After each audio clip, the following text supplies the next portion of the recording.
What did you stop the water? Is it your ability? Cerberus asked. Kinda, yeah, Michael replied. His ability was far more complicated than it seemed, but since he had just awakened it, he hadn't really mastered it yet. So, for now, all he could do was summon the switch. Cerberus then looked at the robotic arm hovering above Michael. He could tell that Michael had already ascended to the second stage of body formation. I didn't think you'd be a magnetic. Did your grandfather give it to you? Michael shook his head. No, I haven't even met or talked to him before. I stumbled upon it after defeating Christian Hammerstone. Cerberus found it quite lucky for Michael to obtain such a power without the help of the Vanderbilt family. But to be honest, he wasn't that surprised. Michael's talents always gave him a fate that would transcend the normal. He always thought that the Reborn company would do good in the business. But now that he obtained a diva for himself, then it may very well be possible for Michael to go all the way. So, I'm guessing that you already went to Metropolis? You should have told me. I'm friends with the healer there, and they would have given you a discount. Not that you needed it anyway. Michael tilted his head. Metropolis? Cerberus chuckled. Yeah, Metropolis. You know, the large city that houses the nearest apothecary in the region? Did you not even know who put the God-forged piece in your heart? I don't know anything about that.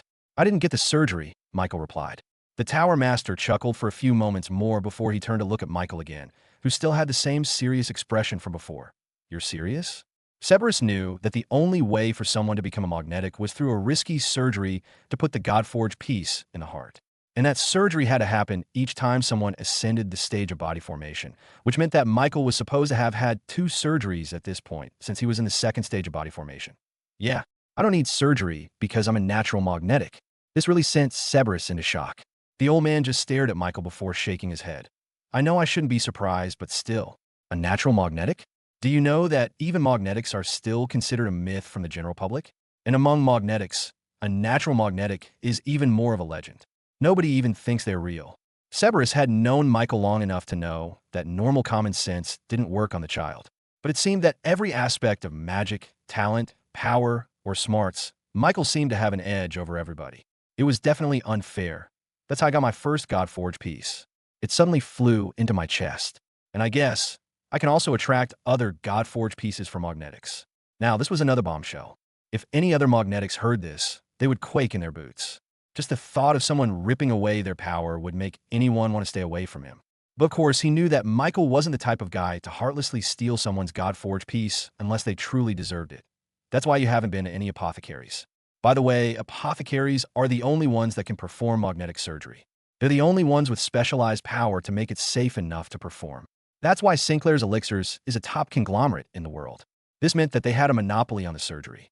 If they're the only ones who could do it, then they could charge as much as they wanted, and people would still pay for it. After all, the prospect of becoming a magnetic was a very easy way to become powerful. Cerberus then walked over to the frozen mist in midair. He looked at the switch and recognized it. This is the one that controls the light in my room here, he said. I see, so your ability can apply technological concepts you created into the world. That is a very interesting ability with lots of potential. As expected of the Tower Master, he was able to easily decipher Michael's ability with ease. Michael first moved out of the way before flicking the switch back on, with the mist finally spraying just beside him. He picked up the switch and pocketed it, with his diva soon disappearing from the air. By the way, I have a question to ask. What's the deal with mithril relics and magnetics? Cerberus slapped his own forehead as if he had just remembered something. That's right. Unlike other magnetics, you have no trouble finding a suitable mithril relic for yourself, Cerberus thought. And it's not just a mithril relic with rust and broken pieces. It's a real mithril artifact. Do you know what a mithril relic does exactly? I heard that magnetics needed to focus their power and use abilities. Cerberus nodded. That's right. A magnetic needs a suitable mithril relic in order to manifest their diva and their abilities. Without it, they would find it hard to even maintain their diva for a few seconds.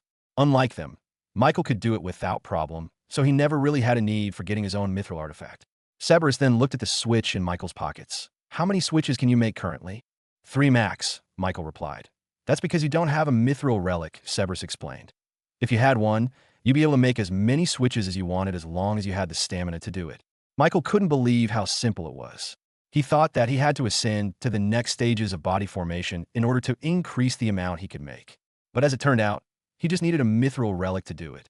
That must have been the reason why Blazel could make as many flame marks as she wanted, while he could only make 3 switches at once. So all I would need is to get a mithril relic?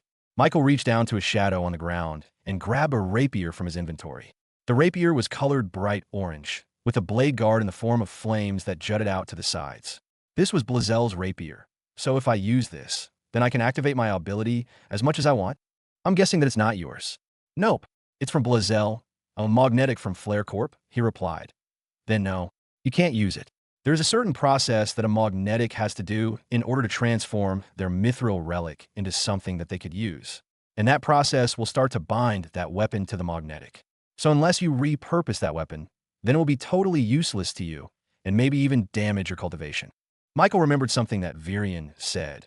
Does it have something to do with that spirit of old thing? Some kind of oil. Cerberus nodded. Yes, though most people call it Su as a shorthand. Magnetics need to apply a combination of Su and their blood to their mithril relics for it to be usable. There are two reasons why they do this. First, the blood will allow the mithril relic to be bonded to the magnetic. It will allow them to much more easily channel their abilities through this weapon. The second reason is that the Su has a special property that allows the mithril relic to withstand the power of a diva. Without Su, the mithril relic would start to disintegrate per use, completely wasting the weapon. Cerberus then gestured to Michael to give him the mithril relic. May I? Michael gave it to him, and the Tower Master began to inspect the weapon. Do you see this oily sheen on the blade? He asked. Michael looked at the weapon and saw an unmistakable gleam on the metal itself. It was as if it was dipped in oil, yet the texture of the weapon itself was the same as any other weapon. Not only that, but there seemed to be strange colors in the oil that reflected off the light. That is Su. From what I can tell, this weapon has been oiled up twice, meaning that Blazel was probably in the second stage of body formation. Am I correct? He was spot on. Each time that a magnetic wants to advance to the next stage of their body formation cultivation, they have to undergo two processes. First, they have to undergo surgery in order to put the new God-forged pieces into their hearts. Second, they have to apply another coat of Su onto their mithril relic. Michael thought for a second. So if someone wants to get surgery, they have to seek an apothecary from the conglomerate Sinclair's elixir. Does that mean that they also have to find someone to apply Su onto their mithril relic? Very astute of you to guess. That is correct. Applying Su to a mithril relic is a very laborious task, and one that requires extreme skill and specialized powers. If one gets it wrong, not only will they damage the mithril relic, but they will also waste the very rare Su. Sinclair's elixirs monopolizes the surgery for magnetics. Meanwhile, the leading service provider for Su application is the Hephaestus Company. It's not really a monopoly like Sinclair's because there are others that can apply Su as well, but it's generally accepted that the Hephaestus Company delivers the best service. Michael took this all in, finally understanding the world of magnetics a little bit better. If he wanted to control his ability better, then that meant he needed to get his own mithril relic coated with Su. Cerberus noticed that excited look on Michael's face and immediately helped him out. You're planning to expand your Golden Road further up north, right? Michael nodded. Now that they conquered the east, it was now time to go deeper in the Queen's region. Then that means you'll eventually end up in Metropolis, the city of cities. That is where you'll find a sub-company of Sinclair's elixir. If you want to learn more about magnetics and the surgery it takes to become one, then you should go visit them. If you want to learn more about the application of Su in mithril relics, then you'll also be able to find a sub-company of the Hephaestus Company there. They won't tell you their secret process to do it, but they'll surely answer any other question pertaining to weapons and magnetics. Michael noted all of that down. It was everything he needed to find out more about magnetics. But there was something missing. You didn't tell me how I'll get Su. Cerberus pursed his lips. Well, you'll just have to pray that you're lucky. The spirit of old comes from deep in the oceans, even deeper than Atlantis. The product is controlled by none other than the Ocean King. It is extremely hard to obtain just a single drop of Su just lying around. Once in a blue moon, a vial of spirit of old is sold at the auction house in Metropolis. That's where you're likely to find Su. As for how expensive it is, I can only say that it's priceless. Every company is trying hard to obtain one for themselves, which drives up the price even more. The ones that can obtain it are the ones that are able to fork up the most money. If there was one thing that Michael lacked, then it certainly wasn't money. Sure, the expenses of all the projects and renovation on all their territories put a good dent on their treasury, but the profit that they would get in the future would definitely pump up more and more money in his pockets. But money wasn't the problem. It was whether he could chance upon Su in an auction. Then I'll definitely visit Metropolis as soon as I can, he said, with Chat JK for making a mental note of it. Why wait? You can do it now. Michael looked back at Cerberus, But don't I need to gather up my forces? Cerberus chuckled. You don't need to worry about that in Metropolis. It is a neutral zone that forbids major war amongst any company or faction. But what about Flare Corp? Cerberus sighed. Flare Corp has drawn the ire of most companies and factions in Metropolis. They don't like the way that Flare Corp has ruthlessly conquered Batroc Town. That is not the way that companies should conquer territories. I won't be surprised if they form a coalition to free Batroc Town for Flare Corp. Trust me, Flare Corp will probably be disbanded in a few months. Michael was glad to hear that not all companies acted like Flare Corp. If you're going to Metropolis, you'll probably be running into them. The Legacies. They're the subcompanies of the 5 top conglomerates of the world. They're the factions that are in Metropolis besides the Order and the Guild of Arcana. With their combined strength, Flare Corp will have no choice but to run away in fear. You should meet with them. They're nice people, Cerberus said. Since the Tower Master himself had vouched for them, then Michael couldn't wait to meet them. And if you're going to be expanding your company in Metropolis, then it's more than likely that you'll join the major factions there. No doubt about it. Once they find out all of your accomplishments here, then you'll probably go up the ranks, haha. Cerberus laughed as he looked up at the sky, wanting to see the look on those Legacies' faces once they met with Michael. Surely, he won't be the only victim to his surprising talents. Then, I'll try and visit Metropolis as soon as possible. I think it'll be good to meet those Legacies too, he replied. Since they were subcompanies of major conglomerates, then it was very likely that their leader was a magnetic themselves. It would be nice to learn more about them from someone magnetic. Blazelle didn't even want to talk to him after she lost her diva. Thanks for the info, he said to Cerberus, saying his goodbye. We're not finished with the game yet. But then, Michael moved his queen and forced a checkmate. While the Tower Master slumped down in his chair, Michael turned into a shadow and transported himself out. It was then that people heard the sound of frustrated shouting coming from Cerberus' room in the nation of Reborn. Michael transported himself directly to the dwarven district of the nation of Reborn. He wanted to visit the forge, where the ancient dwarves worked tirelessly to produce enough mithril artifact for the entire nation. He found himself in a very hot and humid smithy, where large ovens installed on the walls radiated heat everywhere. The temperature was so hot that his absolute unity defense kicked in to prevent himself from being burned. It was very impressive that the dwarves working on the forge continued on as normal without even breaking a sweat. Boss, care to join us for a beer later? Good to see you, boss. Any more inventions we need to create? The dwarves greeted him, and he greeted them back. Usually, he would rely on normal dwarves to create any structure that he needed, like the carts for the roller coasters and the plumbing pipes for Ingor City. Meanwhile, the ancient dwarves focused solely on pumping out mithril artifacts or improving on them for better effects. I need some Damascus steel, he said to the dwarves. Oh, you need us to make mithril artifacts, boss? For who? Me, he replied. The ancient dwarves were shocked for a moment before feeling pressure on their shoulders. The responsibility of creating a suitable mithril artifact for the boss was a huge task, something they weren't entirely prepared for. Don't worry, he assured them. I'll make the mithril artifact myself. They heaved a sigh of relief. Don't get it wrong, though. They would be more than happy to make Michael a mithril artifact. They just weren't sure they could make one that would fit the level of prestige that Michael had amongst them and the Rebornians. One of the dwarves quickly dived towards one of their storage bins containing lots and lots of Damascus steel. They began scouring through it, trying to find the best and most pure piece they could ever find. However, after a few minutes of searching, the dwarf grunted in dissatisfaction. Nothing here is worthy for boss, he grumbled. Michael waved off their concern. It's fine.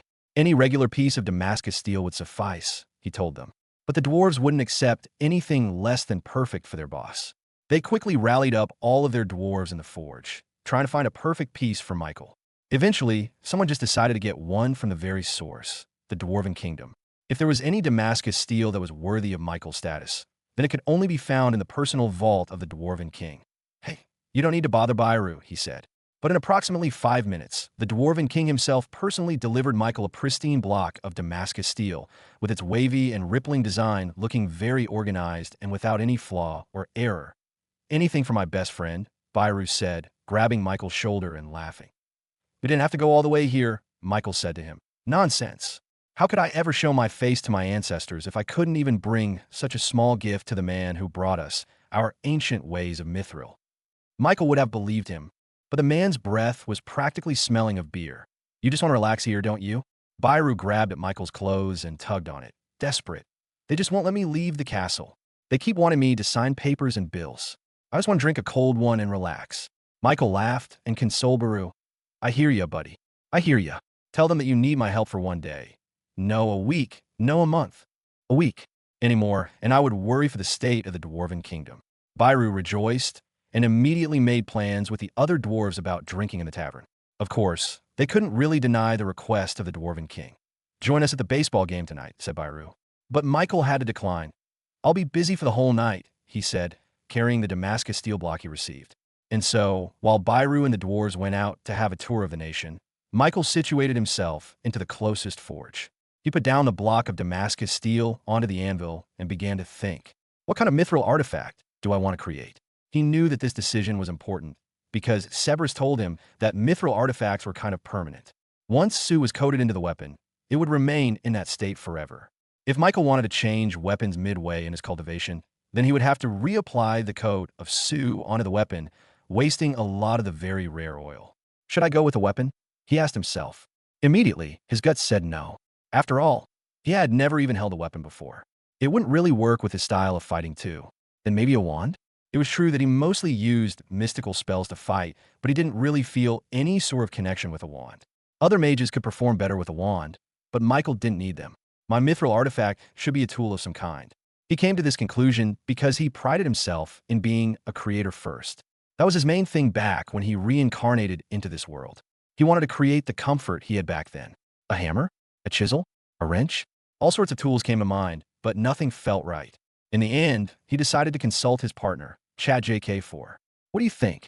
What is a tool that best represents me? According to your personality type, there's one thing that is best suited as your mithril artifact. It is, as ChatJK4 gave him an answer, Michael smiled. That was a very creative choice by his personal AI assistant, and one that he was amazed with. The problem was that this was quite a complicated set of circuitry that he had yet to create. Thankfully, though, having complete control of the southern tip of the Queen's region allowed him to gather resources that were quite rare to find. And so, he quickly contacted Shiina via shadows and began telling her of all the items that he needed.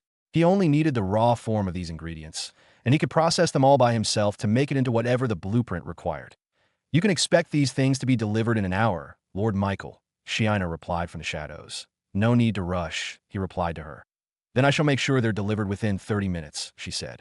And true enough, within 30 minutes, a shadow appeared in front of him and transported all the raw materials, such as copper, magnets, and other such items that he needed. He was very thankful that Shiina was quite the competent secretary, or else it would have taken him days to gather all of this stuff. Once everything was ready, Michael started his preparations. ChatJK4 immediately gave him the blueprint for the machine, which was altered to become a lot simpler than the normal ones he had in his previous life. A lot of the materials were also replaced with Damascus steel in order to make it into a mithril artifact. Magic circles appeared around Michael as he began to process and mold all the raw materials he received into the desired shape and size according to the blueprints. Hammers floated in the air, smashing onto metal. Copper wires levitated in the air and began to coil around a cylindrical Damascus steel chunk. There were a lot of processes that took him an hour, but finally, he was done creating a brushless motor capable of turning electrical energy into mechanical energy. Then, he created these propellers that connected to the motor, allowing it to rotate through the movement of the motor. These were the only complicated things he needed to create using normal technology. The rest of it was made out of Damascus steel, serving no other purpose than to create the shape of the machine. He molded the Damascus steel using his magic, creating precise curves and edges according to the blueprint given to him by ChatJK4. As the machine was taking shape, Michael began to inject the Damascus steel with his mana. Using a technique similar to how a physical fighter gathers mana, Michael was able to evenly distribute all 8 mana elements into the Damascus steel without it turning into a unity bomb. Slowly, the metallic texture of the metal began to fade, replaced by the crystal-like appearance of the mithril artifact. It was slightly opaque, with a white glow shining from the very depths of the metal. As it finished, Michael stared at his creation, amazed at his own mithril artifact. It was very unique. He was sure that if anyone ever saw this, they wouldn't understand what it was or what it did. Only he and Yuna would know. Right now, this machine was still inactive. That was because it was missing one integral piece, the battery. Of course, he could use a normal lithium battery in order to power this machine, but that would be very inconvenient. First of all, you would have to create another suitable battery for it. And second of all, he needed to recharge it constantly because of the machine's hunger for power. But there was an alternative that fit perfectly into a mithril artifact, and that was a unity bomb.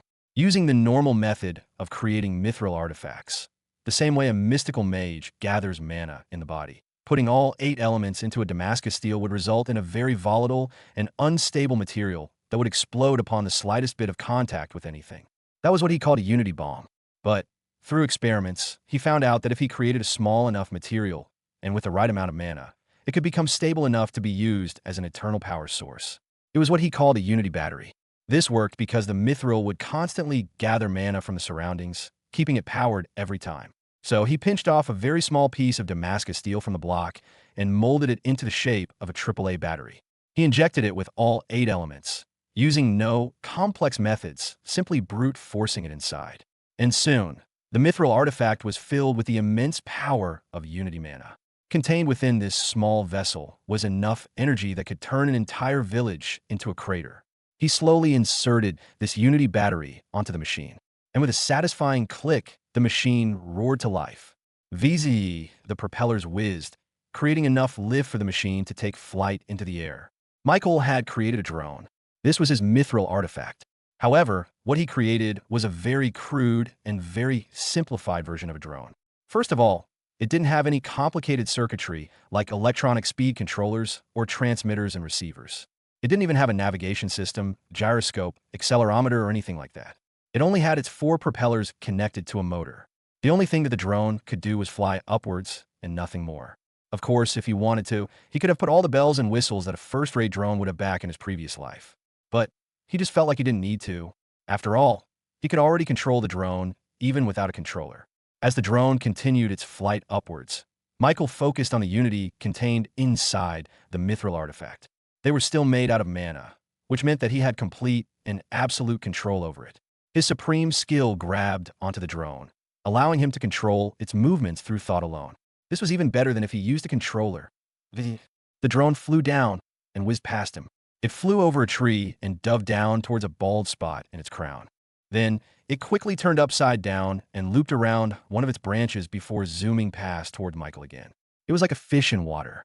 He felt intuitively connected to the drone now, allowing him to control it even if he wasn't looking at it. Eventually, he willed it to a stop right in front of his palm. But still, he had no type of circuitry attached to the battery itself. Of course, there was another solution for that as well. He took out a switch from his pockets and quickly attached it to the unity battery. And once he manifested his diva and activated his ability, the switch immediately turned off. With the unity battery no longer active, the drone soon lost its power and descended into his palms.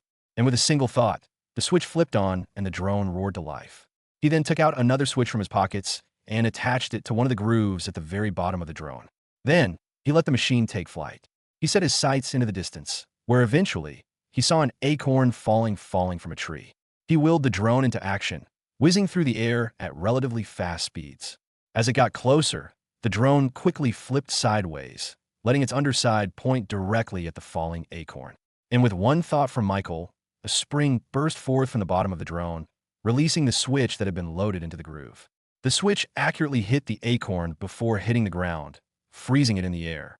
It worked, he rejoiced. Then, he controlled the drone to come towards the floating acorn and use its underbelly to pick off the switch that had been attached to its side. And once the switch was no longer attached, the acorn fell to the ground and rolled around before a squirrel pushed it in its cheeks. This was one of the best uses for a drone, and why he chose it as his mithril artifact. With the drone, he could easily attach his switches anywhere he wanted to without any problem. Not only that, but he could also modify it with lots of other complicated features. But of course, that was for the future. Once he was done testing it out, he then folded the wings of the drone and turned it into a compact box, one that could fit squarely into his pockets. And just like that, he had created his mithril artifact. Now he just needed to coat it with the spirit of old, or Su, to make it a suitable weapon for a magnetic. With his mithril artifact stored perfectly in his pockets, Michael left the forge and returned to the Reborn headquarters in the Parched Lands. Eventually, he was approached by Jimmy, the news correspondent of the Reborn company. "Michael, I have good news, and I have some not-so-bad news," sort of, Jimmy said with pursed lips. "Tell me the good news first." "Well, I can safely say that the Reborn company has achieved enough feats for it to go up in the rankings of the Golden 500, Jimmy said, tapping his own chest in pride. "What's the bad news?" he asked. The newspaper company in a Nobra city is not large enough to officially upgrade your rankings. The best that they are able to upgrade a company is the 450th rank, which is where you currently rank now. See, Angora City might be a capital city, but it has already long lost its prestige throughout the years because of the absence of the Golden Road. And the powers that be declared that Angora City is not competitive enough for a company to achieve a ranking above the 450th rank. Michael nodded along. Does that mean that we have to go somewhere else to get our new ranking? Precisely. Jimmy slammed his foot. We need a place that's really competitive, with lots of high-ranking companies to compare ourselves with. There is one location in mind. Let me guess. Metropolis. Jimmy looked back at Michael with surprise, wondering how he guessed his next words. Yes. Metropolis has a newspaper company that is authorized to give a ranking that is 200 and below. It would be great if you could expand the Reborn company there as your next move. Michael already had plans to go to Metropolis because of what Cerberus told him. But advancing the golden 500 rankings wouldn't be too bad either. Don't worry, he said to Jimmy. That will be our next move. For now, I would really like it if you go to Metropolis and scout ahead for us. Do you know about a group called the Legacies? Jimmy scratched his chin and nodded. Yes, I have heard of them. They're the ones that have the biggest market shares in Metropolis. It's not a secret that these guys are inheritors of a conglomerate as well. Michael nodded. I want you to find out what you can about them. Who they are, which family they're from, that kind of stuff. His words sent a fire within Jimmy's heart. This was just the kind of task that would scratch his journalistic itch. You can count on me, Michael. I won't disappoint.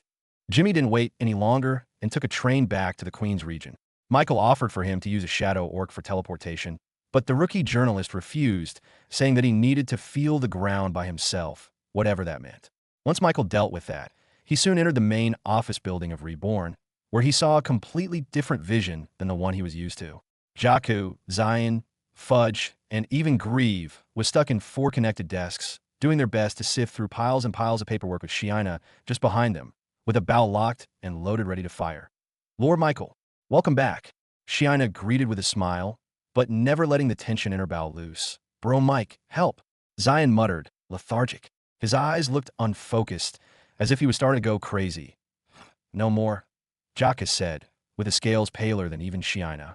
The Dragonborn looked like he had wilted. Master, this is not the ninja way, Fudge complained, looking like a puddle of violet liquid on the table.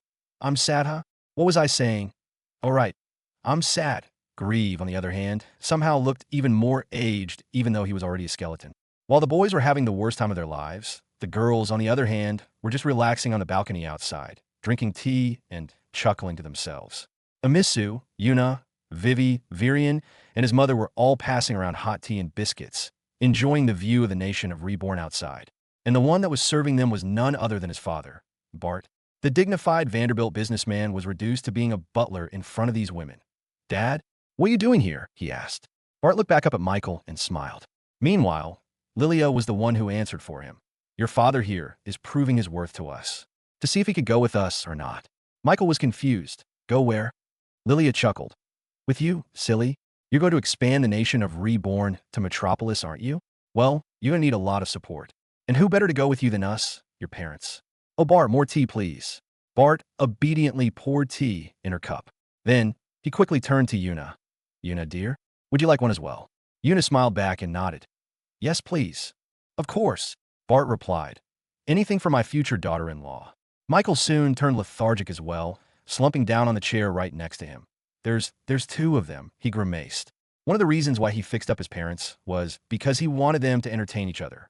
He thought that if they returned to their marriage, they would stay in the nation of Reborn and stop bothering him with all these awkward setups with Yuna. But as it turned out, he was completely wrong. He had just created another monster. Okay, shift's over. You all have 5 minutes of break before you start on another batch of paperwork, Shiina said to the boys, lowering her bow. With the workload no longer bearing down on their shoulders, the boys slumped down on the ground. I can't do this anymore, Jakku whimpered. Michael consoled him and wept with him as well. As the boys bonded through mutual pain, Fudge immediately sprang back in a normal form and signaled for the boys to look at him. Puss, Fudge whispered. The slime first looked back at the girls. Thankfully, Shiina had already taken a seat at the tea table with her back turned away from them. Fudge discreetly hopped on over to the back rooms of the office, where boxes and shelves of paperwork were being stored. Michael and the boys looked back at the girls before slowly making their way towards the back rooms. Once they entered inside, They were met with a very dark room with the lights turned off. Then, the door closed. A single light clicked right on top of them as Fudge appeared beside them and forced them to huddle up into a circle. Why are we here? Michael asked Fudge. Master, don't you want to be away from this place? Don't you want to just be free from paperwork, from responsibility, from Shiina? The Dragonborns nodded vehemently, while Grieve quietly disagreed. He already forgot what she put him through. I have heard something from the Shadow Orcs, Fudge said, looking at everyone with a serious face. They said that Flare Corp is scrambling to escape something. They've started to evacuate Batroc Town as well. And it seems that one of their major officers, the 2ND in command, is running away in our direction. He's on his way to Angora City as we speak. Boys, it's time for a hunt. Really? Are you sure about this? Jaka asked, skeptical. Yes, I'm sure. Who do you think I am? You're staring at the best ninja in the world. My information gathering skills are top-notch. Fudge replied, a little bit offended. It's just hard to believe that the second in command would flee their base. Did you happen to know the reason? Michael answered that. I heard from Cerberus that Flare Corp is getting attacked by a group called the Legacies from Metropolis. They're punishing them for conquering Batroc Town so ruthlessly. Good for them, Zion said. It looks like these Legacies are reasonable people. Then, we should just stay back and let them deal with Flare Corp. That way, we don't have to do anything, Jocko argued. And let them have all the glory to themselves? Fudge shouted. This is a large fish that happened to get caught up in our trap. We shouldn't waste this chance and attack. Ho ho ho. I agree with Senior Slime, Grieve commented. The best enemies to hunt are those that are on the run. I have done that many times and won, I think. Zion grabbed Jocka's collar and begged him. Please, bro, would you rather stay in this place and fill up paperwork for hours at a time? Jocko felt a tingle on his spine the moment he remembered those grueling hours. You're right. War is better than paperwork, he said. And this is also a chance for Master to become stronger. Fudge turned to Michael. Master, you want more God-forged pieces, right? Micah smiled. Head ye ido. Then it's decided. We'll attack the running Flare Corp army and hunt down their 2ND in command. The boys calmly raised their hands together and cheered with hushed voices. Meanwhile, the girls were completely unaware of what the boys were planning as they kept on sipping tea and eating biscuits. Deep in the night, Michael and the boys sneaked out of their rooms to rendezvous in a secure location away from any prying eyes. As Michael finished his transportation skill, he opened his eyes to see that he was at one of the arcade rooms in the nation of Reborn. This place had board games, mini baseball, and other such fun activities to play with the group. Even at night, the place was still jam-packed with tourists and locals alike, as this was one of the premier spots to relax and unwind. It was very crowded, with no private rooms for them to talk alone. Michael sat in one of the tables available, and soon enough, the rest of the boys arrived. Why did we gather here? We're out in public. What if the girls see us? Zion said, looking over his shoulder like a paranoid man. Fudge shook his head. TSK, TSK, TSK. This is the most private place we could have picked. There's no way that Shiina would go to something like this. Therefore, she wouldn't ever know that we were here. Zion and Jocko both had a moment of realization. That's genius. Michael then put the focus back on the topic. So, what are the details about the Flare Corp army? Fudge smiled. It's very good, Master. According to our Shadow Orcs, their army is only made up of 500 5-star soldiers. Now, for others, that would be a terrifying number, especially since they would be fighting them with no army of their own, just the 5 of them. But of course, their combined powers were more than enough to take care of those soldiers. Grieve alone could defeat more than half of them without problem. The problem now laid with their leader, the 2ND, in command of the entire Flare Corp company. His name is Arseny, and he's the one that controls the entire army of Flare Corp. According to what our spies have gathered, it seems that he was personally sent to the lower part of the Queen's region to assess their escape route. It seems that they don't even know what happened to Blazel yet. So, Arseny is on his way to the East Forest to try and meet up with her. It truly seemed that Flare Corp was getting pressured from all sides. They wouldn't send in their second-in-command for a simple scouting mission if they weren't truly desperate. It was obvious that Flare Corp was afraid of the coalition of all the legacies in Metropolis, or else they wouldn't have rushed their moves so soon. We can intercept them in the forest, giving us the advantage, Fudge said. We just need to wait one more day before we can hunt them down. Oh, I can't wait to wreak havoc on their forces, Zion said, punching the air. Fudge then went on to give them a very detailed account as to what they were going to expect when they attacked Arseny. It seemed that Fudge himself had surveyed the whole situation, allowing the information to be as accurate as anyone could have found out. Soon after their meeting, they all dispersed to make their preparations for the battle that was to come. They sharpened their mithril artifacts, replenished chocolate supplies, and just warmed up in general. Meanwhile, Michael prepared for the fight by summoning his drone and his diva to practice his abilities. The drone flew with precision according to his thoughts, sweeping in the air, launching switches and retracting them. Once he was sure that it was all in good condition, he did his final preparations by creating another switch for him to use. Since one of the switches he had was used for the drone's battery, he now only had two in his arsenal. So, he focused his mind and began to beckon for the ground to give him another piece of raw iron ore.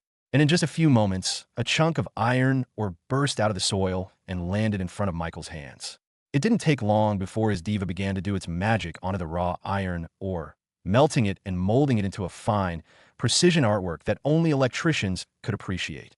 Now, he had 3 switches ready to be used. But just as he was about to retract his diva from reality, he suddenly realized that he wasn't feeling the least bit tired from the creation of the switch. Usually, after creating the 3rd switch, he would be unable to focus his mind into using his ability, limiting the amount of switches he could use. But now, he didn't feel that exhaustion at all. He felt as rejuvenated as he was before. Could it be? Following this hunch, Michael closed his eyes and focused on his mind once again. A few seconds later, another chunk of raw iron ore burst forth from the ground and floated right in front of him. He then offered this iron ore up to his diva for it to mold. And suddenly, the robotic hand glimmered with futuristic pulsating lights as it used its many mechanical limbs to form the iron ore into another switch. He now had 4 switches. He then put all of them in the ground and willed them all to turn on. And it did. All 4 of them clicked as it switched on. This meant he could command all 4 of these switches simultaneously. Is that the limit? He asked himself. Michael knew in his heart of hearts that this wasn't the end of it. He felt like he could make more switches if he wanted to. Spurred on by this feeling, Michael closed his eyes and began to concentrate even more, willing the iron found on the ground to form into a chunk and float towards his hand. The futuristic robotic arm above him reached down, taking the iron ore in its hand before beginning to mold it into the switch. And before the diva was even finished with its construction, Michael focused once again and willed another iron ore to come close to him.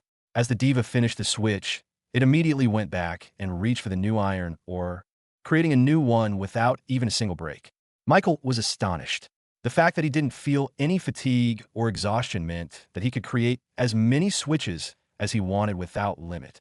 This was a complete change from when he could only command 3 switches at a time. He immediately looked at the floating drone in front of him. It's because of this, he thought. His mithril artifact allowed him to break the limits of his ability. But how is this possible? I thought only mithril relics who had been coated with Su can enhance an ability. According to Cerberus, coating a mithril relic with the spirit of old meant that they could funnel the diva's power and allow a magnetic to use it much better than before. But somehow he could do that without Su. After giving it some thought, he realized that the reason must have been because he wielded a mithril artifact, not a relic. His weapon was still in tip-top condition, while mithril relics had been corroded over time, meaning that it had probably lost most of its power because of it. This was an advantage he didn't think he would have. But now, he was glad that he didn't have to get his own Su in order to get its benefits. I have also noted that your drone has not experienced any deterioration at all. This means that you do not have to use Su to protect it from your diva's power. ChatJK4 added, does that mean I don't have to use Su? Michael wouldn't complain. After all, the spirit of old was something extremely rare to get. He was glad that he didn't have to go through all of that trouble to improve his mithril artifact. Now armed with this power, Michael began to stock up as many switches as he could possibly make. So much so that he probably wouldn't run out even if he used 1,000 of them at the same time. He also tested them out, starting with controlling 10 switches at the same time. Seeing that he could do it, he immediately went up to 50, then 100, and then to 1,000. Theoretically, he felt like he could control all of them. However, it was practically hard to do so. It was like concentrating on reading while 1,000 television were simultaneously blasting music. It wasn't impossible, but it was extremely hard to control all of them. But he wasn't disheartened by this.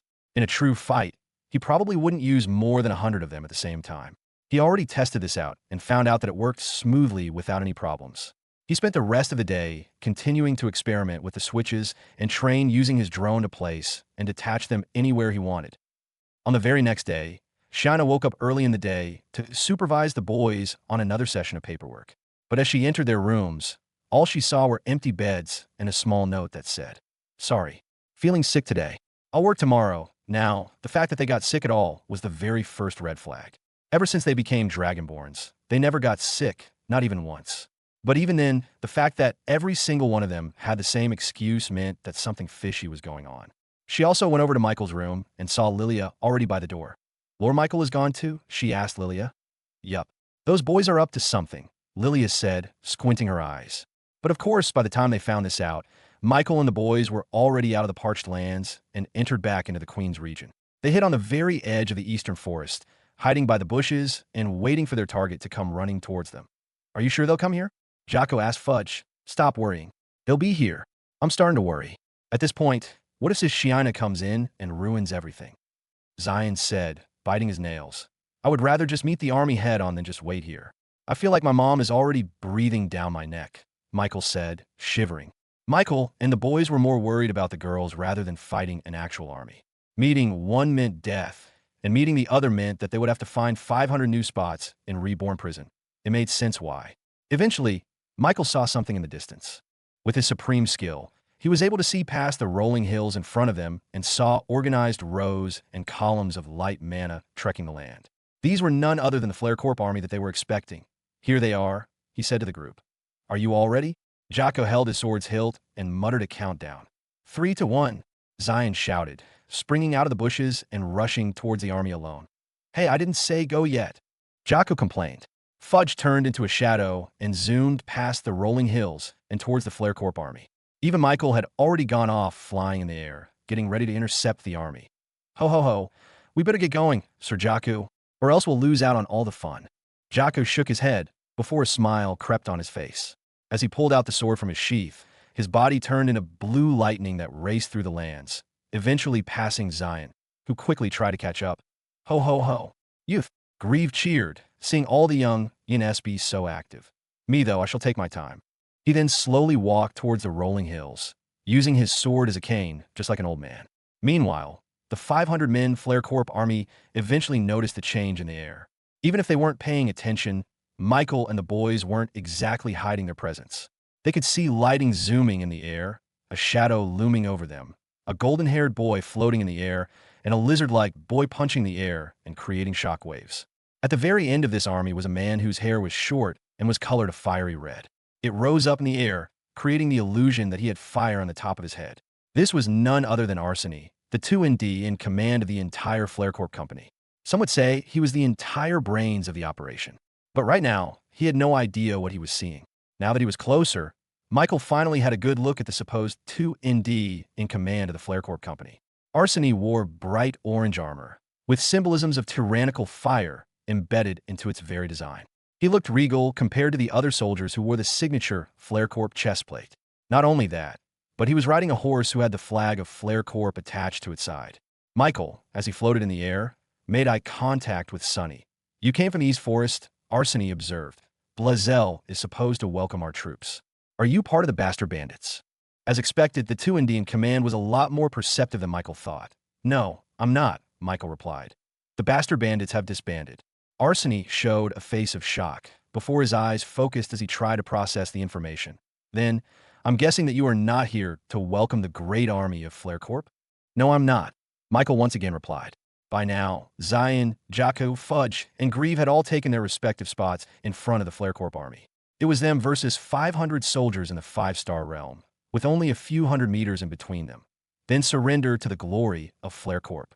This territory shall soon become the new headquarters of our nation. Michael smiled. And what will happen if we don't surrender? Arseny stared up at Michael, with fire burning in his eyes. Then I shall send in my forces to decimate your small group. There shall be nothing that stands in the way of our Flare Corp company. The 500-men army slammed the bottom of their spears in the ground, creating a shockwave that slightly shook the earth. But it seems that this wasn't enough to intimidate Michael and his small group. What do you think, guys? He asked them. Should we surrender? Zion cracked his neck in his fist. I didn't wait all that time just to come home empty-handed. Ho ho ho. I may not have any memory, but I sure know that I have never backed out from a fight, Grieve said, his ribs clacking as he laughed. You heard them, Michael said to Arseny, shrugging. The commander looked absolutely pissed from hearing Michael's nonchalance at the whole situation. This belittled the prestige and power of a Flare Corp army. I suggest that you think it over again, Arseny said. You don't know who you're dealing with here. Michael smiled. We'll take our chances. Then you have just sealed your fate. Soldiers, teach these guys a lesson. Arseny shouted, with his voice creating a literal fire within the army formation. Flames erupted high up into the skies, enveloping the 500 soldiers inside. They each began to emit magic circles on their body, consuming the fire around them to boost and enhance their physical capabilities. Arseny scanned Michael's accomplices before his eyes landed onto the red-scaled demi-human lizard. Arani had no idea what kind of species he was, but he was sure that the kid only had a 3-star realm cultivation at best. He scanned the other people too. The blue-scaled lizard was also only in the 3-star realm, and the hooded figure behind them was so weak that they didn't even give off any power signatures. He raised his hand, and from his palm burst forth a fireball that shot towards the sky and exploded in the air, creating a strange pattern. The soldiers looked up at this pattern and immediately knew what they were supposed to do. Charge, the soldiers shouted. With perfect synchronization, the soldiers marched out into these perfect formations of 50 men, forming a platoon. Each platoon focused on a single target, aiming to bring them down with barely half of their entire forces. The first platoon charged at Zion, their spears creating a phalanx formation. As they charged, their powers created a 5-star spell that formed a shimmering figure of a rhino's horn. Zion smiled as he welcomed his new target. He skipped around like a boxer waiting on his corner. And just as the platoon of soldiers were only 100 meters away, he pulled out his mithril artifact gauntlets and wielded it in his hands. The mithril artifact improved the flow of the mana from his body, boosting his initial strength of a 3-star all the way to a 4-star power. But that wasn't enough. He took out a chocolate pellet from his pockets and swallowed it whole. The Rebornian skill, Sugar Rush, gave him a boost of magic, allowing him to break through his limits and reach the 5-star level and almost above it. Arseny immediately stood straight as he realized what had happened. But before he could even process this information, Zion suddenly jumped up from his stationary position and reached the air just above the platoon. Zion's gauntlets glowed a violet light before he punched the air, creating a crack in the fabric of space. The crack propagated downwards before reaching the platoon's formation. Their combined 5-star spell resisted the power of the space-shattering punch. But before they could even rally their strengths together, the rhino's horn started to shake and wobble before eventually exploding into bits of ember. As Zion's punch propagated to the ground, the soldiers exploded out into the air, breaking their formation entirely. How is this possible? Arseny complained. But before he could even take a moment to think, he felt another disturbance in the air. Jaku had turned into literal blue lightning as the platoon of soldiers rushed towards him. Their combined 5-star spell allowed them to create an enclosure of fire, trapping their target within. The soldiers swung their spears with power and speed, creating gusts of flame with each of their attacks. But even so, they were unable to catch even a single whiff of the blue-scaled lizard. Each time they would get close, he would turn into lightning and buzz around, electrifying everyone he touched. It only took less than 30 seconds from the formation of their enclosure before their numbers dwindled low enough for their spell to break in concentration. Eventually, Jaku stood amongst a sea of soldiers on the ground, each one burned and electrified. Who are these people? Arseny asked himself. They were far too powerful to be unknown fighters. But the worst part was that they weren't even the only ones decimating his forces. Without him even realizing it, one of the platoons had already been engulfed by a strange, shadowy figure. They stood barely conscious in a dome of shadows. They stared at the air as if they didn't have a single thought in their minds.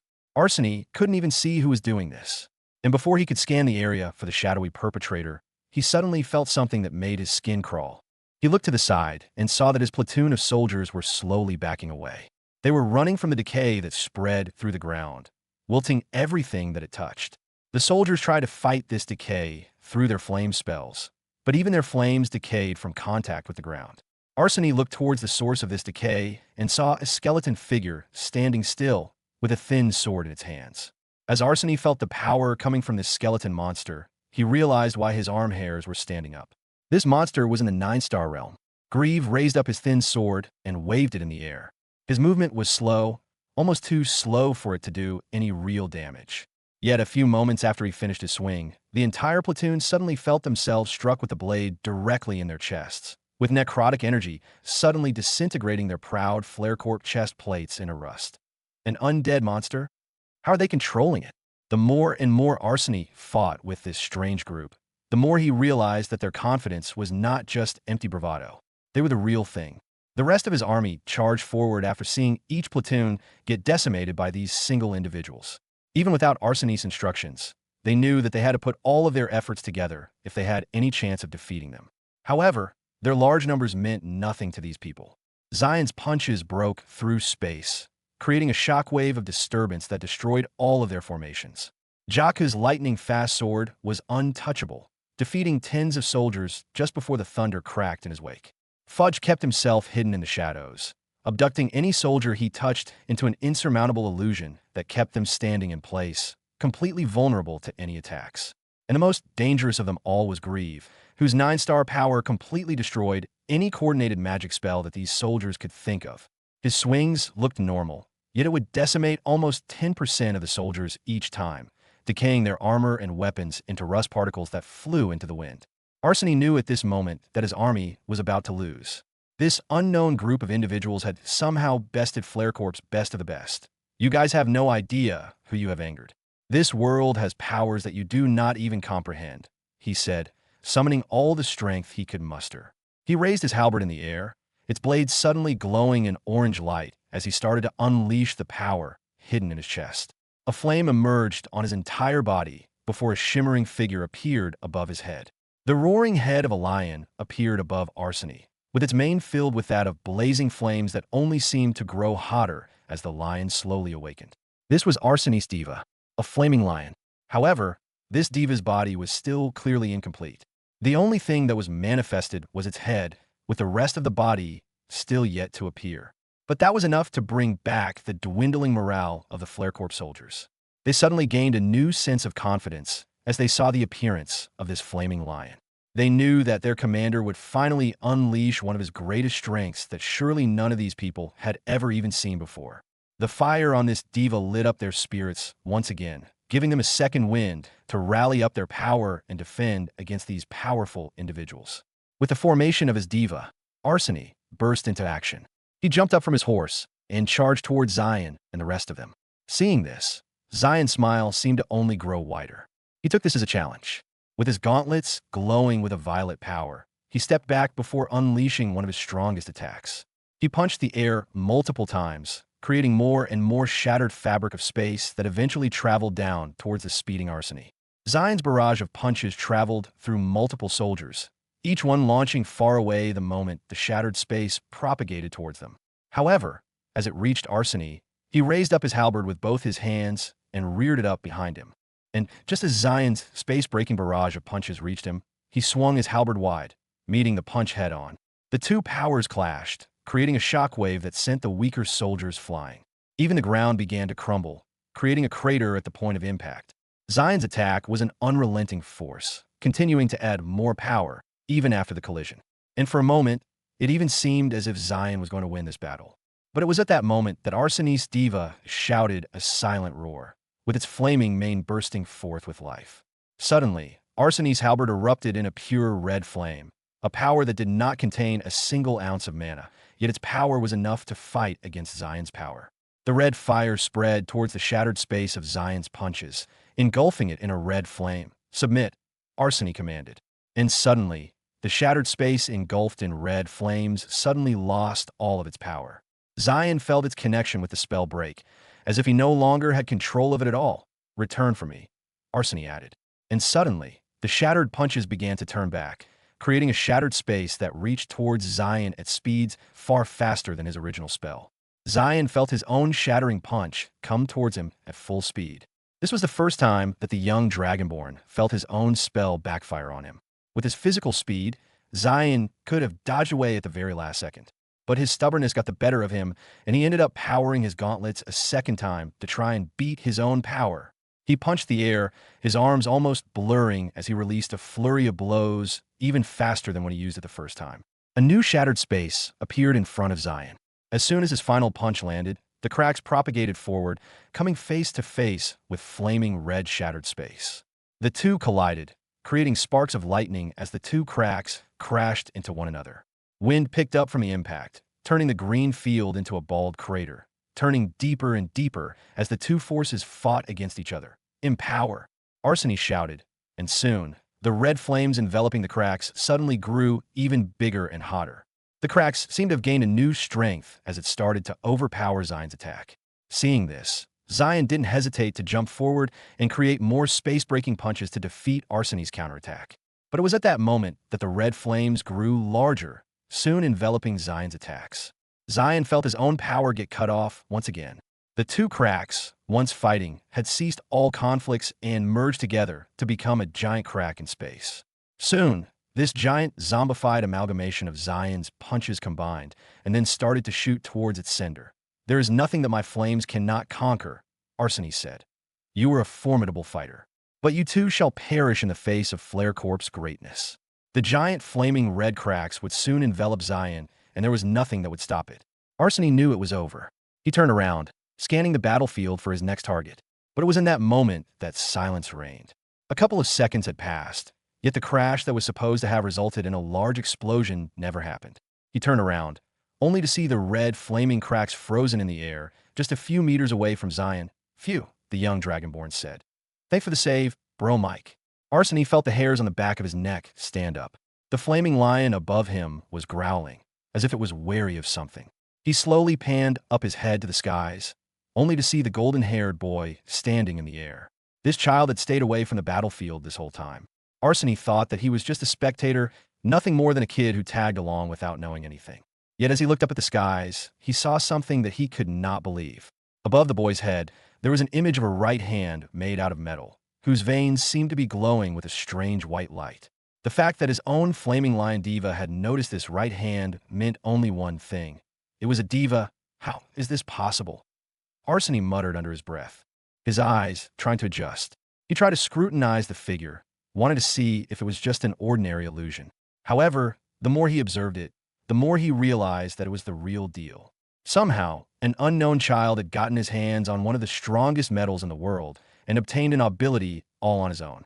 This was akin to a monkey suddenly learning how to speak and write.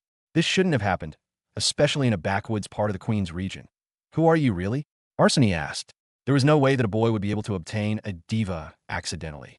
It had to have involved a healer who surgically placed the Godforge piece in his heart. "Me? I'm the leader of the Reborn company," Michael replied. The fact that Arseny had no idea of this name made even less sense.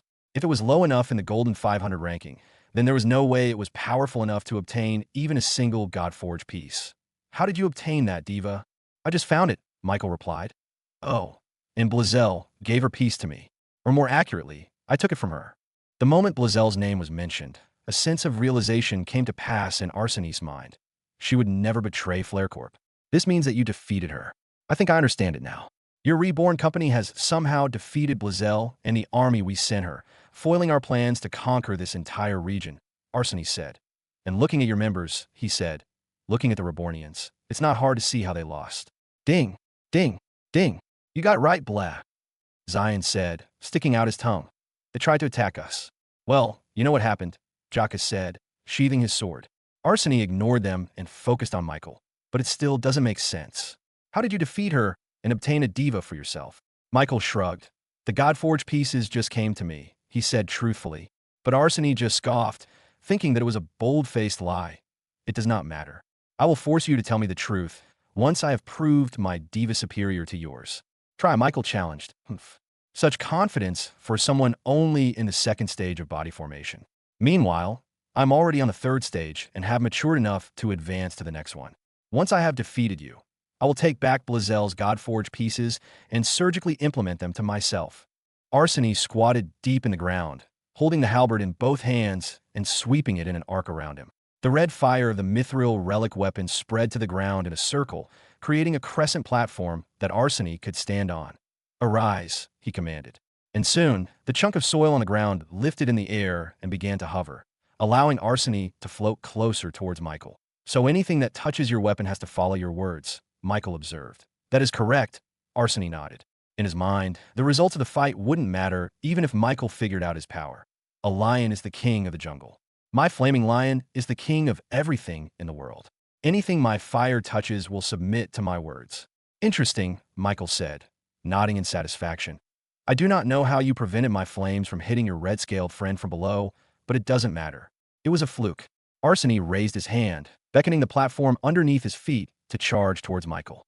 And with his halberd in hand, he swung it in a straight vertical line towards Michael.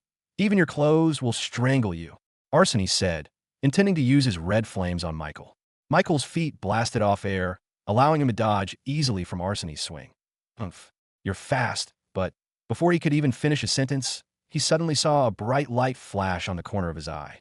He saw the tip of Michael's finger glow white with power. Worry showed on Arseny's face, but he soon realized that this power was not an ability, but just a simple spell made out of mana. This would not affect his diva.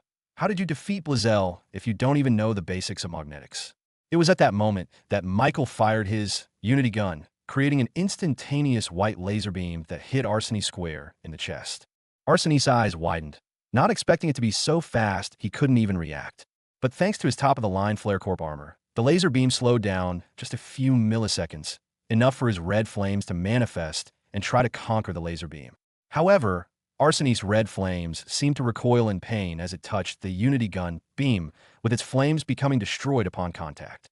Arseny could only stare in shock as the Unity gun continued on its course and penetrated through his armor and into his body.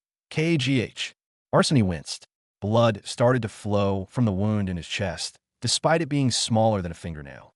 Red flames manifested around the wound. "Stop bleeding," Arseny said to himself, causing the blood to flow back into his body. Still, he could not reverse the injury. Holding his chest in pain, Arseny looked at Michael, confusion and anger directed at him. A mana spell that could defeat an ability? That's impossible. Michael didn't respond and simply raised his hand again, with the tip of his fingers glowing with the same power as before. Now wary of this strange spell, Arseny dived back into the ground. He swooped down into the forest, slicing trees as his halberd swung by. Each of the trees were cut from the trunk. The sound of wood splintering echoed out as the trees started to fall like dominoes. But then, red flames started to envelop the trees, allowing Arseny to take full control over them. "Attack him," he shouted, pointing at Michael. There was a sense of urgency in his voice, one that was spurred on by the ominous glowing light on Michael's finger. 20 trees shot towards Michael, each one with its crown pointed at him. Just as one tree was about to hit Michael, a small blur sped forth from his fingers and attached itself to the tree. And suddenly, the tree froze in place, unable to move any further. Arseny's face turned into one of complete shock and horror as he realized that even his red flames stopped moving, as if time itself had ceased to flow. Arseny's face contorted as he focused on the red flames covering the tree. But no matter what he tried to do, he was unable to move or control his own ability, as if it had been cut off from his control completely. "No, you're not supposed to overpower my ability," Arseny complained. He was in the third stage of body formation, just a half step into the next stage. He just needed to surgically implant a new God-forged piece into his body before he could transcend to the fourth stage. Meanwhile, the golden-haired boy was clearly only in the second stage. His ability was not supposed to affect an ability that was already in the third stage. That was impossible. Yet, Michael's switch stopped it all the same. Indignant, Arseny commanded the rest of the trees to pierce through Michael, hoping that one of them would be able to defeat the anomalous boy. Michael took out his hands from his pockets, revealing a switch sandwiched on each of his fingers, totaling a number of 8 switches. And as he swung his hand, each switch stuck onto a tree, completely stopping them just the same as the first one. And when Arseny tried to collide a tree into one of the frozen trees, the speeding tree ended up colliding with the tree and becoming afflicted with the time freeze as well. All around Michael were trees standing completely still. And with Arseny becoming completely flustered by what he was witnessing, Michael finally found a gap and released the power harnessed on the tip of his finger. The Unity gun shot off, hitting Arseny directly in his left shoulders, sending him reeling backwards. AUGH. Arseny screamed in pain, and before he could even recover, he saw Michael's hand start to glow again as it gathered power in his fingers. Arseny had no chance but to fly away, hoping that he could somehow dodge against that near instantaneous laser that he had no way of defending against. Meanwhile, down below, the Flare Corps soldiers watched on with horror as their commander was left fleeing the battlefield in the face of this golden-haired boy. "No," they muttered, their breaking voices indicative of their lowered morale. They thought that they would finally win against these people with Arseny's diva. But who would have thought that even this boy would have the power of the metal as well? And in the face of defeat, the soldiers decided that they were going to sacrifice their lives in order to give their commander a chance to escape or make a counterattack. Soldiers, charge! Under the united banner of Flare Corp, the soldiers quickly turned their focus towards Michael. They gathered their power, magic circles appearing on their feet, as they tried to summon a great big spell that could hopefully throw the boy off his course. But just as they were about to unleash a great fireball in Michael's direction, a flash of blue lightning crashed into their formation, electrifying most of them and breaking their concentration. Jaka reappeared on the other side of the army, his eyes still flickering with lightning. "Not under my watch," he said. "Damn it. If I can't defeat that arsony guy, I'll just take out my anger on all of you." Zion shouted, rushing towards the army.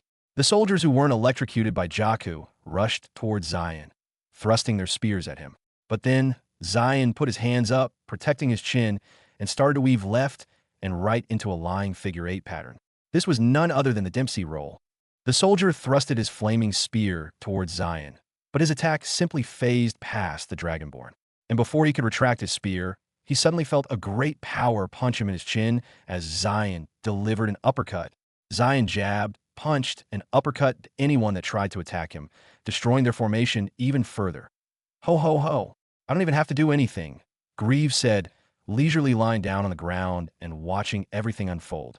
Arsony saw his entire army get completely decimated as he ran away. "TSK. Damn it, they're done," he shouted his anger.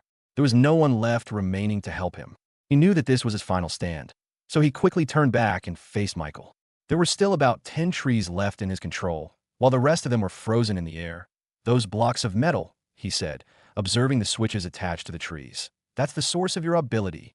Figuring this out, Arsony turned his halberd sideways and swung it in the tree's direction, causing a great wind to hit the flaming trees. Suddenly, the red fire enveloping them grew even hotter.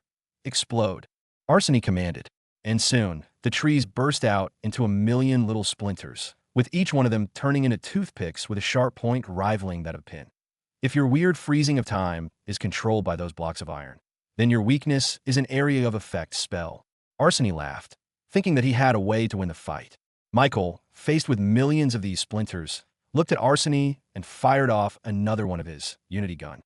The laser beam made out of all 8 elements hit Arsony square in his stomach, making the man kneel on the platform beneath his feet.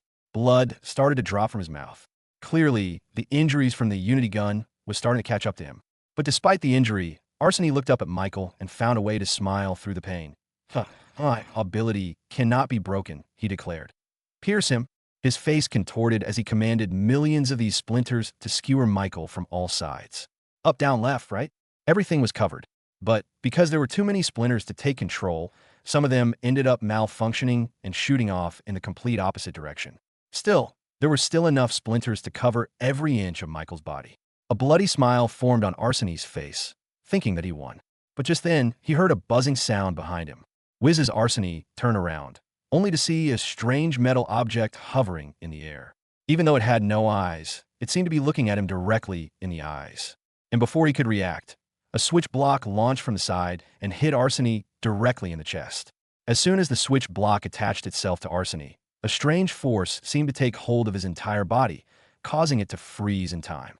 And it was in this moment that the connection Arsony had with the millions of splinters immediately cut off. The red flames surrounding the splinters became extinguished in an instant, causing them to all fall to the earth with no more ability powering their flight. Just a second later, Arsony's body began to twitch. Soon, the flaming lion above his body thrashed in the air, completely breaking free from the freezing effect of the switch. The iron block soon fell from Arsony's chest, rendering it useless. Arsony quickly looked around, not knowing what had happened. In his perspective, it felt like everything had flashed forward in a split second. It felt like he had skipped time. Michael's switch may have only frozen Arsony for less than a second, but it was enough to disable all of his abilities. Arsony looked around, realizing that his control over the splinters had ceased to exist. If he wanted to control them again, he needed to make contact with them on the ground. He looked at Michael, who remained completely uninjured, compared to himself who was inundated with bullet holes, an ability that can affect people and magnetics. A looming sense of defeat overcame his heart. As crazy as it may sound, he was going to lose to someone that was one stage lower than himself. Arsony had no other choice but to flee. Since his entire army had been completely wiped out by those people, he knew that even if he could somehow defeat the boy, he would have to deal with them as well. He willed the platform underneath his feet to shoot off into the distance, accelerating like a rocket. He swung his halberd simultaneously, engulfing the air that rushed past him with the red flames. He then controlled the air to propel him faster, hoping that he could run away from the golden-haired boy and his comrades. In just a matter of a few moments, he was able to cross the distance, leaving the battlefield fading in the background. A sense of relief washed over Arseny. Arseny looked to the side and saw the same metal block keeping up with him. "What the hell is this?" he shouted. He swung his halberd, conquering the air and commanding them to form a wall of wind that protected him from the incessant metal bug.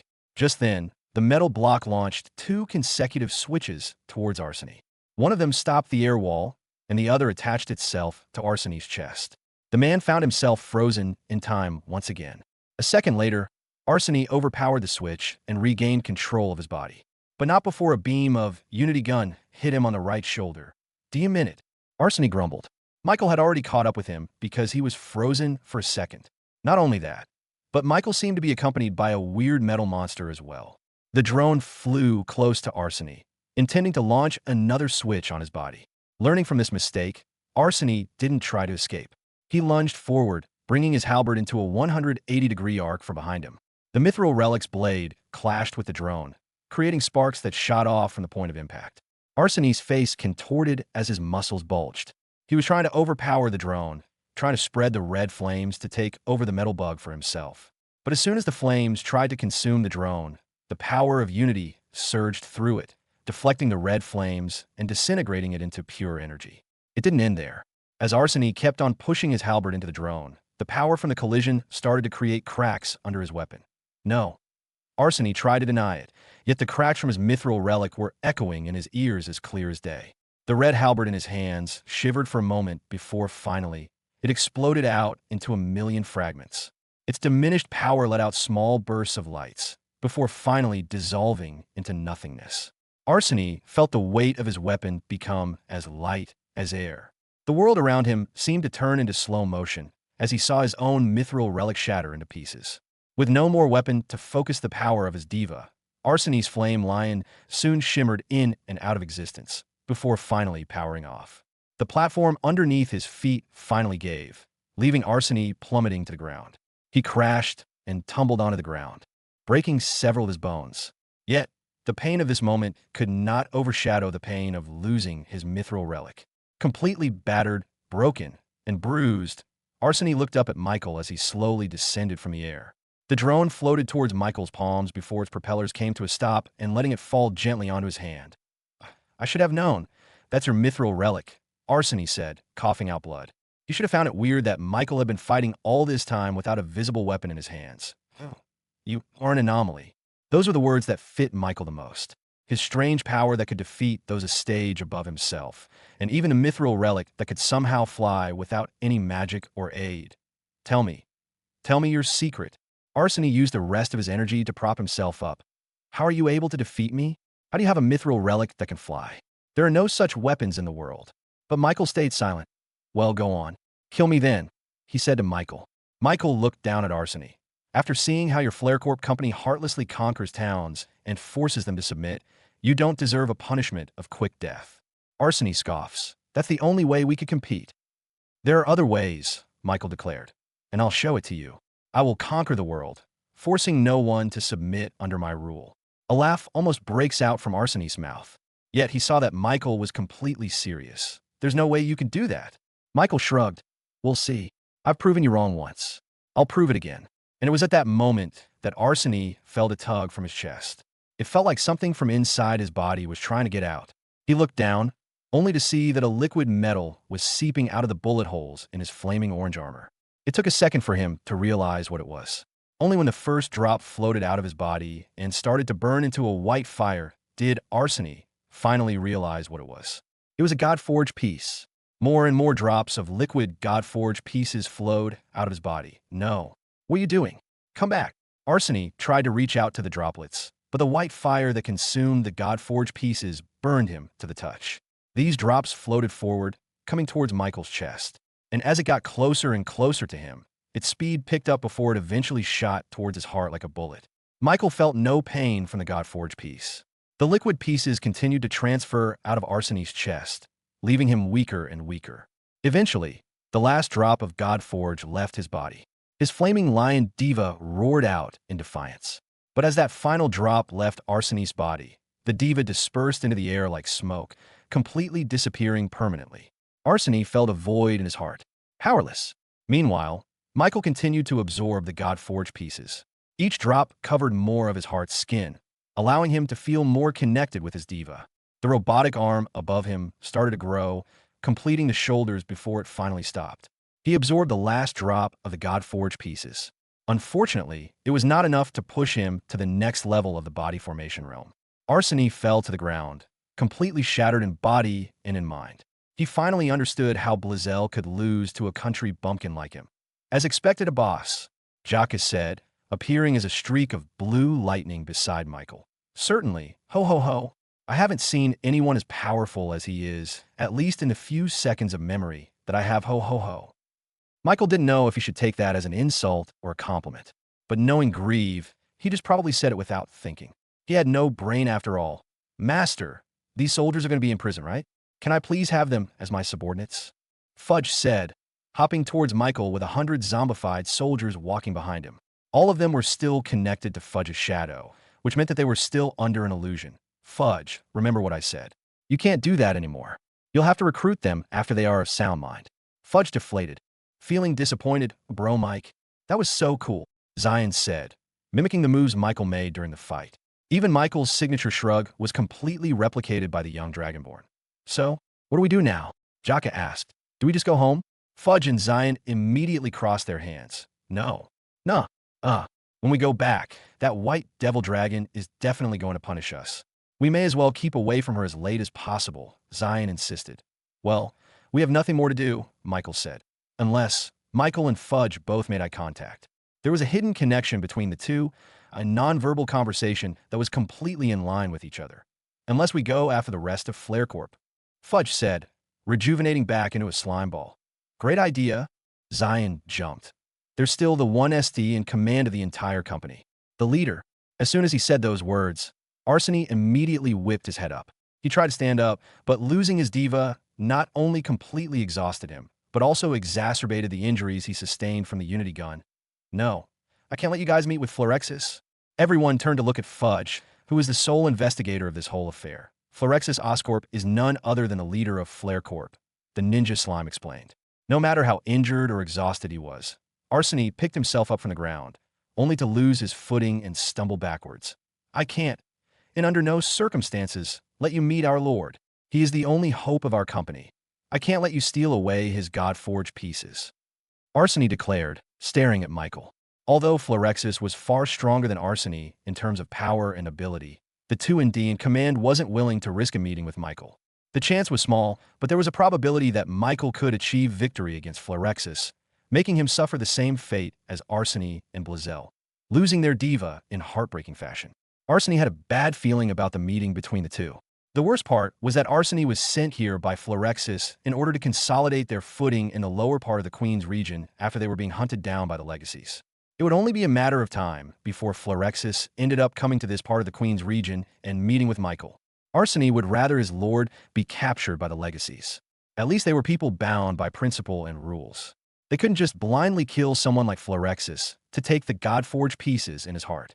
If that happened, then it was more than probable that their parent company, the conglomerates, would have to step in. But not Michael. He had shown that he could steal someone's Godforge pieces without surgery at all. This was a horrifying fact for all magnetics, no matter how strong they were. Unfortunately for Arseny, he had absolutely no strength left in his body. And no, I can't. Zion swiped Arseny's chin with a swift jab, completely knocking the man out. Fudge then used his own shadow clone to wrap around Arseny and transfer him over to the Reborn prison where he belonged. Okay, peace and quiet. Fudge clapped his blobby hands in satisfaction. Now, let's think about our next move in hunting down Florexis. Michael was still high from the sensation of obtaining new Godforge pieces in his heart. So much so that he was completely hungry for more.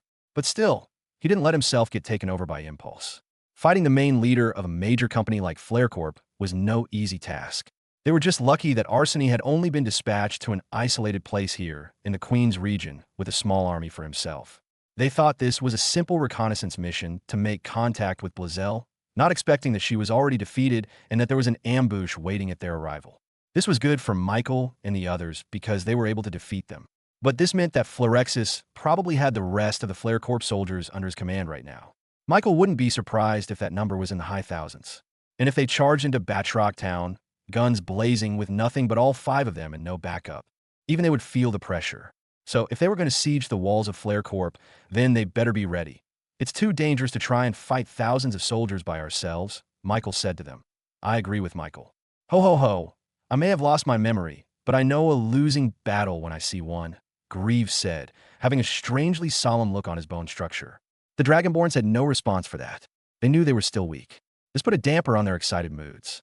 But it seemed that Fudge wasn't worried about that at all. There's no worry about that, Fudge said, waving off their concerns. We don't have to deal with the soldiers. There's already a rebellion in Batroc Town, waiting in the shadows to try for the right time to strike. Grieve immediately nodded, a memory being unlocked in his mind. Yes. A rebellion, ho ho ho. That will certainly even the odds between us. Meanwhile, Michael looked at Fudge, suspicious of the ninja slime. And how did you know there's going to be a rebellion in Batroc Town? Michael crossed his arms and stared at Fudge, waiting for his response. Fudge wriggled in place, uncomfortable. Master, Flare Corp has been terrorizing the town for months now. Maybe they finally had enough of it and wanted to fight for themselves. His master's stare never ceased, still suspicious of him. Okay, I may have heard that they all found the courage to revolt because of a certain religion that spread within its people. And what religion would that be, Fudge? The ninja slime put on the best innocent face he could. The Iron Maiden religion. Hestu, the former Flare Corp member turned into double agent for Fudge, had long infiltrated Batroc Town and had secretly organized religious gatherings in the shadows. There, Hestu went by the nickname, the Priest, and he told them all about the goddess deity made out of metal. All kinds of myths and legends were told about her, further making her mythos become established within the Batroc Town community. He made them believe that with her help, they could break free from the shackles of Flare Corp. As the time passed, more and more became members of this Iron Maiden religion. Not only that, but as Flare Corp became pressured by the legacies to stop their heinous acts of conquership, the more Flare Corp tightened their control on Batroc Town. This meant that more citizens felt angry with the way Flare Corp had been treating them. This only further pushed them into the arms of this new Iron Maiden religion that promised them a paradise of metals that was free from the hardships Flare Corp had done to them. Eventually, they had gathered enough members for a rebellion. All they needed now was a signal before they burst out of the shadows and stormed the castle gates. They were determined to kick Flare Corp out of their town. It didn't matter if they had to fight thousands of soldiers to do so. So the people believe that the Iron Maiden will help them become successful in their rebellion? Michael asked Fudge, who he knew to be the mastermind of all of this. Yes, Master. And that will be us? What a coincidence. Yes, Master. And what would you do if we didn't show up? Fudge stood tall and proud. I would have asked you to help them, Master. The ninja slime wasn't wrong. Michael would have definitely supported such rebellion against Flare Corp at some point in his expansion to the Queen's region. He just didn't like that Fudge had to use religion to do it. What did I tell you, Fudge? No illusions to make them believe something that isn't real.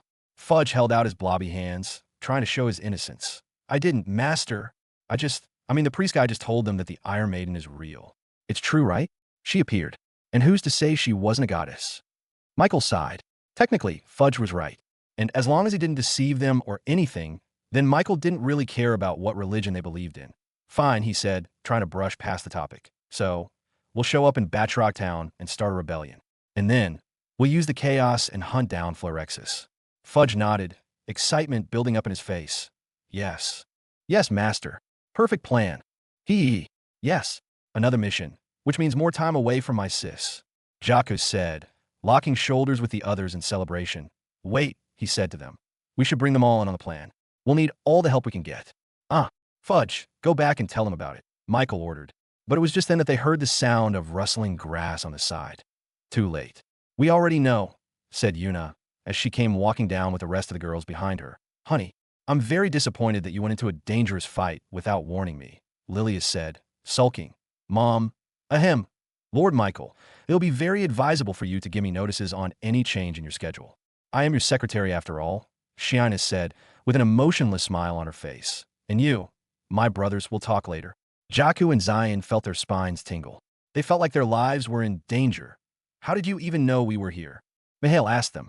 Yuna pointed behind them, where the two shadow orc chieftains were prostrating on the ground. Your mother is very persuasive, she said. Buto, too. Forgive me, boss. Rahtata. It is a disgrace, but we had no choice.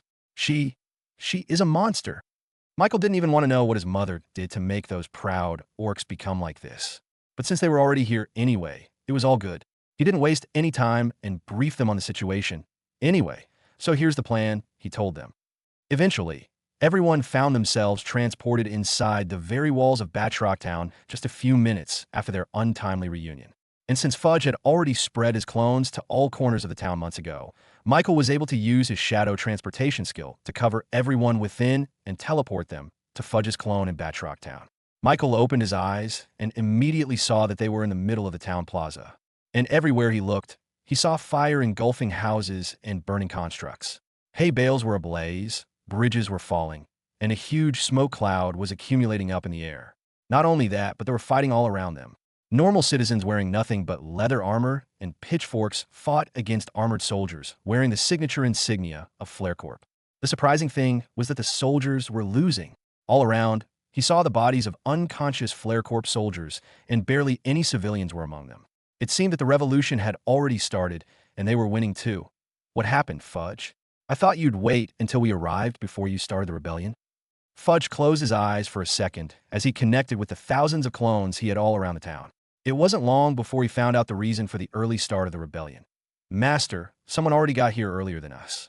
They've already arrived at the castle gates to try and defeat Florexis and end his tyrannical rule on Batroc Town. Michael had a feeling he knew who they were. They must be from the legacies back in Metropolis. The atrocities that Flare Corp committed in Batroc Town were so bad that the legacies ended up forming a coalition, a temporary alliance from all their companies to try and stop all the evil deeds that Florexis had been doing. In hindsight, Michael should have known he was late to the party. After all, a 2ND in command like Arseny wouldn't have been dispatched with only 500 soldiers with him if Florexis wasn't already getting attacked by the coalition of the legacies. This was a joyous occasion, don't get it wrong. After all, the people of Batroc Town would finally be free from the tyrannical rule of Flare Corp. Not only that, but the threat to Angora City will finally have been defeated and Michael could expand his business without problem. However, Michael couldn't help but feel a little bit left out. In truth, he wanted to be the one to defeat Florexis. But unfortunately, someone had already beaten him to the punch. Wait, so does that mean we won't get a fight? Zion grumbled. Don't be insensitive, Shiana said as she smacked him. While the young Dragonborn sulked at not being able to fight, Lilia took this opportunity to do a little bit of good deed mixed with advertisement. There's plenty of things for us to do, she said. For example, we can help the injured.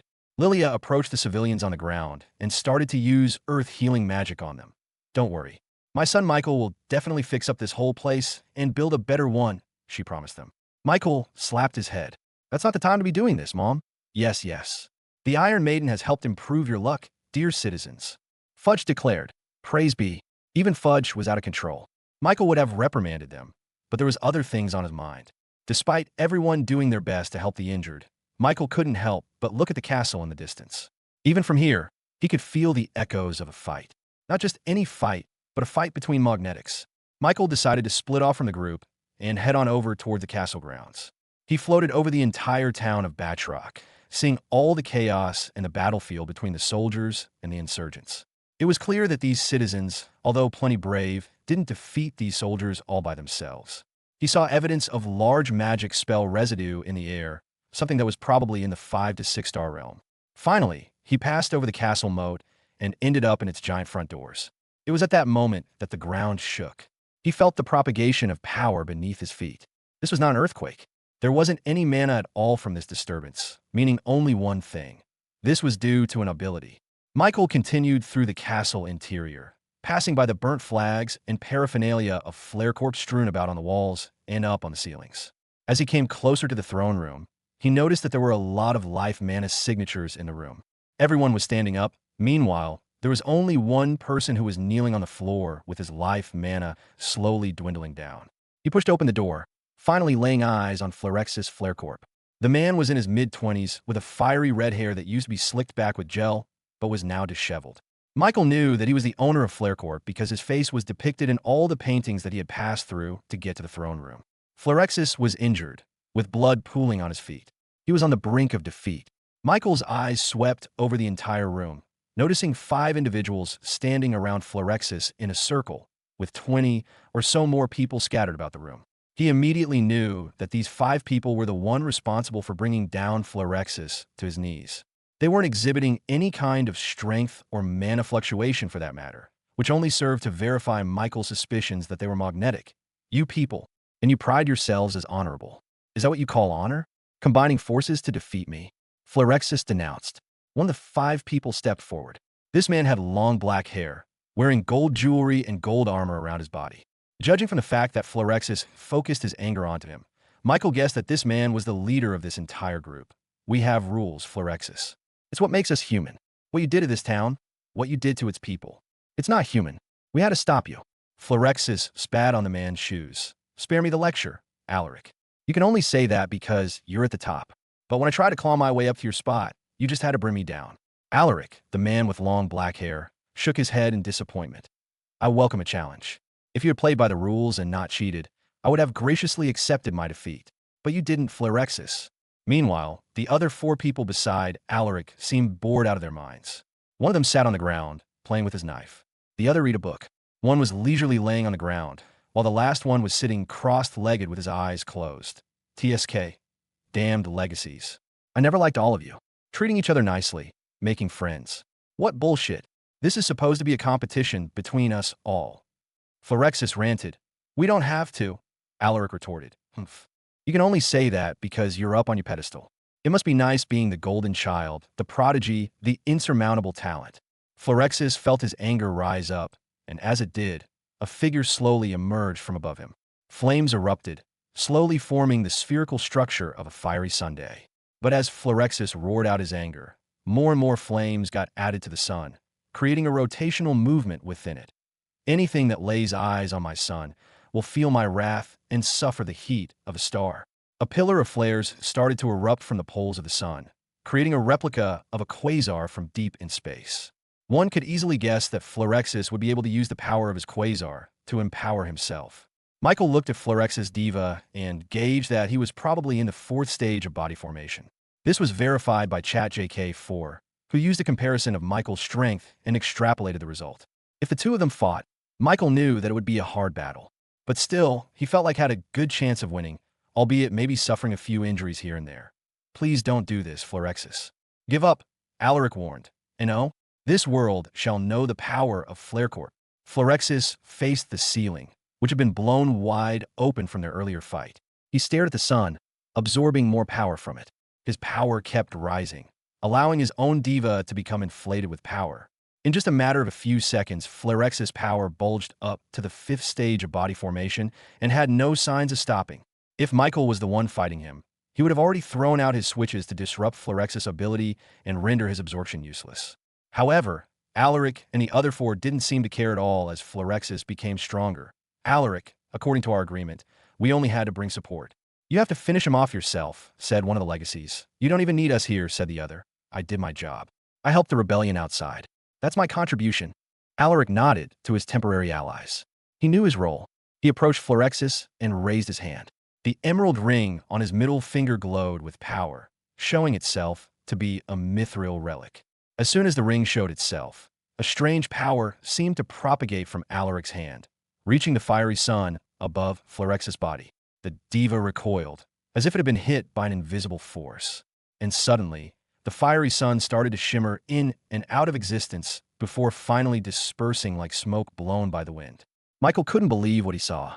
He didn't even see Alaric's diva, yet somehow, he was able to defeat Phlerexis' fiery sun without any trouble. How strong is this guy? To be able to defeat a 4th-stage body formation like Phlerexis so easily must mean that Alaric's power was far beyond that. Not to mention, Phlerexis' strength had probably reached above that of a 5th stage because of his sun absorption.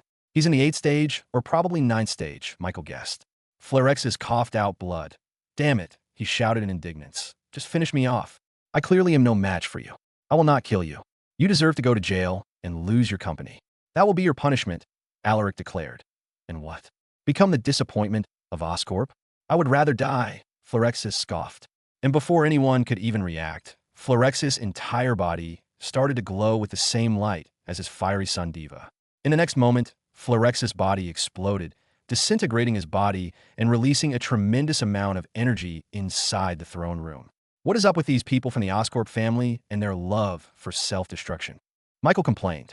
First Blazel, now Florexis. The two cousins' first instinct upon defeat was to kill themselves. But that was not the time to contemplate about their weird family. The explosion was about to reach him. Michael was just a millisecond away from activating his diva and using one of his switches to save himself from the explosion. But just then, he felt a very brief pulse of tremendous power coming from one of the people next to Alaric. The explosion that was supposed to have blown away the entire castle was suddenly rendered inert. Somehow, this person made Florex's self-destruction into nothing more than a flashbang. Whatever's left of him was now just a black explosive residue on the ground. Not even a single bit of his blood or flesh remained. As the aftermath of the explosion died down, Michael looked at the man who had stopped the whole castle from destruction. In that brief show of power, he realized that this person had a very powerful body formation cultivation. By his estimation, probably not lower than the 7th stage. Florexis was never one to accept defeat. A shame, Alaric sighed. But now that the Flarecore problem was solved once and for all, things could finally return to normal. Since they were the leaders of major companies back in Metropolis, the legacies were quick to finish their business and deal with the aftermath of the battle. Alaric turned to the civilians and the rebels in the throne room. This is now your territory, he said to them. You can elect your own government and decide for yourselves what you want to do. And once he said that, the civilians of Batrock Town heaved a sigh of relief. Michael was glad for them as well. Usually, when a reigning company gets ousted from a territory, those that were the victor ended up conquering the territory for themselves. But Alaric had no intention of doing so, despite having every right to do so. This made him think of Alaric as an upstanding man. Eventually, one of the civilians raised up his pitchfork in the air and cheered. "Freedom," he shouted. The rest of the civilians in the throne room shouted back at him, repeating his words. "Praise be to the Iron Maiden. She has given us the Medal of Luck for this victory. Praise be to the Iron Maiden." Everyone chanted to the Iron Maiden's name, completely stupefying Alaric and the other outsiders. None of them had ever even heard of this religion before, but somehow it seemed to be extremely prevalent in this town. "No one shall govern this town except for the Iron Maiden," the man declared, and the crowd cheered back at him. Alaric and the other legacies knew just how strategic this territory was, considering its location and proximity to Metropolis. So, they couldn't help but think that whoever was affiliated with this Iron Maiden religion would benefit greatly from this town. "Anybody heard of this religion before?" one of them asked. "Alaric, is it someone you know?" Alaric shook his head. "I have no idea. They have quickly taken over this territory with their ideology of this new Iron Maiden. It's very impressive." "Whoa, big praise from you." While the legacies talked amongst themselves, and while the locals celebrated with each other, Michael was left alone on the edge of the throne room's doorway. He blended perfectly with the crowd. Fudge suddenly jumped up from the shadows beside Michael, plopping above Michael's head. "Good. You're here." "Yes, master." Michael pointed at the legacies in front of him. "What can you tell me about them?" "That's easy, master. These people introduced themselves to the locals upon their arrival, so I was able to easily pick up the pieces and put them all together. That one right there is Alaric Goldstone," Fudge said, pointing to the long black-haired man with his locks flowing down to his shoulders. "He's from the Gilderin Company, a sub-company of the conglomerate Goldstone." Fudge then pointed to two people standing beside Alaric. "Those two guys are Alaric's subordinates. The man on the right of him, who had short green hair and a sheathed katana on his back. His name is Perseus. It looks like he's the right-hand man of Alaric," Fudge guessed. Michael recognized Perseus as the one who had stopped the explosion from creating any real damage to the throne room. "Master, that man on the left of Alaric is Orion." Fudge pointed at the man who was still laying on the ground, completely disinterested with whatever was happening. Next, Fudge pointed to the pink-haired girl with a ponytail and a short skirt reading a book. "She's called Aerith. She's from the conglomerate Sinclair's Elixir, acting as the CEO of all their operations in Metropolis." And finally, the last one was a burly man who had tanned skin and a very hairy arm. If it wasn't for his tall height, then Michael would have mistaken him for a dwarf. That is Bobby. He's from the Quench Company, a sub-company of the Hephaestus conglomerate. Three of them were from the same company, Gilderin, which was headed by Alaric Goldstone. The other was from Sinclair's Elixir, and the last one was from Hephaestus Company. This meant that Alaric, Aerith, and Bobby were the actual legacies, the inheritors from the top conglomerates. But from what Michael recalled in his conversation with Cerberus, there were 5 of them in total. The fourth one must have been Florexis, before he was ousted. This meant that there was one last member of the legacies that wasn't present here. This ends our coalition, Aerith said to Alaric. Yes. Thank you for your help, Alaric told her. I really appreciate you for coming. Alaric turned to Bobby. And thank you too, Bobby. The weapons and armors ended up saving a lot of civilian lives. Bobby approached Alaric and gave him a big hug. No problem, man, he said before turning to leave. Now that their coalition was done, there was no more need for them to cooperate with each other. I'm sure you've heard the rumor, Aerith said, looking at Alaric with deep eyes. They said that another vial's going to be up on auction soon. I need that, Bobby grunted. My mithril artifact needs another coat of Sue. Aerith laughed. Well, good luck to us both, Bobby. Let's pray that we can save up enough money to put up a decent fight against Alaric this time. You jest, Alaric waved them off. I would struggle to win the auction against you both as well. Michael realized that although they were legacies, they were quite friendly with each other, a complete opposite of Flare Corp and Flarexis. But of course, that didn't mean that there was no competition amongst them. And it looks like this time, they were competing to get a vial of the spirit of old. He immediately asked ChatJK to give him a mental note about it. He definitely would give Metropolis a visit now after he heard this. Aerith then turned to look at where Flarexis exploded. It's just a shame about those God-forged pieces, she sighed. She knew that the explosion turned those metals into tiny pieces far too small to even see with the naked eye. There was no way it could be surgically placed to someone else now. Of course, Aerith would have never thought that she was in the presence of a natural magnetic. That was still a myth in her mind. The God-forged pieces are a lost cause. But we still have a problem, ladies and gentlemen. There is still one person on the loose. They're two in command, Arseny, Alaric warned. Bobby crossed his arms, deep in thought. How strong is he again? Perseus, the right-hand man of Alaric, answered that question. He's in the third stage of body formation. He is strong enough to wreak havoc in the lower Queen's region, particularly in Gore City and even the King's region. If left on his own for too long, he could end up gathering his own forces and launching a counterattack on us. That is a problem, Aerith pondered. That place is devoid of any magnetics. He'll be able to reign terror over there with no one to stop him. The legacies knew just how strong an ability was in the right hands, and they knew how much destruction someone with a vendetta could do. They thought that once Arseny found out his liege died, then he would do everything he could to seek revenge. And this was a problem for the legacies because it would disrupt the normal flow of life, and that meant losing profits. I call dibs on defeating Arseny, Bobby blurted out. You can't just call dibs on that, Aerith retorted. Alaric shook his head, feeling a headache coming on. We're going to have another week-long meeting about this, aren't we? Even their plan of defeating Flarexis took them months to decide. But it was not because their plan was too complex, but because they didn't know how they were going to divide the burden and the profits. For example, now that Flare Corp has disbanded, their territory in Metropolis was currently up for grabs. But the legacies decided to evenly distribute it amongst them all. But of course, they had to argue for months before that was decided. Aerith decided to stop arguing with Bobby over this. Whatever, she said, turning away from him. She then walked over to the Batrock town locals, who had been cleaning up the mess now that the war was over. Good citizens of Batrock, I propose to establish an apothecary here in this town, managed by none other than me. It will help you all recover from the fight, she announced. Seeing this, Bobby also took the chance to advertise his own company. I offer smithing and metal services as well, he said, showing off his great chestplate. Alaric didn't get left behind. My company offers a variety of services and goods. Our trade routes make it so that we provide everything and anything. The legacies didn't just treat this as another business opportunity, but as a way to help Batrock Town get back up to their feet. With their resources, with their connections, the citizens of Batrock Town would find it extremely easy to rebuild their own town into something even better than the original. One of the old men leading the rebellion walked up to the legacies with his straw hat in hand.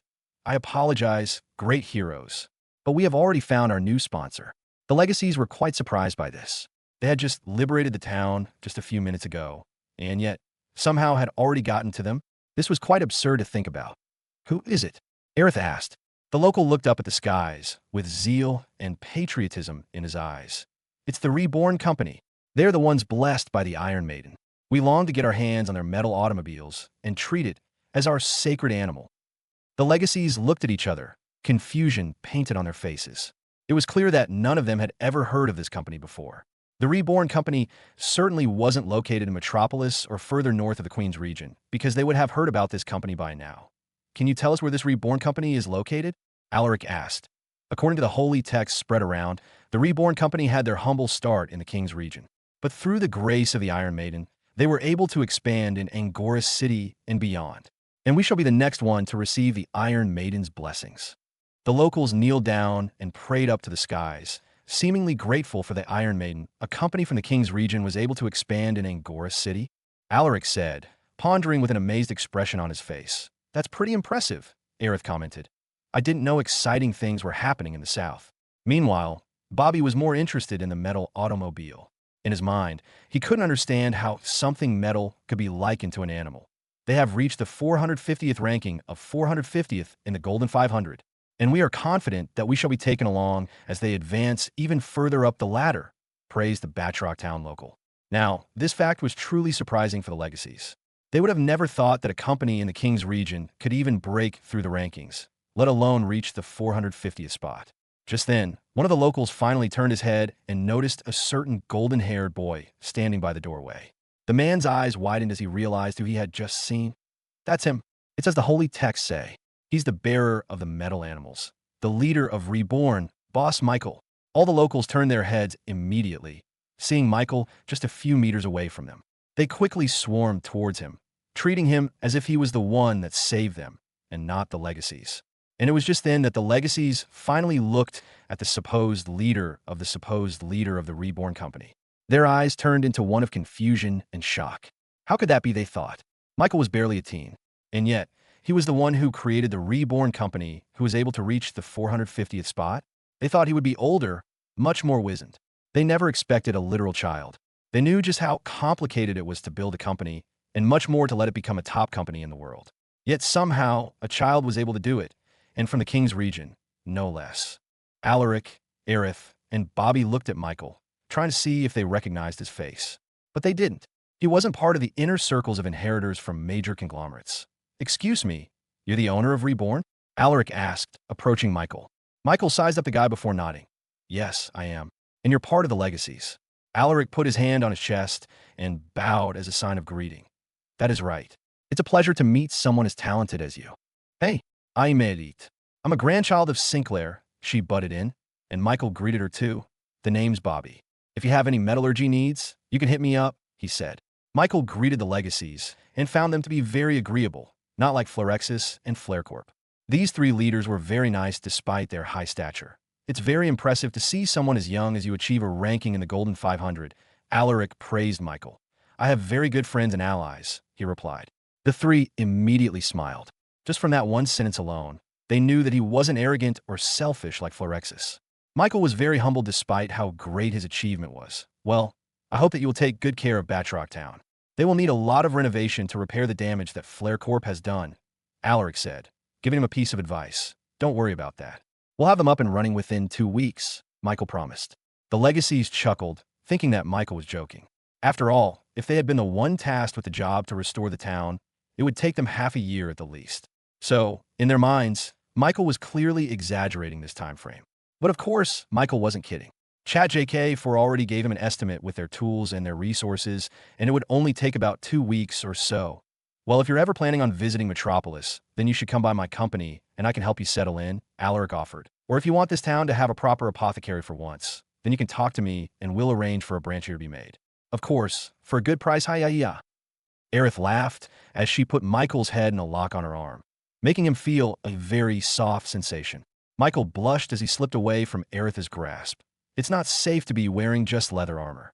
So if you go to our company, I'll give you a customized armor set as a gift, Bobby said, smiling and showing his uneven teeth. Wow, you didn't even offer me that, Alaric complained. You're an adult.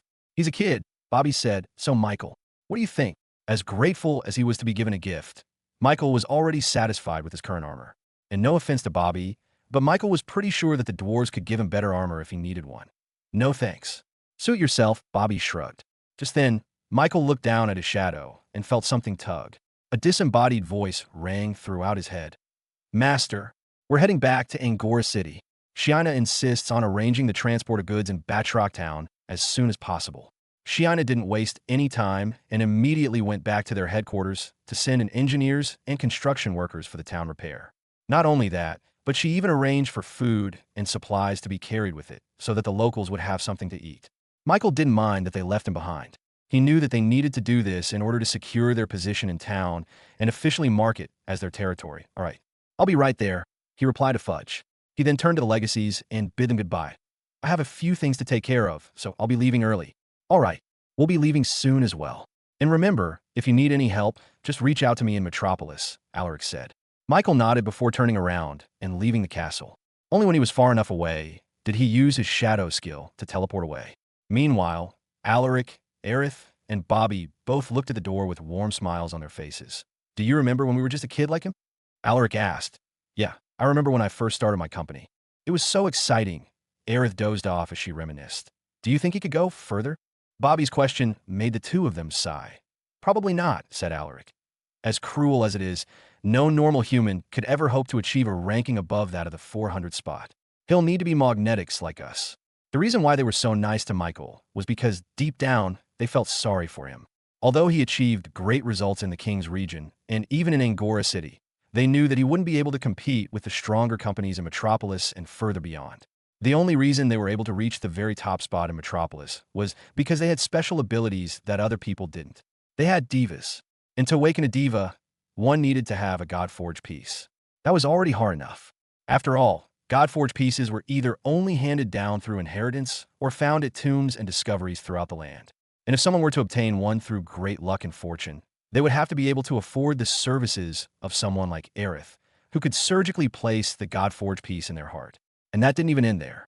One would also need a mithril relic to use their diva. Although more common than God-forged pieces, mithril relics were still considered rare treasures with huge price tags.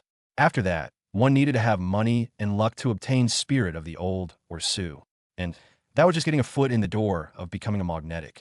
If one wanted to continuously improve their cultivation, they needed to obtain more God-forged pieces and more Sue. Becoming a magnetic came with a huge price tag, one that only inheritors and conglomerates could afford. So they thought that Michael had no chance of becoming successful past Angora City.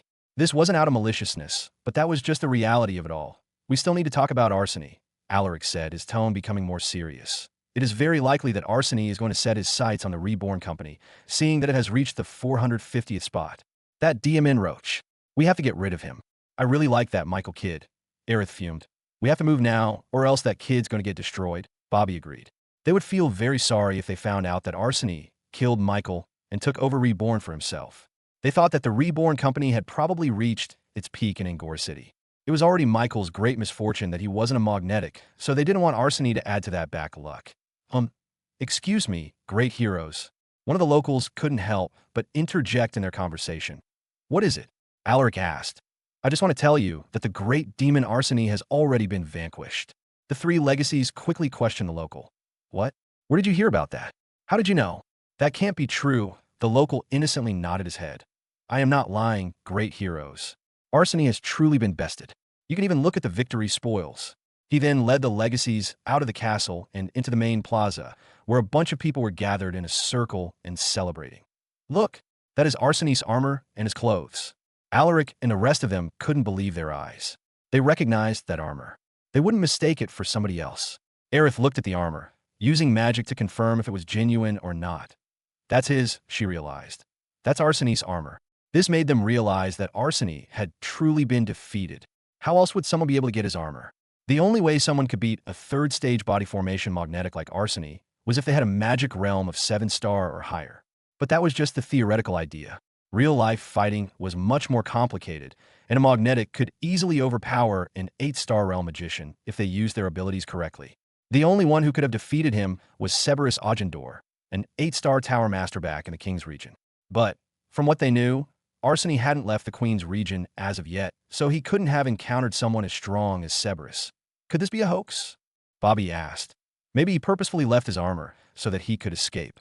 The other two nodded, feeling that this was the most logical explanation as to what had happened. It was that, or there was a third stage or higher magnetic in the lower Queen's region. But that was very much unlikely. For someone to defeat Arseny, they would have needed 3 surgeries. I definitely haven't seen someone like that in recent times, Aerith commented. She would know that because the only ones who could perform the surgery was her and her team of healers back in Metropolis. In short, all of the magnetics were accounted for, and all of them were back further north of the Queen's region. I'll keep my eye out, Alaric said. I'll try to contact Duke Stellman of Angora City to warn him of Arsony's plans. If need be, then I will send my troops there to support. But for now, we'll wait and see. The other two agreed with Alaric and settled the matter there. And since they didn't have much to do anymore, they went on their own ways and separated, leaving to go back to Metropolis. Meanwhile, back in Angora City, Michael met up with the others now that the business with Flare Corp was over. Shiana and Castell worked together to arrange for supplies to be shipped out to Batroc Town as soon as possible. However, since the path was still rough and had no golden road, their estimated time of arrival would probably be a week or more. Master, those three people were quite strong, Fudge said, popping out of the shadows and onto Michael's head. Yup, they're called legacies for a reason. They're the top businesses in Metropolis, which means that they're all probably ranked in the 300 to 200 range. Not only that, but they were very strong magnetics as well. He didn't know about the other three legacies, but he sure knew that Alaric was at least at the very peak of body formation. Defeating Phlerexis without showing his diva or using his ability was a flex that only the best of the best could showcase. Fudge, I hope that you didn't try and put your shadows onto them, right? He gave Fudge a stern look. No, master. I swear. Those guys were just way too strong that I knew my shadows would immediately get found out if I attached it to them. Being magnetic came with a lot of perks, one of them being that Fudge couldn't prank them. Speaking of which, master, can I become a magnetic? Fudge put himself in front of Michael and did the best soft eyes that he could muster. He even molded his body to have a tail on his back, mimicking a very good dog. But of course, Michael wasn't going to get swayed by Fudge. He would be far too unstoppable if he became a magnetic. Nope. I'll be taking all the Godforge pieces first, he declared. He didn't even know if monsters or demi-humans could become a magnetic. For all he knew, only humans could become one. After all, Godforge pieces attach themselves to the heart, something which Fudge didn't have. In the future, though, he wouldn't mind Fudge or his other allies becoming a magnetic if that was possible. He just wanted to be as efficient as possible for now and hog all the Godforge pieces they could find. It wasn't out of greed, but out of necessity. The stronger of a magnetic he became, the more secure they could become as a company. Speaking of which, Michael just remembered something. I have something to do. Tell everyone I'll be back before dinner, he said to Fudge. Michael immediately turned himself into a shadow and transported himself back to Batroc Town. Coming back here a day later, he saw that the entire town was just starting to get back on their feet. They were sweeping the streets, clearing burned debris, and overall just getting back on their feet. But strangely though, their main priority wasn't rebuilding homes or recreating infrastructure. The citizens of Batroc Town instead focused on creating a giant statue of the Iron Maiden in the very middle of their plaza. It was about 20 feet tall and strangely accurate to the Iron Maiden that he saw back then. Why is it so accurate? They weren't even there? Michael just had to attribute it to Fudge doing Fudge things. He was starting to understand why Fudge's talent was called the SSS-class Malevolent Passenger. The slime was truly malevolent. The Holy Son Michael. One of the locals spotted Michael and immediately kowtowed on the street. And as soon as the other people heard this, they immediately bowed down on the street as well, showing their respect to Michael. Whoa. What are you all even talking about? He asked them. It is you who has brought us the knowledge of the Iron Maiden. It is also you who will bring her image to the world. Who are you if not the Holy Son of the Iron Maiden? The other citizens nodded fervently, agreeing with the man's words. Michael shook his head. He didn't even want to deal with what Fudge had cooked up here. Just so you guys know, I'm not the Holy Son or whatever. The locals didn't seem to hear his words though. Michael didn't want to be here when the Reborn trucks arrived with supplies. They would surely be more fervent in their worship because of that, saying that he brought them the holy animals of the Iron Maiden. He quickly floated away from the growing group of locals and went directly towards the castle. Nothing much had changed with this structure, probably because no one knew what to do with it. After all, Flare Corp had completely erased all the royal blood in Batroc Town, and now that they're gone, there's no one left to rule them, which meant that the castle was vacant. He went directly to the throne room, where the self-destruction of Phlerexis took place and where he met the three legacies. Stepping into the middle of the room, he found himself surrounded by burned blast marks. There was nothing left of Phlerexis but these black streaks on the ground. However, he knew that even if blood, flesh, and bone were destroyed, there was one thing in Phlerexis' body that would never be destroyed, and that was his Godforge piece. Aerith said that the Godforge pieces were too separated to even see with the naked eye, therefore almost impossible to pick up. But Michael had no problem with that. He didn't have to pick them up. All he had to do was let them come to him. In all the cases that he obtained a Godforge piece, They would always come to him involuntarily, shooting off to his chest like a bullet. He was hoping that it would be like that as well. So, he closed his eyes and relaxed all his muscles as he waited for the God-forged pieces to come to him naturally, just like before.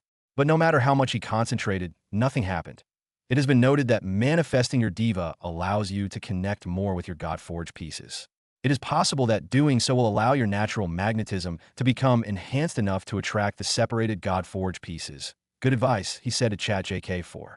As he connected with the God-forged pieces in his heart, the image of the futuristic robotic hand appeared hovering above him.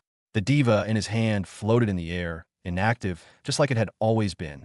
But this time, the diva seemed to have sensed something within the room to cause it to stir. It spread its fingers and turned its palms upside down, as if feeling something on the ground. And it was at that moment that Michael felt a slight reverberation on the floor. It was subtle, but it was there. Microscopic particles of the Godforge were slowly unearthing themselves from all over the room. These pieces were so small that they just passed right through the solid walls. And as they came closer to the center of the room, particles started to collide with each other and unite into bigger pieces. As Michael's diva summoned more and more of these particles, they combined large enough to become small pellets that floated in the air.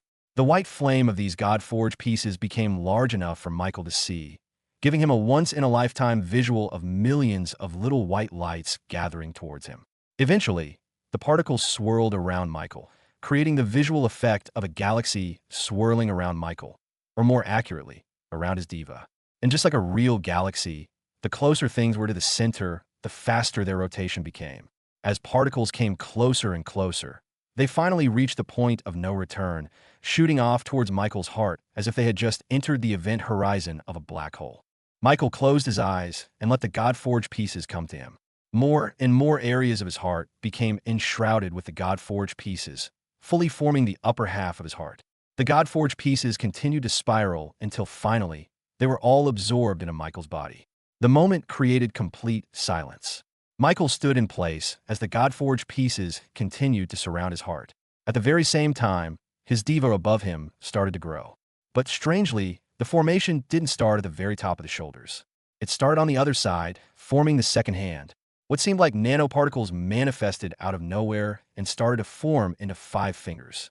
It formed the metal veins, the circuitry, and eventually the black outer shell of the hand. The formation continued, with more and more nanoparticles appearing and forming the rest of the hand until eventually, it stopped at the very elbow of the hand. His diva now had the complete right hand and a half left hand. Finally, Michael felt the power in his heart start to settle. The new God-forged pieces had successfully integrated itself with his body without any problems. There was a certain feeling of accomplishment in his mind, a feeling of completing a goal. Just from intuition alone, he felt that he had advanced into the 3rd stage of body formation. ChatJK4, can you confirm? By comparing you to Arseny and Florexis, it is safe to say that your diva has advanced enough to reach the 3rd stage of body formation with a 95% certainty. I need more information to completely conclude this conjecture. Michael could understand why ChatJK4 was feeling not so certain about it. After all, Florexis was in the 4th stage of body formation. And if Michael had absorbed all of his God-forged pieces, and he thinks he did, then by all means he should have also reached the 4th stage of body formation. However, he found out early on that he required much more God-forged pieces than the normal magnetic. So, he couldn't really fit into their standards. Either way, Michael was more than satisfied with this breakthrough.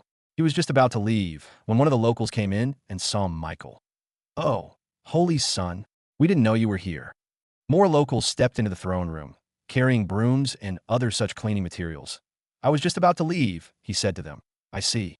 Well, I hope that you will visit Batrock Town soon because we are about to turn this entire castle into the very first church of the Iron Maiden," the local said with crazy fervor in his eyes. Michael sighed. "Well, it's your town," he said begrudgingly. And just as he was about to leave, one of the locals revealed something to him. "Holy son, we hope that you empty out the evil Florexis room out on the edge of town. We're not confident that we can disable the traps there." Michael looked at them, confused. "I thought that this was Florexis' room. He has another secret underground room, just beneath the walls. He rarely visits it, but one of them almost died when he tried to enter," the local said.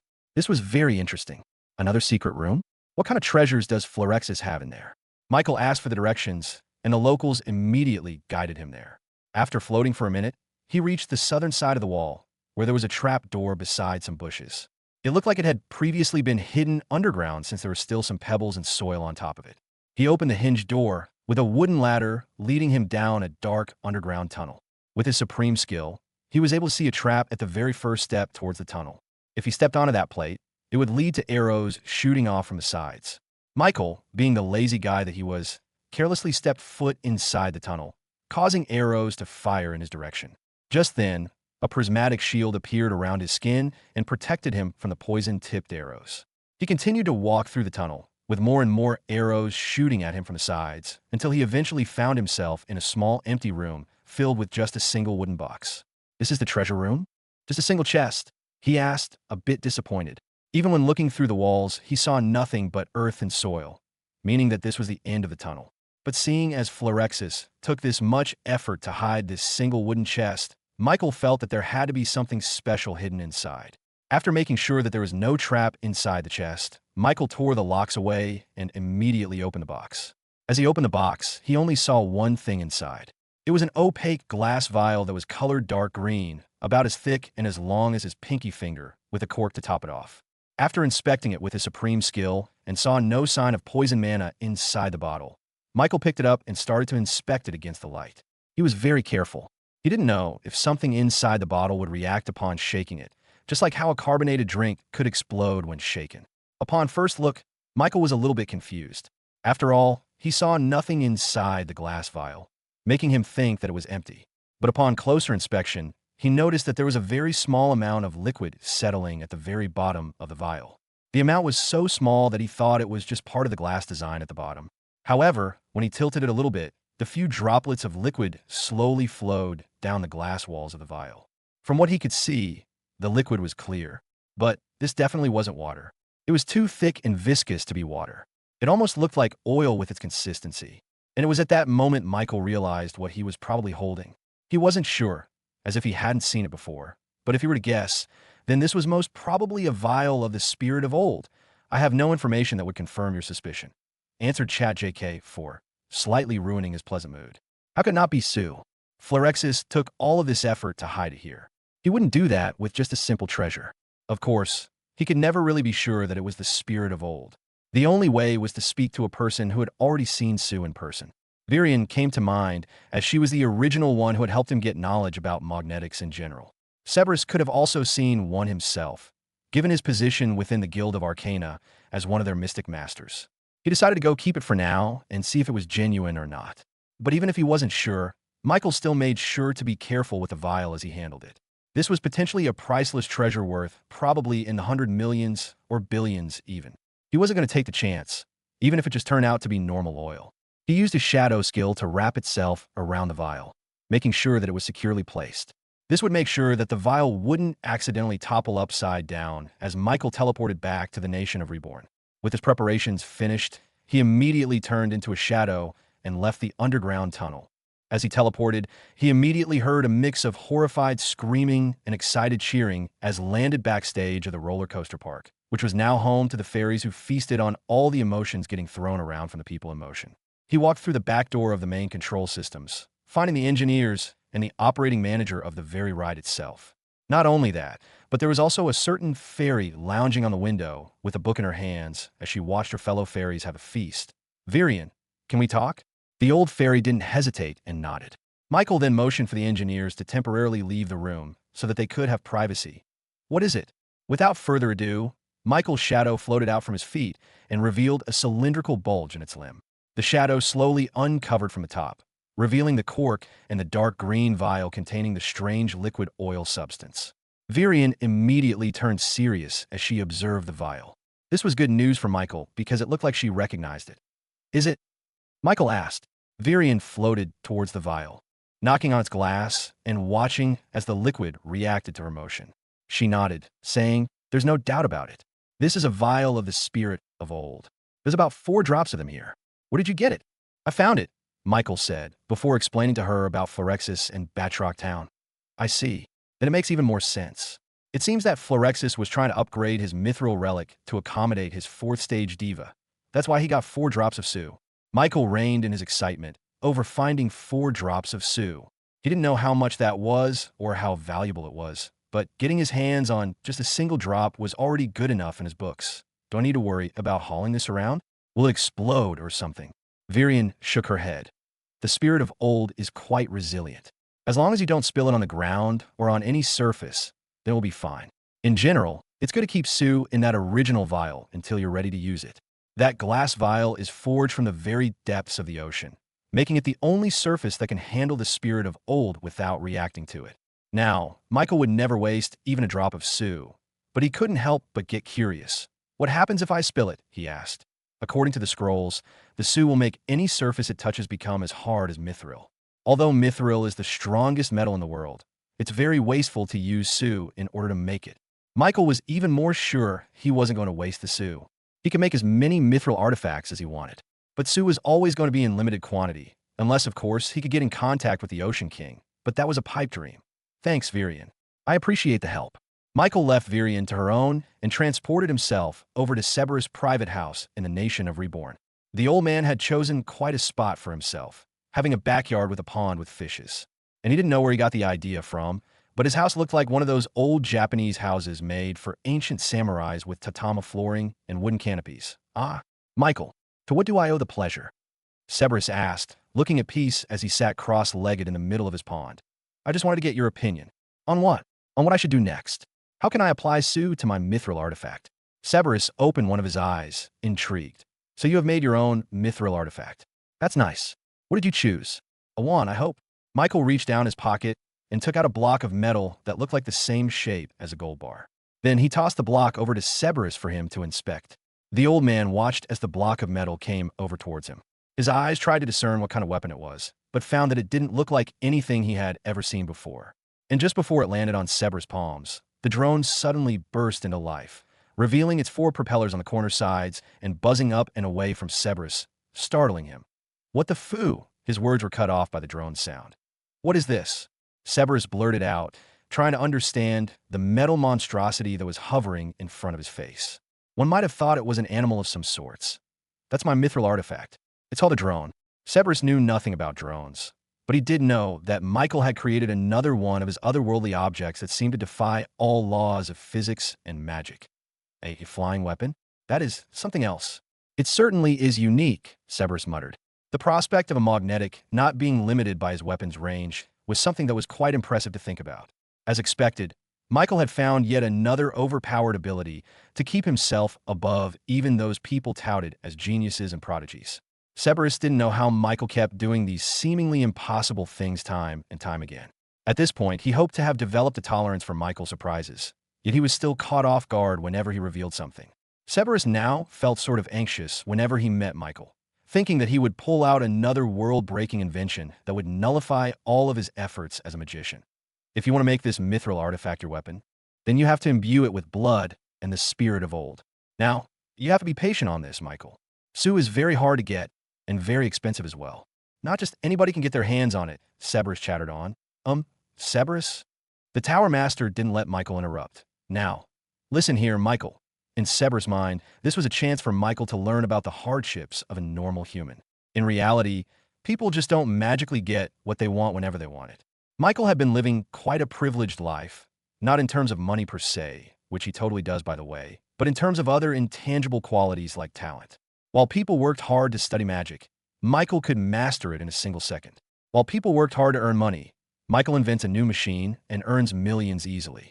While 99% of people don't have a chance of becoming magnetic, Michael stumbles upon it and becomes one without question. The spirit of old is something that is rarely distributed. No amount of money could buy them because most companies hoarded it for themselves. Cerberus, I have one. Yes, you have one, but it's very much impossible to get one if you don't. Say what now? Michael had in his hands a dark green vial containing a few drops of a crystal-clear liquid with the consistency and viscosity of oil. Cerberus' jaw dropped. No way. The old man couldn't help but slump as he realized all of his words were for nothing. He then whipped his head up to the skies and cursed whoever god resided up there. You unfair gods. Can't you not be on his side for once? He then turned to Michael. How did you get a vial of Sue? And one too. Have 4 drops of it already. Michael explained everything about Flare Corp and how he stumbled upon his Florex's hidden storage room containing this vial. I guess it's a karmic reward, Cerberus sighed. Your company has been pestered by Flare Corp, so it's only natural that you obtained his loot. Still, that didn't make it all reasonable. Cerberus was starting to think that the gods were truly on Michael's side. Hey, tell the truth. Is it true what they say about you and the Iron Maiden? Cerberus questioned. Michael couldn't believe that the rumor had spread this far. No, that's a long story. But that's besides the point. What I need to do to coat my mithril artifact with Sue. Cerberus sighed, before leading Michael inside his wooden, Japanese-themed home with his hands behind his back like some monk. Then, they entered Cerberus' tatami room, where Cerberus asked Michael to remove his shoes. Where did he get this idea from? Cerberus took out a scroll from one of his cabinets and unfurled it on the floor, letting Michael see it in its entirety. Once unfurled, Michael saw a large map of a city. But not just any city on the top of it.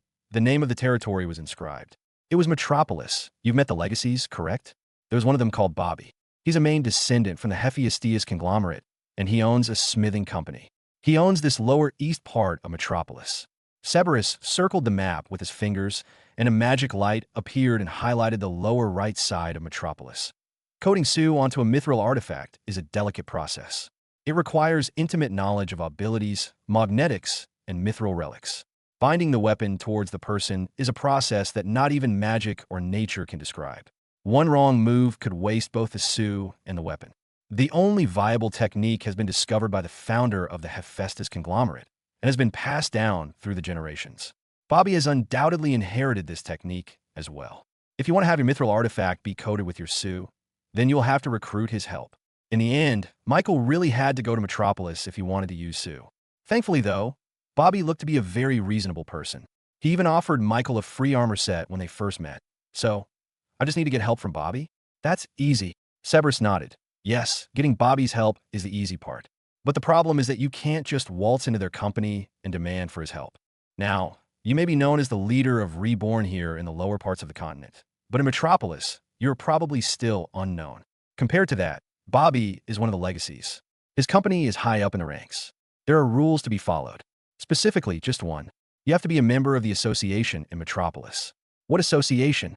Michael asked. The association is the gathering of all companies and groups operating in Metropolis.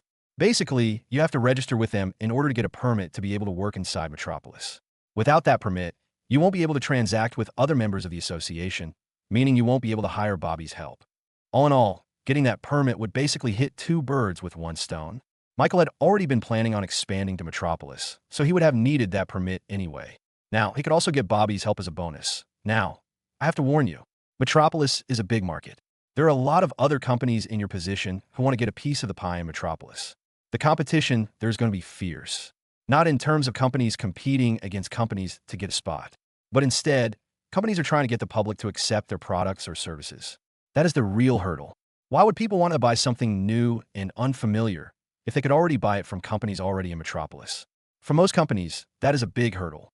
Metropolis was the mecca for entrepreneurs looking to develop their companies. The market inside the territory was so good that simply becoming a part of the association would increase their ranking in the Golden 500 by at least 10 places. But of course, not everyone could join the Metropolis Association. If everyone was allowed, then there would be too much competition within the territory and the market could end up becoming divided. Only the best of the best could have a chance of joining, much less succeed in this competitive market. That was why the association was very picky with the companies they accepted. According to Cerberus, only 5 companies every year get their permit to establish their companies in Metropolis. The remaining spots could change depending on the situation in Metropolis. If there's a company that ends up becoming bankrupt and unable to continue business, only then will a spot in the association open up. This means that on average, about 5 companies die off in Metropolis. Cerberus then looked at Michael. For you, I reckon that the association will immediately give you your permit once they see that you're a Vanderbilt. But knowing you, I bet that you won't use that name to your advantage. That was exactly the truth. Michael didn't want to use his last name as an easy pass into Metropolis. He wanted to get in there by his own merit so that the accomplishment would just fall onto him, not the Vanderbilt name. He built the Reborn company from the ground up without his grandfather's help. He didn't need it now. How will I get the permit? Just show up in Metropolis and ask for the association. That's right, Cerberus affirmed. They will give you a test, a simple one. You have to show that your company can survive in Metropolis environment by giving you a temporary stall to sell your product or your service. And by the end of the testing period, if you have satisfied enough customers, only then will the association give you your permits. Michael took all of Seber's words in, with ChatJK for taking notes in the background. I'll get that permit, he declared. Cerberus smiled. I know you will. Good luck, boy. Once he was done talking with Cerberus, Michael immediately went back to their headquarters to convene with the others. He wanted to tell them about the next course of action for this company. So, he gathered everyone at a long table. He was sitting at the very end. On the right of him was Shiina, followed by the other Dragonborns. Right next to the Dragonborns were the two Orc chieftains, as well as Kong, their chief engineer. On his left was Yuna. Fudge was supposed to sit there, but the ninja slime preferred to sit on Yuna's lap instead. So she was the one who was sitting right next to Michael. Beside Yuna was his parents, Lilia and Bart. As much as Michael joked, they were important to him as well as for this company. Right next to Lilia was Castell, and the one next to her was Grieve, who had been late to the meeting and had to take a seat on the very last spot because he forgot there was even a meeting at all. Michael, dear, have you finally decided to announce something? Lilia teased, nudging Yuna at her side. No, Mom. This is serious. I want to talk about our expansion in the Queen's region. Now that we have covered the entire southern tip, it is now time for us to expand further out north. Our next stop is in Metropolis. A flurry of excited murmurs rang out within the room. As you wish, Lord Michael. Thanks to the supplies and resources we got from the companies that want to install their own restaurants in the truck stop, we were able to finish the Golden Road expansion to the east, as well as a little bit further up north, Shiina reported. It will probably take a few weeks before we reach Batrock Town. A week less if we spend more to hurry it up, Castell added. The two women, as per usual, handled the day-to-day business of Reborn, so they were the ones most excited about this expansion. Ho ho ho Metropolis. I haven't heard that name in a long while, Grieve muttered. Grieve. Are there any warriors over there that I can defeat? My biceps have been aching for a fight. Zion, please. We're doing real business here. Act more mature, Shiina reprimanded him. I agree. Why pick a fight when we could just relax? Jocko added. We've just ended our punishment from the girls' team.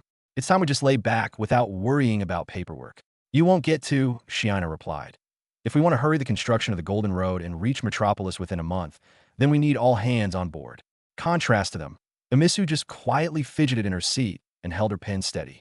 She wanted to help with the paperwork. Yuna, on the other hand, looked at Michael.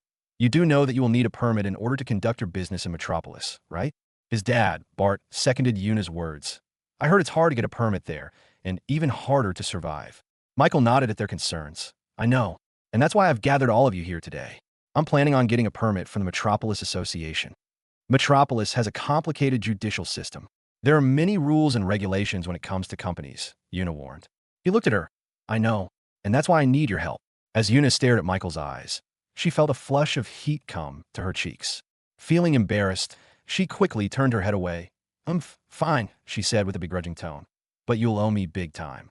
And this time, you can't use the excuse of being busy to get out. Michael chuckled. Fine. Meanwhile, Bart and Lilia quietly poked one another as they watched the two interact with a bit more closeness than before. Michael had to clear his throat to stop them. Ahem. Anyway, according to Cerberus, we'll be given a stall in a designated place in Metropolis where we'll have to show off our products/services to the locals. Once we've earned their votes, we'll be given a permit to work in Metropolis. We'll be able to expand our business by then. Is everyone clear? They all gave him a look of confidence and excitement. The Dragonborns nodded at him. The Orc chieftains did their rituals, and Grieve, although he had no eyes, showed his excitement through his clacking ribs. He put his hand on the table. All hands on three. Everyone reached over from their side of the table, piling on their hands in a circle. Michael's hands were on top, with Yuna just below his. He smiled at her before counting down. On three, huzzah! Grieve cheered prematurely. You went in too early, Zion complained. I seem to have forgotten how to count, ho ho ho. Everyone started chuckling to themselves. Meanwhile, Michael felt a hand grip on his hand. He looked, and it was Yuna, who gave him a reassuring nod. After their initial meeting came the nitty-gritty details. Castell, I want you to prepare our products to launch. The soap line, the bicycles, the hand watches, everything that can be sold in a stall. Castell nodded. Understood, young master. Here is an itemized list of what I think we should sell. Even before Michael told her what to do, she had already thought up a list of their products to be sold. Good. Now, Kong, I want you to construct a stall that we'll be selling the products in. I want to pop out. You can talk with Yuna to see the specifications. I'll have to first browse the rulebooks from the association in Metropolis. But I think that there's no limit as to what kind of stall you can make as long as it's small and mobile, Yuna said. I'll visit Metropolis later tonight to officially ask for a permit. I'll ask for a rule book, he promised her. Buto. Ra. Tata. The two orc chieftains immediately presented themselves to Michael, showing off their unique traits, muscles, and quills. Boss, I offer you the services of the Orcanine Shadows. They shall endeavor to spread their clones and find out more about our competition in Metropolis, said Naruto. We in the Orcupine Shadows offer you protection while on your visit to Metropolis. We shall also create safe zones that our clones can gather in, said Sasuke. I appreciate you both, but don't get too overboard with your spying and protecting. Metropolis has a lot of strong people, magnetics to be exact, and they have abilities that can easily discover your shadows if you attach it to them. But as long as you survey in neutral zones and not invade other people's territory, then you're good. The two orc chieftains bowed and did their rituals. Those abilities are cheats. Fudge complained. This actually soothed Michael's worries about Fudge going overboard again. At least he knew that the little ninja slime wouldn't be able to do its pranks on those magnetics. Kukuku, that's fine. I don't have to infiltrate them through magic. There's always a chance to infiltrate them through belief, Fudge muttered under his breath. At the end of the night, their plans were finalized. Though to be honest, it was only Castell, Shiina, and Yuna who did all the work with the preparation. As bad as it sounded, he and the others had already backed out by the afternoon, with Zion and Fudge inviting him over to play some board games. Suffice to say, they were given a lecture by the girls at night as punishment. On the next day, Michael was ready to go over to Metropolis and officially submit his application for the permit in Metropolis. Thankfully, Jimmy, their news correspondent, had already gone off to Metropolis much earlier. And of course, Michael had left his own shadow on Jimmy, so he was able to transport himself on the gates very easily. But before he left, Yuna pulled him aside and had a talk with him. Hey, please, whatever you do, do not listen to a word she says, okay? Michael looked at her as if she was joking. She? Who? What are you even talking about? Yuna looked like she wanted to say something, but ended up not saying anything at all. Just remember that I told her none of those things, okay? Now, Michael was even more curious about what she was talking about. But no matter how he probed, she just kept deflecting the conversation. But whatever it was, it seemed personal. With the way she was acting reminded him of how he acted whenever his mother and father did some very embarrassing setups with her. Fine, I'll take your words into consideration, he promised her, and that seemed to take a load off her mind. Okay, you can go now, she said. Michael chuckled and shook his head. He truly didn't know how women worked. Finally, he focused on his body and used his supreme skill to sense all of the shadows he left behind in the Queen's region. There were probably millions of them right now, swarming the Angora city and the grafted cluster specifically. However, there was one of them much further north of the Queen's region, bypassing even that of Batroc Town. Concentrating on this small target, he saw Jimmy standing by the tall walls of a territory, waiting for Michael to come with him. With a single thought, Michael grabbed onto that shadow clone he left behind in Jimmy's feet and yanked himself over in that direction. He immediately turned into a shadow, finding himself in a black realm before he whizzed past everything. And within a second, he reached his destination. Meanwhile, back in their headquarters, Sebers couldn't help but shake his head as he saw Michael disappear off to Metropolis with such ease. It's so unfair, he muttered. Only someone like Michael with complete control over mana could sense his own shadow creation that was almost a month of travel away. And only someone with near limitless man could transport himself over there without even breaking a sweat. It truly was unfair.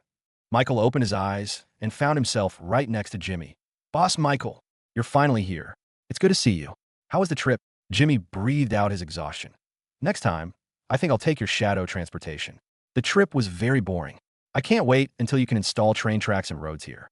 That's what I'm here for, he answered. The two of them walked over to the gates manned by soldiers. There were plenty of carriages and horseback riders coming inside Metropolis, and all of them were being inspected by the guards for their paperwork. Permits, please, said the guard to one of the carriages carrying barrels of wine. The rider brought out a golden seal to the guards, which confirmed their identity. All right, you can come in, he said, with the gates slowly rising up to let the carriage inside. Next, the soldier said, and it was finally time for Jimmy and Michael. After seeing that they were only on horseback, the soldier assumed that they were just travelers. What's the purpose of your visit? Tourism? Business? Please state honestly. Jimmy immediately presented one of his letters with a stamp on it. I'm a journalist. I wrote to the newspaper company here for an article. The soldier took a good look at the letter, especially the red stamp at the bottom, before nodding his head. All right, come on in. The soldier waved the two of them in, thinking that the golden-haired boy was accompanying the journalist. Is there a problem? The soldier asked. The purpose of my visit is different, Michael stated. I want to get a permit from the association. The soldier looked at Michael, surprised that someone as young as him was willing to brave the difficulties of getting a permit. "Well, good luck, young man," said the soldier. "One of our soldiers will guide you over to the association, and they will be the one to brief you on the rules. Is that clear?" Michael nodded. "Who should I ask for?" "Just ask for Claudia Montgomery. She's the one that's in charge of permits." "Wait, Montgomery?" The soldier nodded. "Yes, that famous Montgomery. One branch of their family is in charge of the association. They make sure to manage all the companies and groups inside Metropolis, while keeping a neutral side." In hindsight, Michael shouldn't have been surprised. After all, the Montgomerys were famous for being diplomats all over the globe. Their main jobs was to settle all conflicts and preside over any agreements between them. It made sense that only their family could manage such an influential group like the association. Does Una know Claudette? The answer to that was already answered when he remembered what Lass said to him before he left. She seemed very nervous about him coming into the association, probably because she knew that he would eventually cross paths with one of her family members. If that was the case, then she should have come here, Michael thought. That way, she could help him out while also having a family reunion at the same time. Eventually, a carriage came over to the entrance, and the soldier boarded inside, guiding Michael to sit beside him. "I'll take you directly to the association. Meanwhile, sit tight and have a view of Metropolis," the soldier said. Michael sat on the carriage, feeling the bumps of the road as the horse trotted along the stone brick roads. This made him miss the nation of Reborn even more. After all, this carriage was mind-bogglingly slow while giving its passengers the worst traveling experience ever. He eventually settled down and entertained himself by looking out the window and observing Metropolis up close. As expected, he saw a large black tower in the distance, piercing through the skies and releasing a huge amount of mana through the clouds. This was none other than the Magic Tower of Metropolis, which was quite bigger and taller than all the magic towers he had ever been on. Looking ahead, he also saw the entirety of Castle up ahead. The whole structure was perched upon a mountain that seemed to have been leveled into a plateau for easier construction. And since this was a major territory in the Queen's region, Michael guessed that the Duke probably lived there. And right beside the castle, he saw the Knight's Court. Wherever there was a castle, there would always be a branch of the Order of the Heavenly Knights right next to it. After using his supreme skill to sense the mana of the entire territory, Michael was overwhelmed to see that the visible part of the metropolis that he saw was just a fourth of the entire landmass in total. This was perhaps the biggest civilization he had ever seen. He finally understood how the legacies could fit inside just one territory without clashing. It turned out that there were enough pieces for everyone. Eventually, the carriage came to a stop and the soldier guided Michael onto a large stone building propped up by many pillars on all sides. "This is the association. Just go inside and they'll guide you where you need to go." "Good luck," said the soldier as he went back onto the carriage and went back the way he came. Michael stood at the very first steps of the association building, looking up at this giant piece of architecture that reminded him of the famous Parthenon temple back in his previous world. Except this one was in very pristine condition and about thrice as big. He walked up the steps, seeing people wearing white chitons as they walked and talked with each other. Michael guessed that this was the uniform for association employees, as their chests had a giant made out of pillars stitched onto it. Eventually, he entered inside the marble building and saw a reception area, where a woman wearing a white tunic greeted him with a smile. "Welcome to the association. What can I do for you, young sir?" "I want to establish my company here in Metropolis," he answered. "Ah, so you want a permit then? If you could please write down your name and your company's name in this paper, and I will process your application shortly." The receptionist gave him a paper to write on, and he quickly took out the ballpoint pen in his pockets and began writing in it. "Oh, I forgot to give you a quill and ink." "I'll go get it." She noticed that Michael was writing on the paper without using any ink at all. He continued to scribble on the paper, never running out of ink. The receptionist was so surprised by this that she ended up staring off into nothing as Michael handed her back the paper. "Excuse me, miss." "Oh, I am sorry. I was just interested in that thing you have." "Does it not need any ink?" she asked. "It's all inside," he replied, giving her the pen and letting her try it out for herself. "Go ahead and write something on the paper." The receptionist took out a blank piece of paper and began scribbling out a few words, with the pen magically bringing out ink in the perfect amount. No spillage, no blots, nothing. "This is amazing," she praised. Her eyes almost turned into starry skies as she wondered at the amazing ballpoint pen. Miss? About the permit." "Oh, forgive me.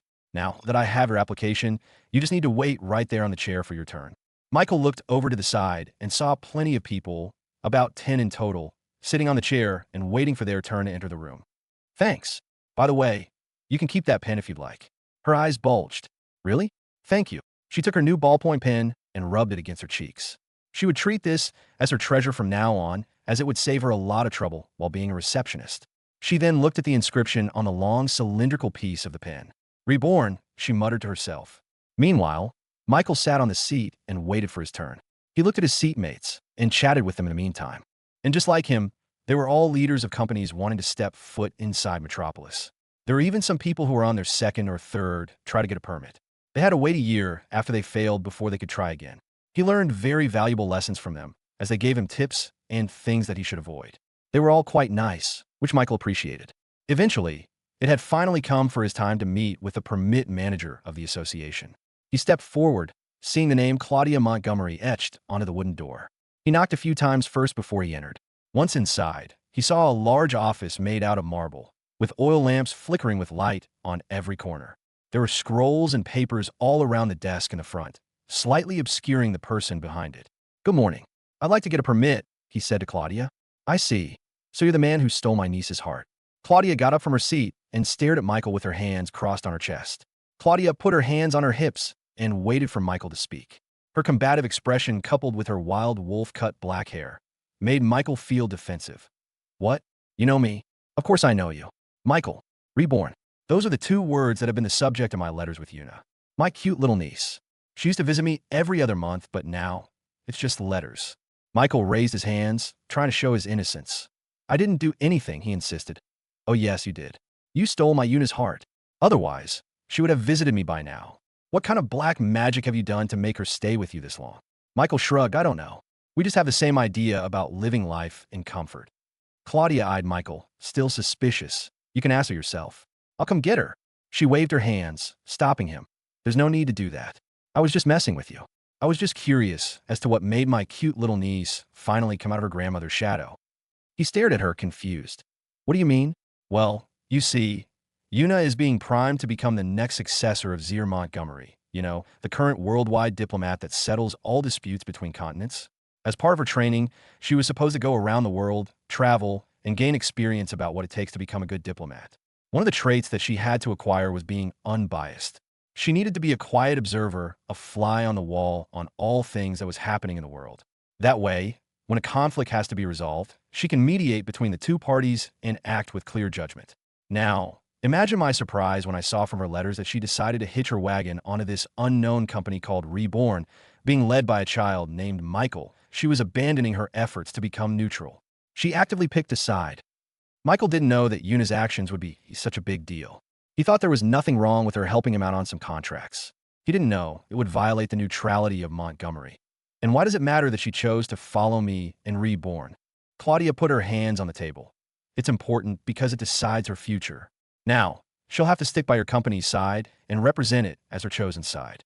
She can't arbitrate conflicts involving other parties, only those involving the Reborn company. Her path has basically been set. Your company's downfall is her downfall. Michael took a deep breath. He didn't feel sorry about this at all because he knew that Una made her own choice.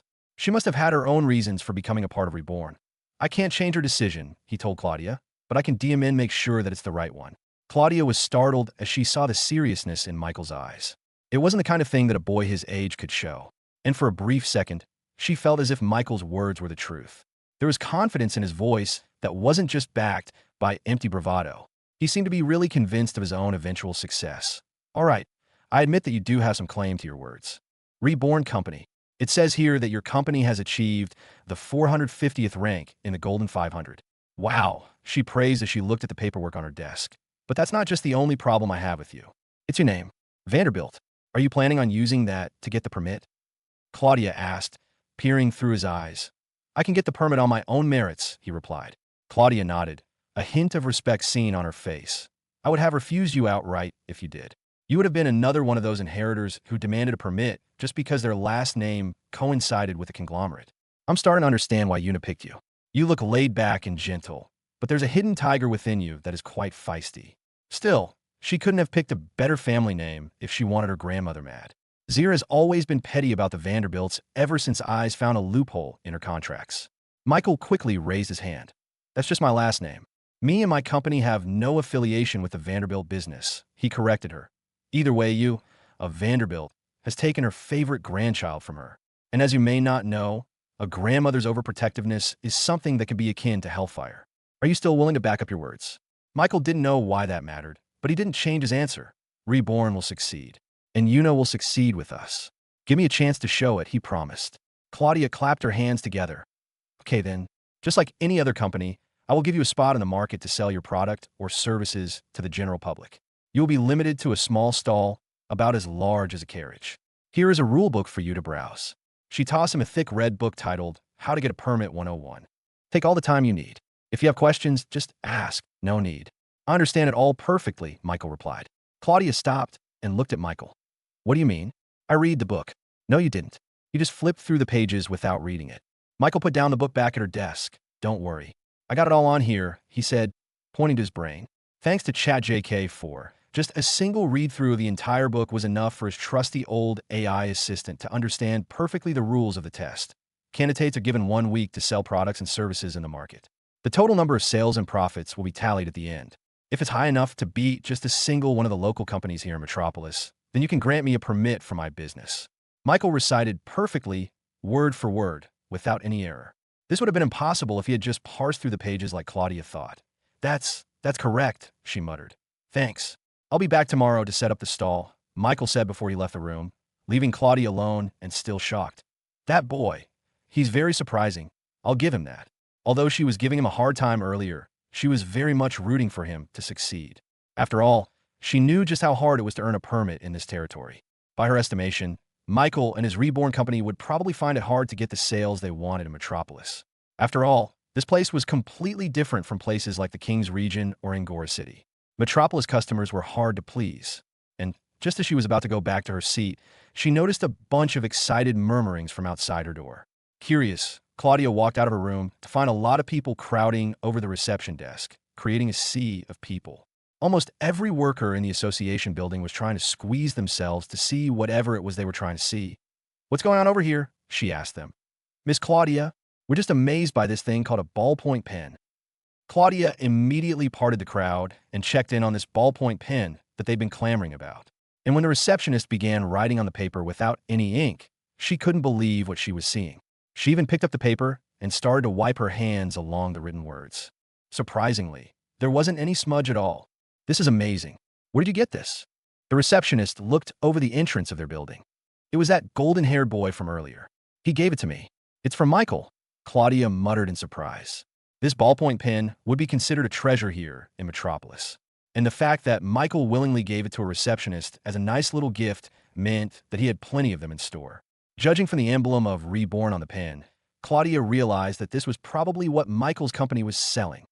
So that's what turned them into the 450th ranked company in the entire world, she realized.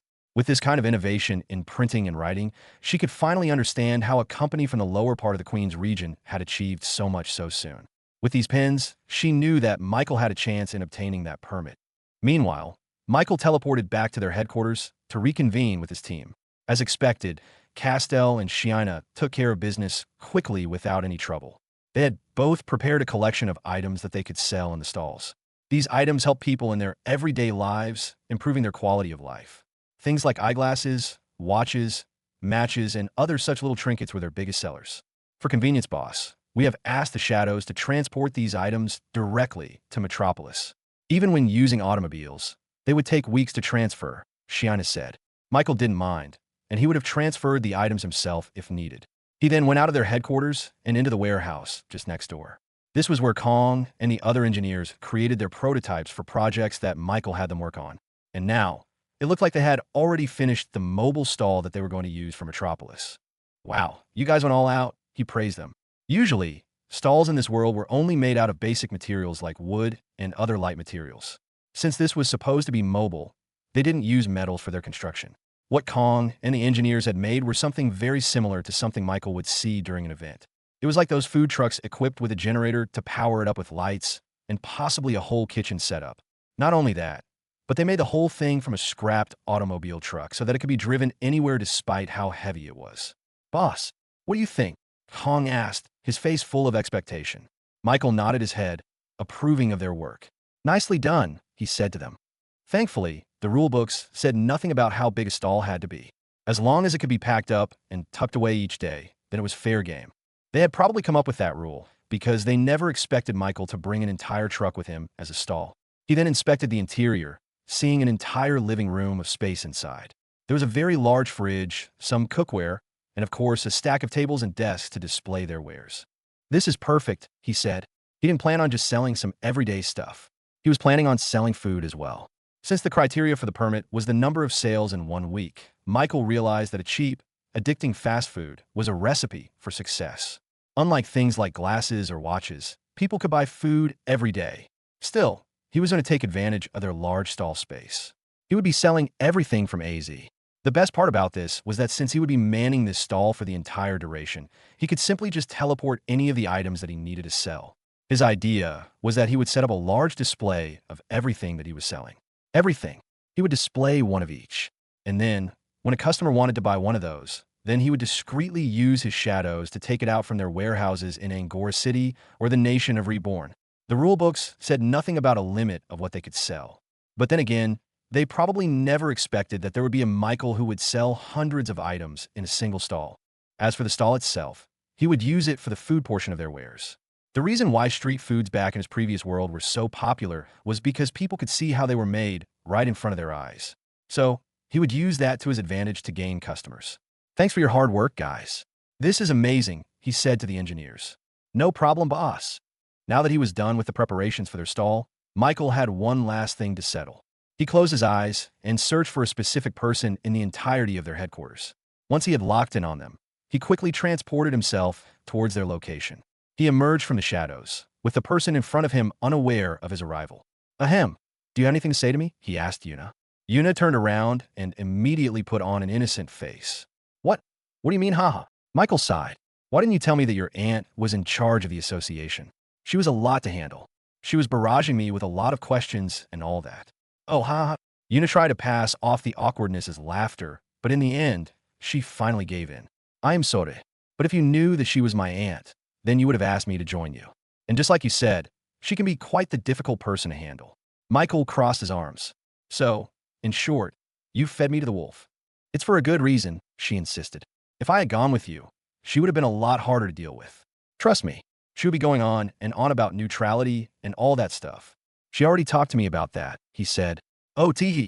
Yuna tilted her head, squinted her eyes, and poked a finger on her cheek. This was her signature pose back in the days. This was the kind of pose that would have sent an entire arena of people into a roaring applause. And Michael, try as he might, couldn't help but be affected by this psychic spell. He quickly turned away, hiding his blush. Fine, just next time, you better talk to her so that she won't ask me those questions again." Yuna nodded. "Yup, I promise."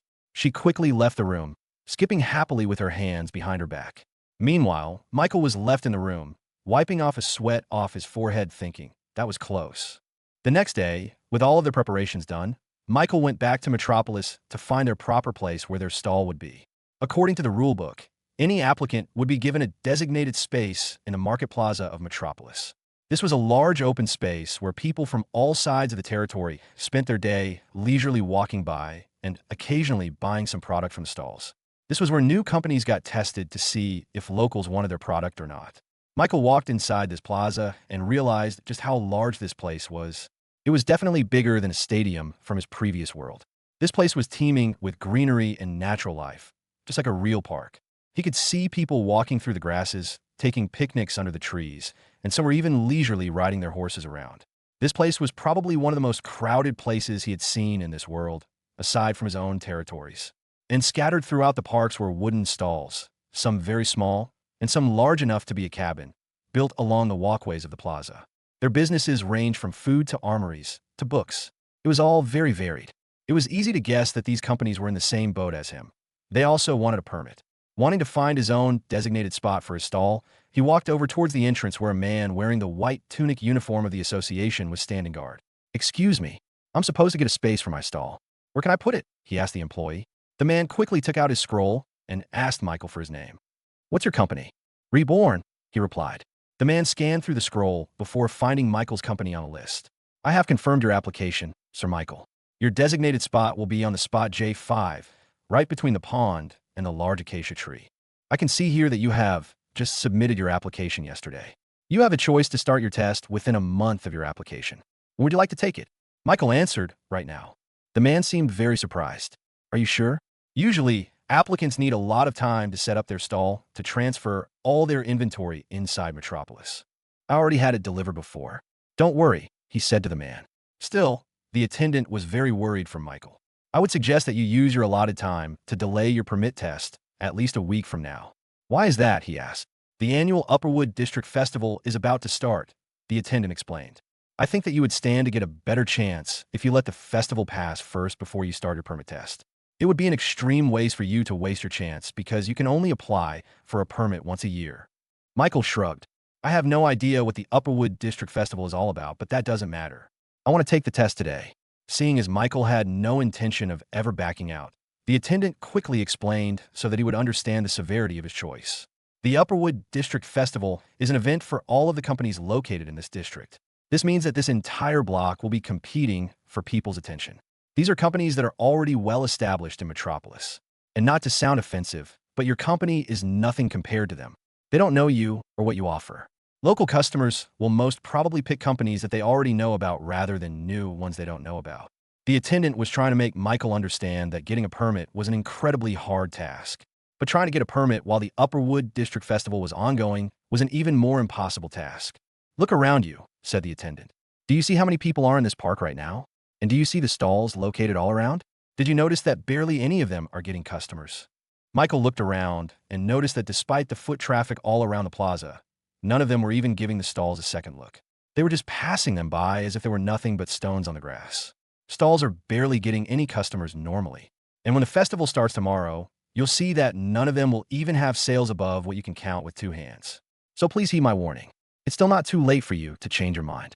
You can give yourself a better chance if you just wait another week.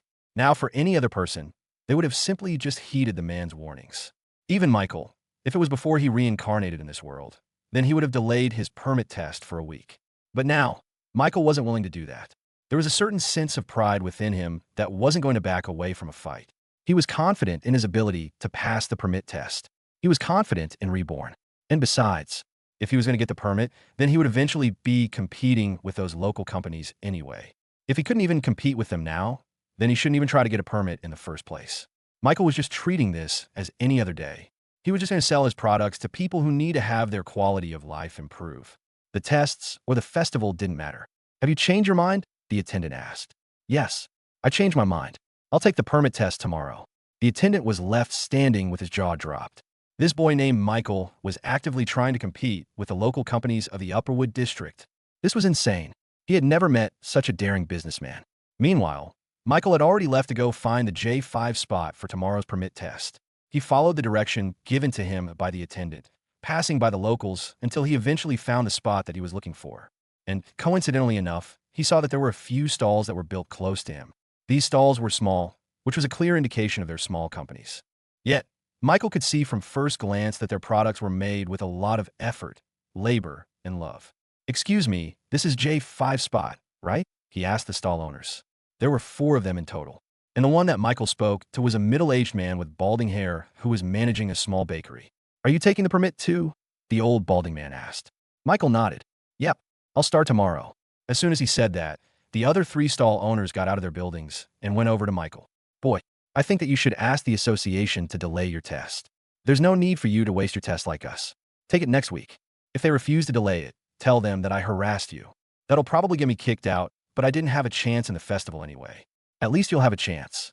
Michael appreciated their concerns. One of them was even willing to sacrifice themselves just so that he could delay his permit test, which was very touching. It's okay. I chose to start my permit test tomorrow, he told them. They all looked at him as if he was crazy. No one in their right minds would start their permit test during the Upperwood Festival. But it seemed that Michael was set on his ways, and there was nothing they could do to convince him otherwise. It's fine, the old balding man said. He's just a kid. There's plenty of chances for him in the future. The others agreed. It might actually be a good experience for him. He can learn from his mistake. If that's the case, then welcome to our little spot here in the Market Plaza. If you have anything you want to ask, then just come right over to our stall and we'll help you out whenever we can. Us small companies should stick together, helping each other out. Then, they started to introduce themselves to Michael. The old balding man who owned a bakery was named Otto. Right next to him was Rena, who was the owner of a small perfume shop outside of Metropolis. The other one was Carter, who was a shoemaker whose stall was filled with handmade leather shoes. Last but not least was Pedro, who was a metalworker who specialized in utensils like spoons and forks. Their stalls were quaint and homely, but Michael could see that their products had good quality for this day and age. If these were sold in other territories like Kingsbridge Town or Angora City, then Michael could see it become a very popular item to trade for. However, this was Metropolis. Competition here was hard. He had already seen much larger companies and stores that sold these kinds of items as he made his way towards the market plaza. In short, it was hard for them to distinguish themselves from the people. "How about you, kid? What do you sell?" Otto asked him. "My name is Michael, and I own the Reborn company," he told them. The four of them had never heard of Reborn before, probably because they were originally from territories much further north from Metropolis. "What kind of things do you sell? Metalwork? Textile? Food?" Michael shrugged. "We sell all kinds of things. The Reborn company offers a variety of products as well as services." This garnered a bit of a worried reaction from the four stall owners. They didn't think that it was such a great idea to sell so many products in a stall. "It's great to have variety, but it will be hard for you to make an identity for Reborn. Customers will have no idea what they would get from your company. I suggest that you focus on one specific niche," Carter suggested. "Look at me. People know that I sell shoes, so anyone wanting to get their shoes fixed in this park will come to me." "That's only if they're in a hurry," Carter Reno retorted. "But he does have a point, young Michael. My perfume store may not get a lot of customers, but I'm starting to get some loyal and returning customers because they like my distinct perfume smell. How about your stall? Have you made one yet?" Pedro asked. "If you want, I can help you with it. As you can see from my handiwork, I'm pretty good with crafts." They all gave Michael some tips and some suggestions due only to their desire to help Michael navigate this hard permit test. After all, this was not their first time taking it, so they had a lot to tell him. Michael appreciated them, but he knew what he wanted to do and what he needed to do. "I already have my items in my stall ready, but thanks anyway." The four old-timers nodded their heads. Of course. You're one of us now, so we have to help you out," said Otto. Michael had some questions about them regarding the spot itself, and they eagerly marked out the J5 spot for him. Thankfully, it was quite big and would fit the mobile food truck that Michael had prepared. He also asked them for a map of the whole market plaza, and without hesitation, brought out their own maps to give him. "This is Upperwood District, and in the middle there is the market plaza. We're right here, on the right of the pond in the center," said Rena, as she gave the map to Michael. "If you can see those red lines crossing all over the map, that's the usual foot traffic on the plaza. The thicker the line, the more people are visiting the place," she explained. Michael noticed that the path that crossed his and their stalls only had a very thin line, meaning that the foot traffic inside was very minimal. "Don't worry though, the festival increases the number of customers that go around the park. Now, whether they buy from us is another question entirely," Pedro said, a bit self-deprecatingly. "At least you guys don't have to compete with a literal subcompany of the Hephaestus conglomerate." "Don't bring down the boys' enthusiasm, Pedro," Carter said. "Michael, forget about those local companies and just focus on your own stall. It will just demoralize you." Michael was unfazed. "Please tell me. I'd like to know who we're facing." The four stall owners looked at Michael, surprised at his fighting spirit. "I'm liking you more and more, kid. Fine, I'll tell you. Do you see those buildings surrounding the entire market plaza?" Michael looked at the map and saw that the entire green forest region of the Upperwood District was enclosed by these buildings sectioned off into color-coded areas. First is the company called Spice Vice, and they control this region of the district just beside the main roads. They sell all kinds of spices, herbs, and even honey. They pride themselves in selling these rare products that could only be found outside Metropolis. Michael had never heard of this company before, which probably meant that they hadn't set foot in the Lower Queens region or the Kings region at all. If that was so, then the items they sold must not be that rare. Carter then moved his hand over to the next section of the map, right beside the Spice Vice region. The next region is owned by a large textile company called Sweet Suits. They sell all kinds of fabrics, linen, cotton, satin, you name it, they have it. Their materials are found all over Metropolis. "Did you see the chitons the association employees wear? It's from them." Michael then set his sights on the opposite side of the market plaza. This region is owned by the Pyramidic Cuisine. As you can see, they're perfectly aligned with the most foot traffic in the market plaza. They're the go-to place when people want to eat after walking in the park. Of course, the restaurants that they manage in this district are the low-class ones, which, unlike the really high-fancy ones, can accommodate normal people. Michael wasn't surprised to hear that name. After all, Chef Castillo had already spoken to him about their restaurants in Metropolis. Michael thought that it would be a good idea to ask Chef Gustiu what he knew about these restaurants in the Upperwood district. He made ChatJK for take a mental note of it. And last but not least, this corner of the district is controlled by none other than Quench Company and led by one of the legacies. Michael remembered that Bobby owned the Quench Company, which was a sub-company of the Hephaestus conglomerate. They were one of Michael's goals for obtaining a permit. He wanted to know how to apply Sue to his mithril artifact. It was good to know they were so close to him. This part of the Quench Company is managed by one of Bobby's officers, one of his generals named Dickie. They specialize in creating everyday metal objects for furniture. Their quality of work is said to be very close to dwarven quality, if you can believe that. I can't believe that, Michael muttered to himself.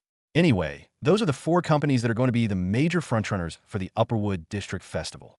But we're not competing against them. They're in a league of their own. We're competing against the other smaller local companies scattered about. They're just like us, but bigger and better. Now, technically in this festival, they aren't competing against us. They're competing against themselves. We're basically just the ants that live off of their crumbs. Or to be more accurate, the big 4 companies eat to their heart's content. Then, the smaller local companies eat the crumbs off their plate. And then, we're the ones that eat the crumbs off of their crumbs. Hopefully, we get just enough to get by and pass the permit test. With all of that explained, the 4 owners hoped that Michael would understand the hardships that they were about to face. For their permit test, they had to get 7,000 sales in a week, or 1,000 sales a day. Now, during normal circumstances, this was already hard to achieve. If there were 1,000 customers that walked by their stall, they would get lucky if 100 of them even peeked through their wares. Now, the festival did increase the number of people walking through the market plaza, but the rate of their sales would actually plummet because of the increased competition from the local companies. Even now, it seemed impossible just to get 100 sales a day, let alone 1,000. Do you get it now, Michael? Otto asked. Michael nodded. I understand completely. Now, the 4 of them looked at Michael, expecting him to be worried out of his mind. Yet, the boy simply bowed his head, thanked them for their help, and went on his merry way as if he wasn't just given the worst news of his life. I'll see you all tomorrow, he said, leaving them all shocked at his optimism. Since there was still some time left till the start of tomorrow, Michael decided to transport the mobile food truck today to prepare. He transported himself back to their headquarters to see that Shiina had already arranged everything for him in a neat manner. It's been fully supplied with fuel, Lord Michael. This thing can run for 2 weeks straight with the refrigerator, the stoves, and other appliances turned on, Shiina reported. Thanks. I have also recruited some chefs to help you with the street food that you have prepared. 3 Rebornians wearing an apron and a white hat presented themselves to him, bowing. It's a pleasure to work for you, boss. Michael inspected their talents and saw that they all had A-class skills related to cooking and cuisine.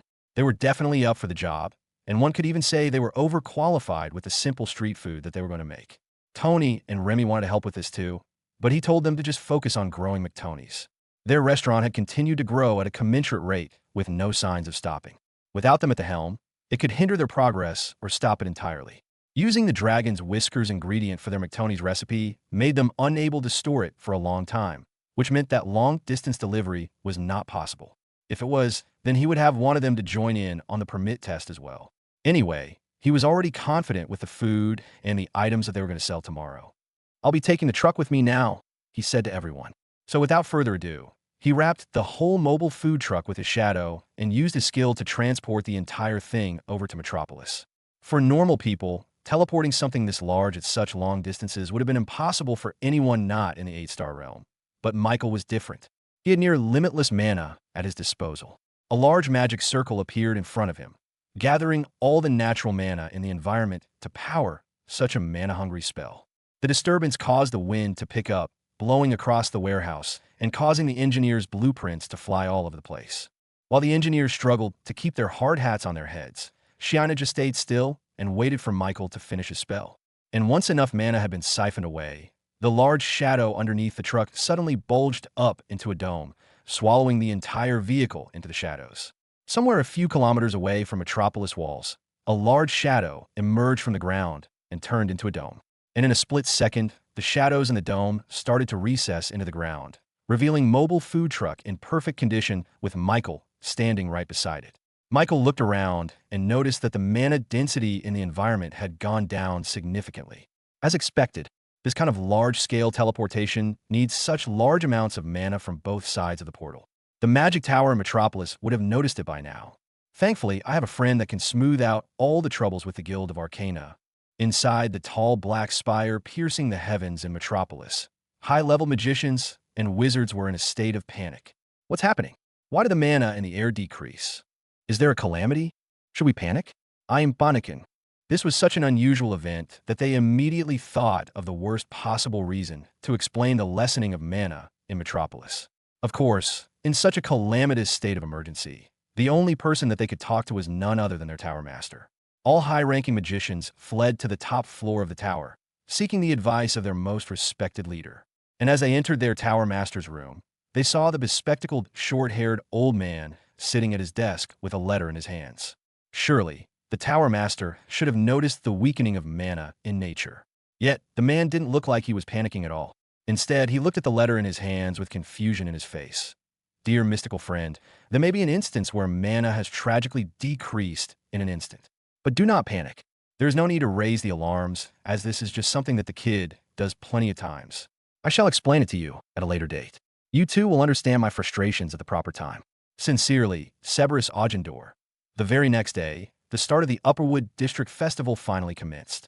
It was a weekend, so a lot of people had come out of their homes to celebrate this very joyous occasion. Even people not from the district came in droves, basically filling the streets with carriages and horses.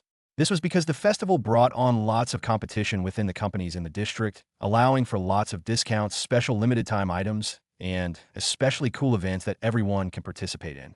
The Quench Company, for example, had a 20% discount on all of their kitchen utensils for the entire duration of the festival.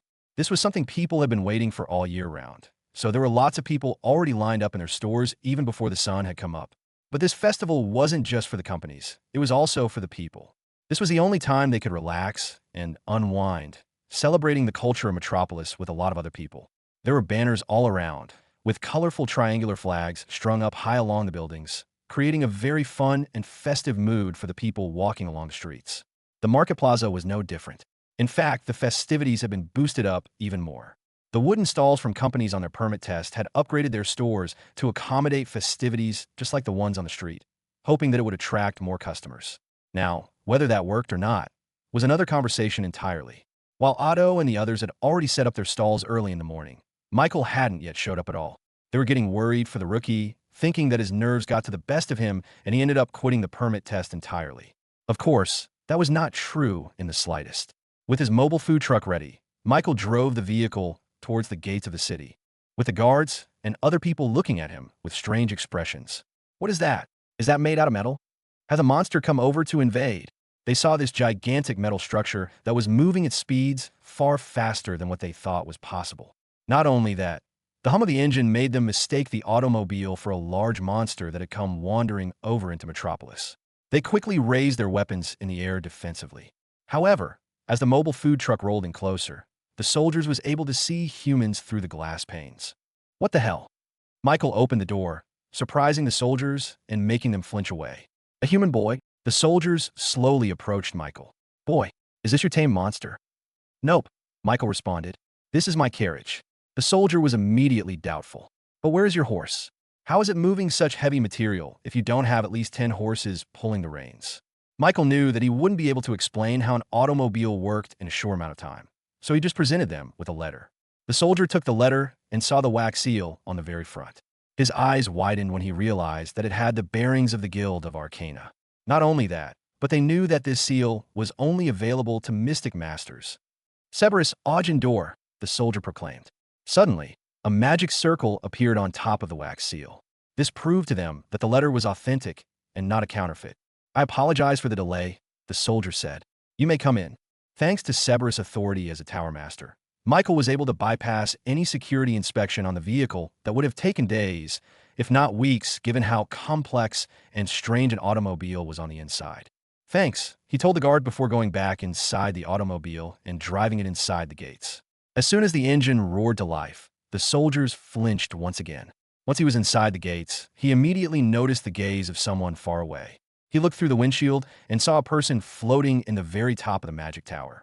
He must be the tower master of Metropolis, Michael thought.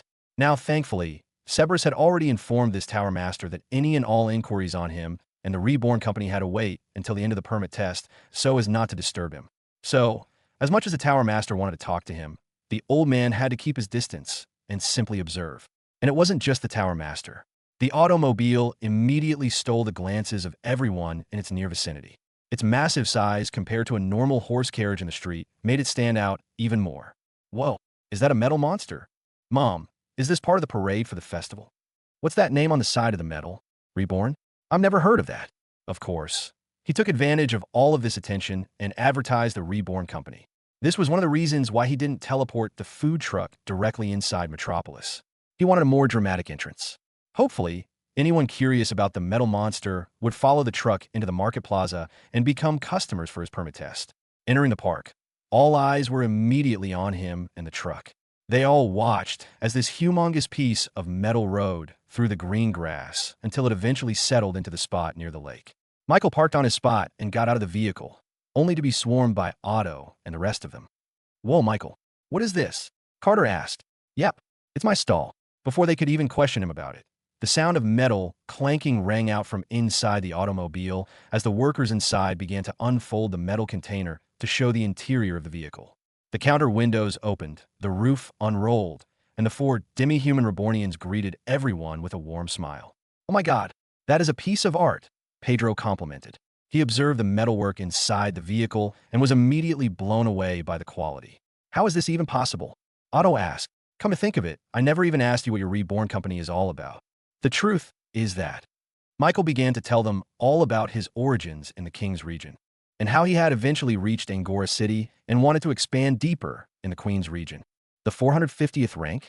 That is very impressive, Rena said, amazed. I really think that you would have had a much greater chance of getting that permit if you had started a week later.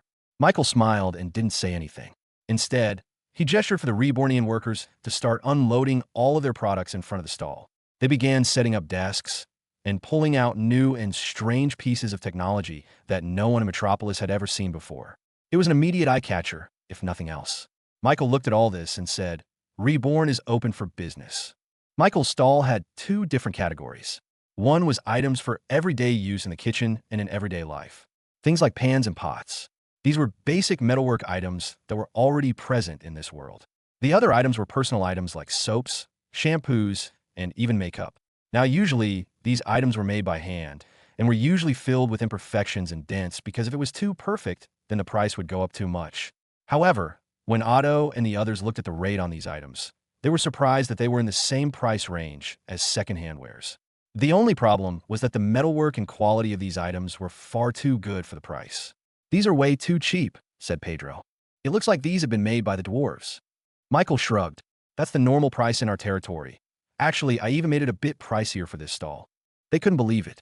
They thought that for such great quality, the price had to be at least doubled to match the amount of work and effort that was put into the item. And that didn't even take into account the price for shipping these items. But what they didn't know was that these were all mass manufactured in his factories, so these are considered low quality in their territories. As for transporting these goods, once the Golden Road was finished, then the fee would significantly lower down. Would you guys like to try it out? He asked them. Otto and the others became the first test customers for the stall. The Rebornian attendants quickly went to work and began selling the items to them. Dear customer, this is our famous Reborn soap.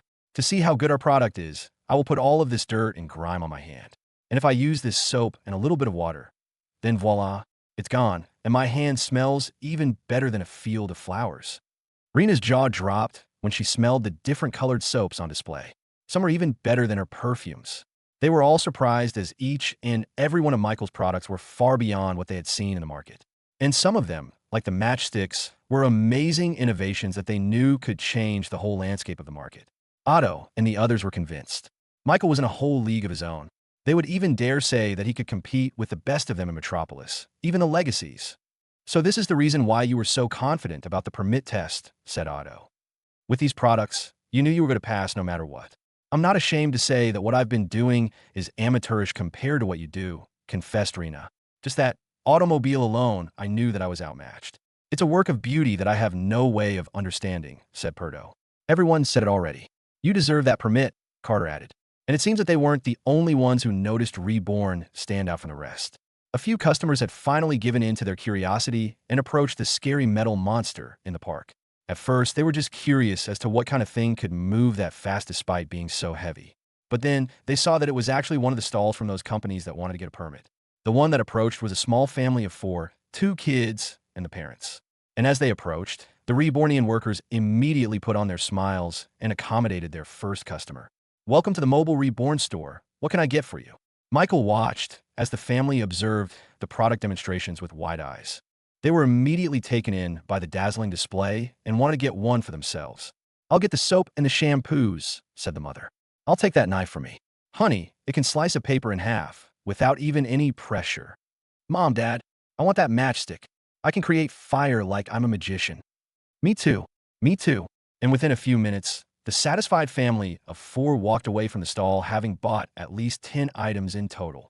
They even promised to return tomorrow to buy some more, given that they only brought in a limited budget today. The day only went on to become better and better for Michael. The dramatic entrance this morning served as a huge advertisement and lured a lot of people to come and check out their wares. Anyone that came close to them ended up buying at least one item for themselves. This was one of the advantages of having a lot of items in stock. People from all walks of life had something to buy. More and more people came to check out and buy something from the stall. And a staggering 100% of the people who walked along their path of the plaza ended up garnering a sale from Michael and his stall. The items in the desks were far too alluring for them to pass up. Eventually, one of the customers smelled a delicious scent coming from the stall. They stopped looking around the desks and came closer to the stall. There, they saw the Rebornian attendants wearing aprons as they dunked something in searing hot oil, producing that mouth-watering, sizzling sound. That smells good. What is that?" the slightly chubby male customer asked. "Hello, sir. This is our menu for today. You can pick what you like," replied the Rebornian attendant. The man looked over the menu, seeing things like pizza, donuts, and churros from the list of foods available. As for the drink section, there was ice cold water, beer, and even tropical fruit juices of all kinds. At first, the man was very suspicious of this. How could they even get fresh fruit in the middle of winter? And he didn't even know anything about the foods that they offered. But since the smell was good, the man decided to give it a try. "Give me this donut thing," he said. "All right, sir. Would you like water with that?" The man shrugged. "Sure." And in a few minutes, the attendant handed him a torus-shaped bread with some chocolate drizzled on the top of it. This was very appetizing to the man, and he couldn't help but take a bite out of it this very instant. And as soon as he took a bite, he was hooked. The chocolate and the bread was a combination he had never tried before. "This is amazing," he praised. He ended up eating everything in a few seconds, making him crave for some water. The attendant saw this and quickly served him a cup of ice-cold water. "Excuse me, miss. Can I have more of that donut?" "All right, sir. It will take a while to cook the donuts. So would you like to sit in one of our tables?" the attendant asked as she pointed at the neatly placed tables around the grass. The man nodded and took a seat, waiting patiently for his donut. And as the day ended, Otto and the others were surprised to see that Michael had garnered over 1,000 sales in a single day. This would put him well on track to passing the permit test. The Upperwood District Festival was something that continued whether it was day or night. During this one-week period, everyone was burning the midnight oil to continue the festivities even though the sun had already set far off into the horizon. Those established businesses like the Quench Company, the Sweet Suits, the Spice Vice, and the Pyramided Cuisine had their entire building lit up with oil lamps and even some magic lights courtesy of their own magicians under their purview. That was how they continued to conduct their business well off into the night until the crack of dawn. But for Otto, Rena, Carter, Pedro, and the other companies in the market plaza trying to get their permit, they had no other choice but to rely on poorly illuminated candles. Some even chose to simply pack up and wait until the sun rose tomorrow morning. In fact, Otto and the others were even thinking the same thing. Unlike Michael, they sold next to nothing during this festival. Their pathway was already a place where not a lot of people visited. But those that visited them never even gave their wares a second look. "I think we're done for tonight," said Otto. "How about you, Michael?" "I'll keep the stall open," he replied. "But how are you going to do that?" Before Otto could even finish a sentence, the four attendants inside the mobile food truck started flipping the switches inside to reveal a bevy of small lights lined up along the railings of the truck itself. There were 2 overhead bulbs that illuminated the whole surroundings, including the desks containing his products as well as the tables reserved for those who ate their food. Everyone's eyes widened. They thought that it was magic, but they saw no sign of any magic circle that popped up around the stall. "What is this? Whoa, that's pretty. I can't believe it's so bright out here in the park." Eventually, the dazzling lights lured some of the people to purposefully come out of their way and check out Michael's stall. These people weren't supposed to be traveling in this path, but the bright lights attracted them like bugs. "Welcome to Reborn stall. What can we get for you?" Eventually, The night wore on, and the amount of people walking through the park plummeted. This officially signaled the end of the first day, as there were no more customers to be found.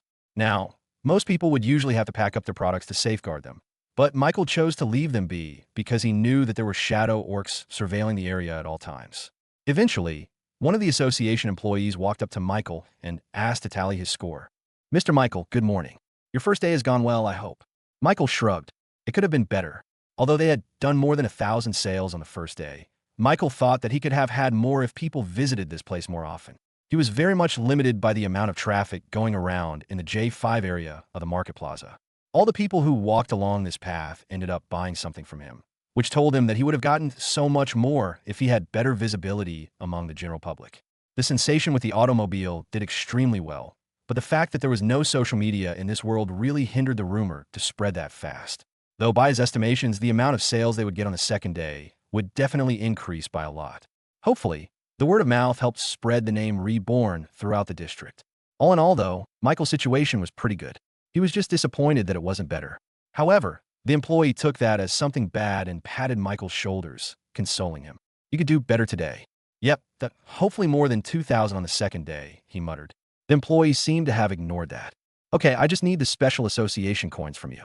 During this festival, every single citizen was given special coins.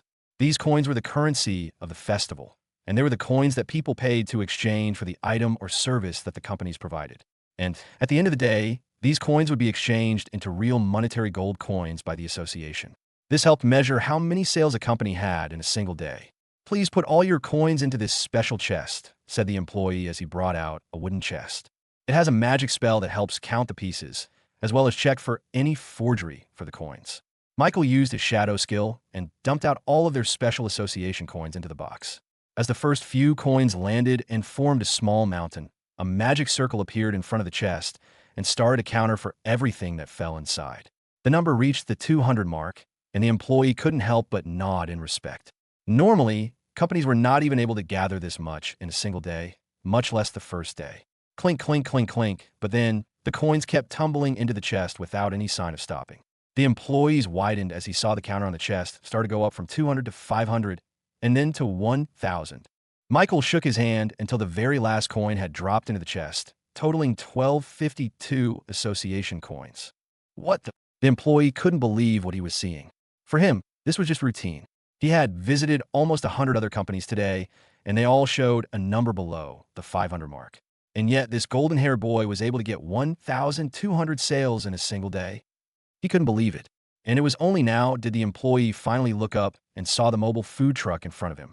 He saw the variety of items displayed on the tables. He saw the lights illuminating the interior of the stall as well as the outside.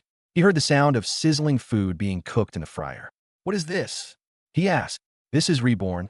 And by the way, how do we do compared to the other companies?" Michael's question seemed to have woken the employee up from his stupor. He immediately consulted his scroll and began to scan through its contents. With Reborn score of 1,200 plus sales for today, that would put them at the very top of all the companies wanting to get a permit. They had smashed through the record. "You're in first place," the employee said. The Rebornian employees cheered and celebrated their success. "Congratulations, boss." "Hee. I knew you could do it." Michael pumped his fist and celebrated with the rest of them. Meanwhile, the employee couldn't help but think to himself, how would Michael and the Reborn company compare to the local companies in the festival? The employee secretly took out a second scroll from his pockets. This was the rankings for the companies already well established in Metropolis. Companies like the Quench Company, the Pyramidic Cuisine, and a whole lot more. Of course, at the very top of the list was the reigning champions of last year's festival, the Quench Company. As part of the legacies, their dominance in the market was nothing that could be surmounted by others. Their total sales for the first day was 20,316, and by a very large margin. Second place came to the Pyramidic Cuisine. Their food and drinks were bestsellers, with no other food company coming close. Because of that, they were able to get a score of 14,294. Coming hot on their tail was the Sweet Suits, who had just released their new line of expensive silks and exotic fabrics that could only be found months of travel away from Metropolis. Their sales all in all were 12,721, and in fourth place was Spice Vice, who garnered 11,824 sales for the day. A large part of their sales came from other businesses who came to buy ingredients for their own food companies. These four were the biggest companies in the Upperwood district, but there were 50 other companies that competed in the festival. Their sales ranged from 10,000 sales to 1,000 sales. The association employee looked at the very bottom of the rankings and found the last place. At the 54th place, a barbershop company did 1,232 sales on the first day. And when he compared that to Reborn sales, he was surprised to see that they were able to break through and dethrone the last ranking. This was unprecedented. This ranking was supposed to be for veterans, for companies that were competing for real in the metropolis landscape. Meanwhile, the permit rankings were supposed to be like a kid's version of the rankings. It didn't even mean anything. It was just a way to see which company did enough to pass the test. And yet, a company was able to break through the mold. Even without an established company in Metropolis, armed only with a mobile stall in the middle of a park, the Reborn company was able to compete with the big boys, the veterans. Even if they're only in last place, the fact that they were even able to get there was a miracle in and of itself. The employee quickly left the park lugging the chest behind him to report this to his superior, Claudia Montgomery. He bid his goodbye to Michael and went straight to the association building. He rushed through the crowd, bumping into his coworkers who questioned him why he was so impatient. "You guys are going to want to see this too," he said to them. He went to Claudia's room and barged right in without even knocking. Claudia, surprised by the rudeness, questioned the employee. "Why are you and 20 of your coworkers coming into my office so early in the morning?" The employee walked towards her desk and slammed down his scrolls and presented both to Claudia. He immediately pointed at the top of one of the lists, emphasizing Reborn's score. "Wow, first place. Let's see their score." Her eyes widened. She took the scroll and put it up against the light, trying to see better. 200 sales? In a single day. And now, even the other employees couldn't believe what they just heard. Who? How did they do that? Every single association employee in charge of the Upperwood District Festival squeezed through the door, trying to see commotion. The Reborn Company, they're only positioned in J5. That's the worst space to be in. And they got 1,200 sales in a single day? Are you sure those coins are real? The employee nodded, offended. Of course. The chest verified it as real. They all knew that the chest was made by the Tower Master of Metropolis. It cannot be fooled. However, the absurdity of Reborn's score made them question that rather than accept the truth so fast. Wait, Reborn Company? I heard they're the ones that had that strange metal monster that they tamed. Yeah, I saw it firsthand, said the employee. It's not a monster. It's like a carriage, but made out of metal. Also, it has all these lights that wasn't made out of magic. So it was true. I heard that too, and thought it was just a rumor. I heard about Reborn from friend too. He said they sold cooking where that's almost at dwarven quality level. I've been hearing some conversations about a stall in the market plaza that sells everything at cheap prices, but amazing quality. It must have been Reborn.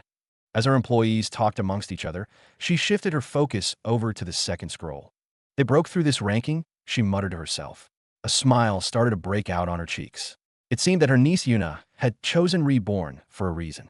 If they could break through the ranking only using a mobile stall, then they had incredibly huge potential once they were established in Metropolis. For others, this was already impressive enough. But Michael wasn't satisfied. He wanted more sales. So, as the sun broke the night sky, the second day had finally commenced. Otto and the others had come up incredibly early despite only having a few hours of sleep for the day. "Good morning," he greeted them. But then he noticed that they didn't bring anything with them. Last night, they left with a wagon full of their products. But now, they returned empty-handed. "I sure hope you're not going to be selling air," he joked. The four of them forced a laugh. "No, Micah, us four have decided something. We're going to be quitting the permit test," Otto said. "What?" Rena tried to calm him down. "Yesterday, we were barely able to break 100 sales. We had no chance in this festival." "Yup," Pedro agreed. "We'll just try our luck next year, no worries." This left a sour taste in Michael's mouth. Although he knew that this was just business, these four had been nothing but good to him despite not knowing who he was. Not only that, but he thought that their products were very good and could compete with the market Metropolis. "Hey, don't feel bad, kid. We've already decided to quit the moment we found out that the festival was going to coincide with our permit test. We just decided to try out one more day to accompany you since we thought you weren't going to do well, haha." Clearly, we were wrong. Michael sighed and took a deep breath. "But why are you all here?" They all looked at each other. "Well, since we have nothing better to do, we've decided to help out in your stall," said Otto. "We all like your product, so it's easy for us to sell it to others," Rena said, pointing to the soaps and shampoos. "We'll be scouring the streets and begging them to come to your stall if we have to." Even though Pedro said that as a joke, It looked like they would do it if Michael wanted. This touched Michael's heart. Even though they'd already failed and they weren't going to get anything, they still decided to show up and help him in his stall. Okay, he told them. I'll be counting on you. And so, with the four of them shouting and bringing people in, Michael found much greater success than the first day. By the end of the night, Michael had garnered a total of 2,530 sales, doubling his own score yesterday. The second day went about as smoothly as the first one. Those that came yesterday came back to buy something again. Not only that, but they brought with them some new customers who had heard about Reborn's products through word of mouth. In fact, people were now even starting to line up in his stall, waiting to be the next one to buy something from Michael. Otto, Rena, Carter, and Pedro helped the Rebornian employees manage the whole stall, preventing people from being too bored waiting. This helped Michael achieve a score of 2,530 sales for the second day. What's impressive about this was that the Special Association coins only accounted for how many people bought something from Michael's mobile stall. For example, if someone bought a matchstick, some pots and pans, and even a donut from the food truck, then that would only count as one single sale. This was the association's way to make sure that companies weren't simply just making their products extremely cheap and giving away items. They had to garner actual people to buy from them. So, if actual sales were being counted, Michael's score would be a lot higher than what was recorded. At the end of the day, Claudia was once again given a report from her employees about the rankings on the permit test. And as expected, at the very top was the Reborn company. But her focus wasn't on this list. Her focus was on the rankings that didn't include Michael and his company. She looked at the real rankings, moving her way up from the very bottom of the list all the way to the 39th spot. They were a candy company selling sweets to kids during the parade. And in total, they sold about 2,521 sales on the second day, lower than Michael's score. This is insane, she muttered. She immediately rummaged through her cabinets, looking through the different scrolls in her possession. These were all the rankings from the previous Upperwood District festivals throughout history. She wanted to see if there had been anyone in history who had ever achieved this kind of feat before. She scanned through last year's rankings. There was none. She went through year to year, going further and further back in time until finally she found a company about 10 years ago who was able to break through the rankings while only being on their permit test. And when she looked at the name of that company, she slammed her fist on the desk in excitement. The only other person who was able to achieve this feat was none other than Bobby Hephaestus, the current leader of the Quench Company and a part of the esteemed and prestigious Legacies. During their debut in the Market Plaza, on the 7th day of their permit test, Bobby was able to achieve a total 3,719 sales, which would have earned him a spot in the top 25 rankings for the Upperwood District Festival. This meant that Michael was able to achieve a feat that only a Legacy was able to achieve. Claudia could only wonder how much more growth a company like Michael could achieve in the future. Could they someday be part of the Legacies? Michael's last name surely made him look the part. But the difference between them was that Michael didn't use his name nor his parents' money to achieve all of this success. He did it all on his own, and from the part of the continent that others deemed extremely poor and despondent. I can't believe it, she muttered. Right now, only she and a couple of other members of the association knew about this astounding fact. But she was sure that as the festival wore on, the name of Reborn would be marked upon the hearts of not only the consumers, but also the companies around the Upperwood District. After all, at the rate they were making sales, she had no doubt that Michael would pass the permit test. They could even finish it all within 5 days, with them already halfway to their goal of 7,000 sales. Meanwhile, on the very top of the Magic Tower, a few old men wearing crumpled top hats and weathered robes stood at the large glass window overlooking the entirety of Metropolis. Or more accurately, their eyes were set upon a single district in the distance which was currently ongoing with their festival, Upperwood District. Gentlemen, have you found out what kind of magic the boy uses to move that vehicle? One of the old men asked. No, Cide. Our greatest observers have not been able to sense even a single bit of mana coming off of the structure, replied one of the wizened mages. It's either all natural, or the boy created a spell that obfuscated any of our attempts at probing. To move such a large and heavy vehicle would certainly need power that only a 5-star spell could create. Surely, you aren't suggesting that the boy can cast a 9-star cloaking spell. The other mages were silent. The Tower Master looked through the glass and saw the bright lights coming from the Market Plaza. Even when he used his own observation skills, he could tell that there was no kind of magic spell involved in its operation. Maybe he's a magnetic? One of the mages suggested. But they all quickly shook their heads. The boy was from the King's region, a backwoods part of the continent. He couldn't have obtained the necessary parts and processes to become a magnetic. Then, there's only one probable reason. The boy is a prodigy with an extreme genius for invention. The other mages eventually agreed with this conclusion. But sire, what about the large decrease of mana the other day? Asked one of the senior mages. That was probably a prank played on me by my good friend Cerberus. Otherwise, if the boy was the cause of the great decrease, then he would have been a genius in the mystic arts unlike any of us had ever seen. If that was the case, then Cerberus would have endorsed the boy as a potential mystic master in the future. The other mages murmured amongst themselves, knowing how unlikely it was for anyone, let alone a boy, to become a potential mystic master of the Guild of Arcana. Either way, the boy is a friend of Cerberus, so we must treat him as such. Once his permit test is over, we shall send him gifts and presents to welcome him into Metropolis. As the second day came to a close, the third day started just a few hours later. Michael had come bright and early, with Otto and the rest of them already up and helping the Rebornian workers set up the stall. And as the day started, Otto and the others were surprised to see that so many more people had come so early in the plaza before the stall even officially opened. They thought they already drew a huge crowd on the second day. But what they were seeing right now was already much larger than what they initially expected. They started serving everyone in the line, becoming so busy that they didn't even feel the time pass. Eventually, Michael looked at their accumulated sales for the day and saw a staggering 4,784 sales for the day. Otto and the others were extremely surprised by the amount of people that showed up to buy in Michael's stall. This whole pathway was supposed to only have 20 to 30 people coming through it, but when they looked everywhere, they realized that hundreds had gathered in a bunch around this area. Michael's products had completely broken the map. This became the hub and the center for all of the people walking through the market plaza. It wasn't just a stall that people passed through. It was a place that people actively looked for, attracting people that weren't even initially going to the park. But they couldn't blame the customers. Michael's products were all good quality, and even the exotic items that usually cost a fortune now became very much affordable. Michael had doubled his sales every single day, and it looks like the third day wouldn't disappoint.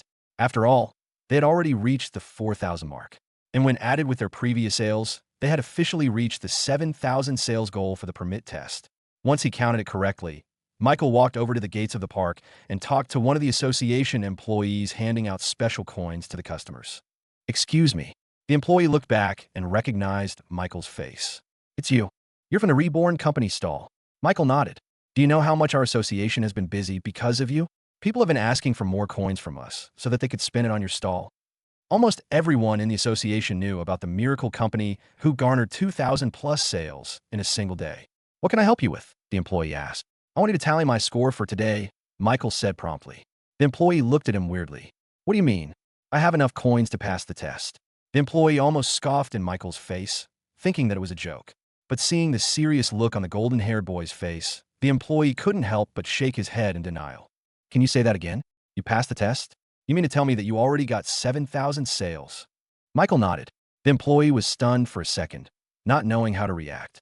He was stuck in a juxtaposition between disbelief and thinking that this was a prank. "I have the coins with me. Can you count it?" Michael asked. Still stunned, the employee eventually managed to drag out the magical chest from under the wooden desk and present it to Michael. He verified first that the counter said 0, before gesturing to Michael to dump all of his coins inside. Clink-tink, click-tink, the coins fell through the shadow box in Michael's palms, with the counter in the chest slowly rising. When it reached 1,000, the employee remained steadfast. And when it reached beyond 2,000 coins, the man started to stare at the chest with wide-eyed disbelief.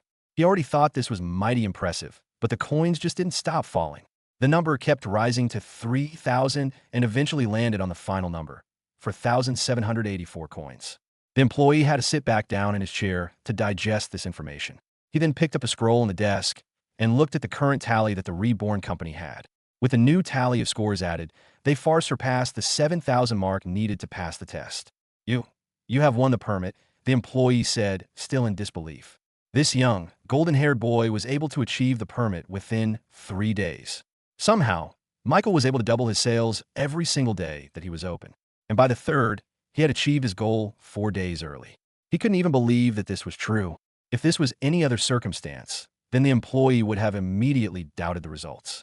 This was far too exaggerated of a score for someone to achieve during their permit test.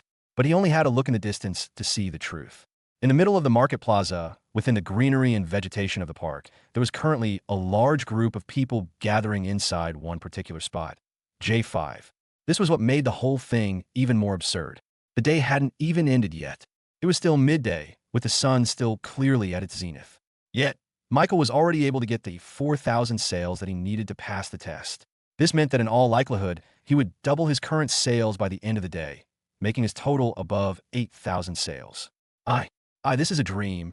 The employee ended up fainting in his chair due to pure shock. Meanwhile, in the association headquarters, Claudia Montgomery heard the sound of hurried footsteps echoing throughout their marble floors. She would have got up to her feet to scold this troublemaker for disturbing her while she arranged some paperwork. But as she left her seat, the door to her room suddenly burst wide open. Again, with the no knocking? When will you people ever learn?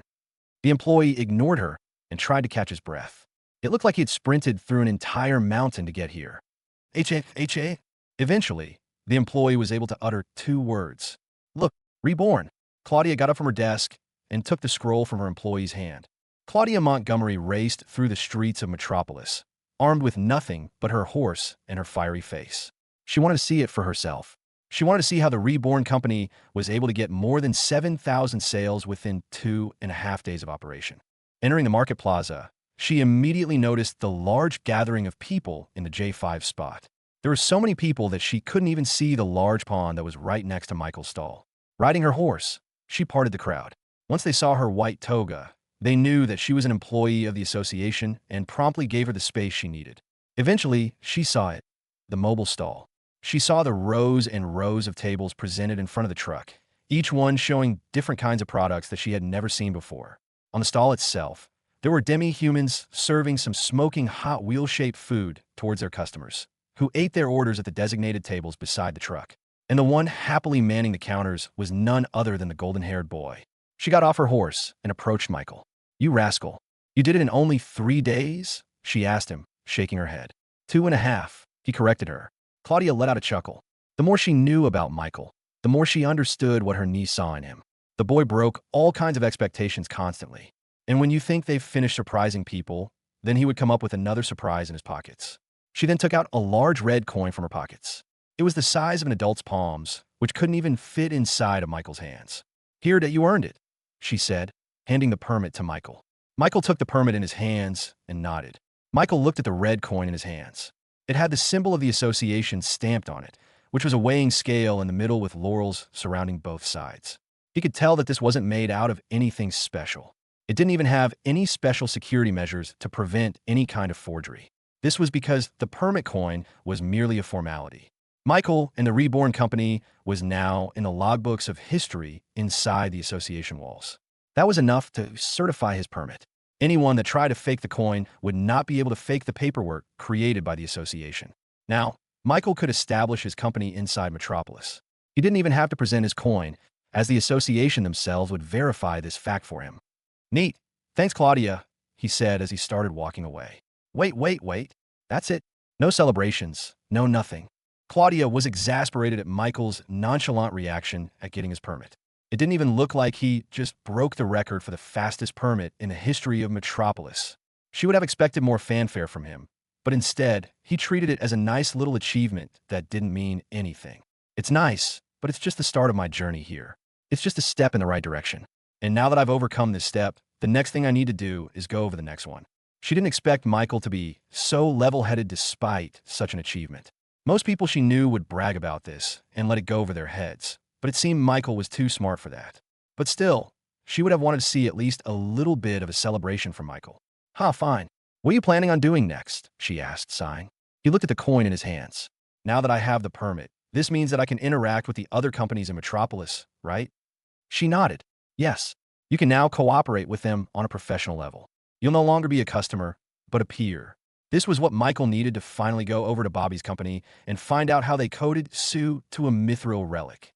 To be honest, the reason why Michael wasn't excited about his achievement like Claudia wanted was because his original goal wasn't the permit, but the Sue application.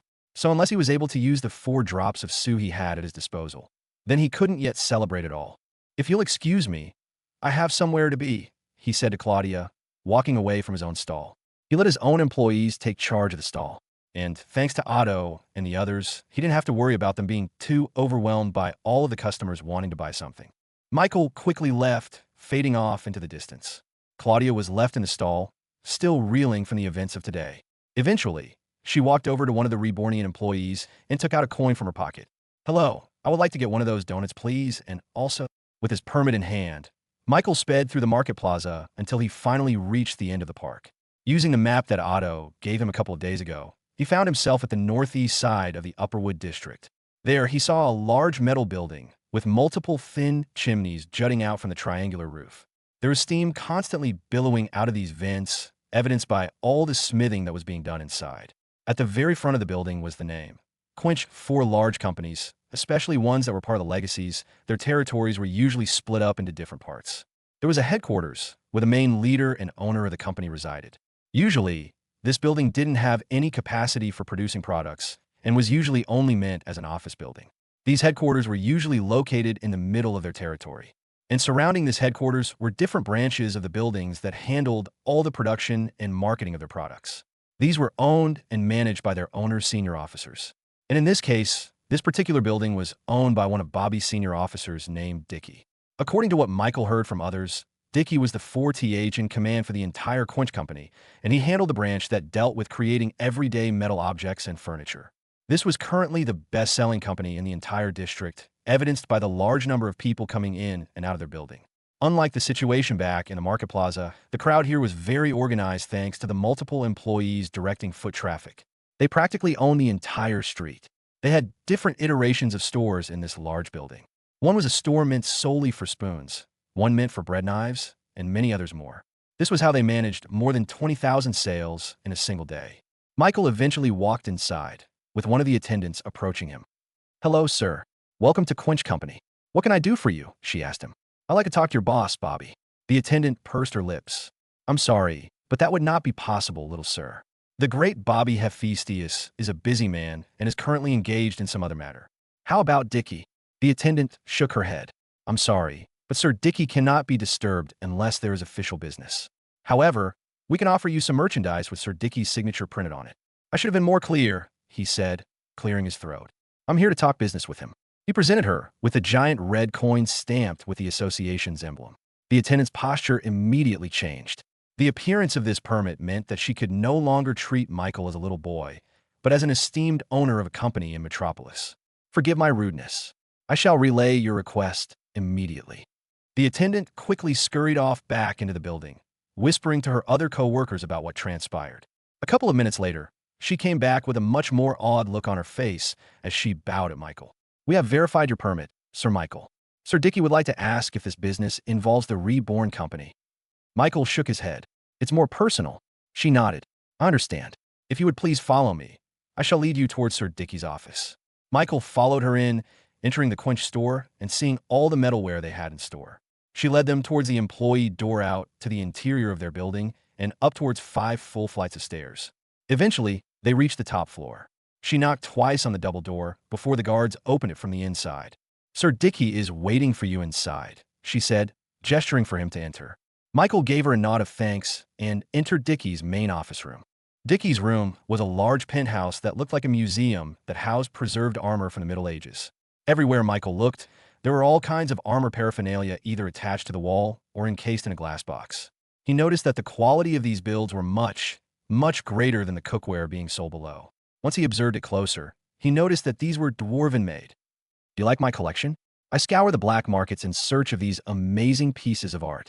Dickie appeared coming back from his balcony. The man had tan skin and a hairy chest, which was very visible from his simple black tunic shirt that he wore.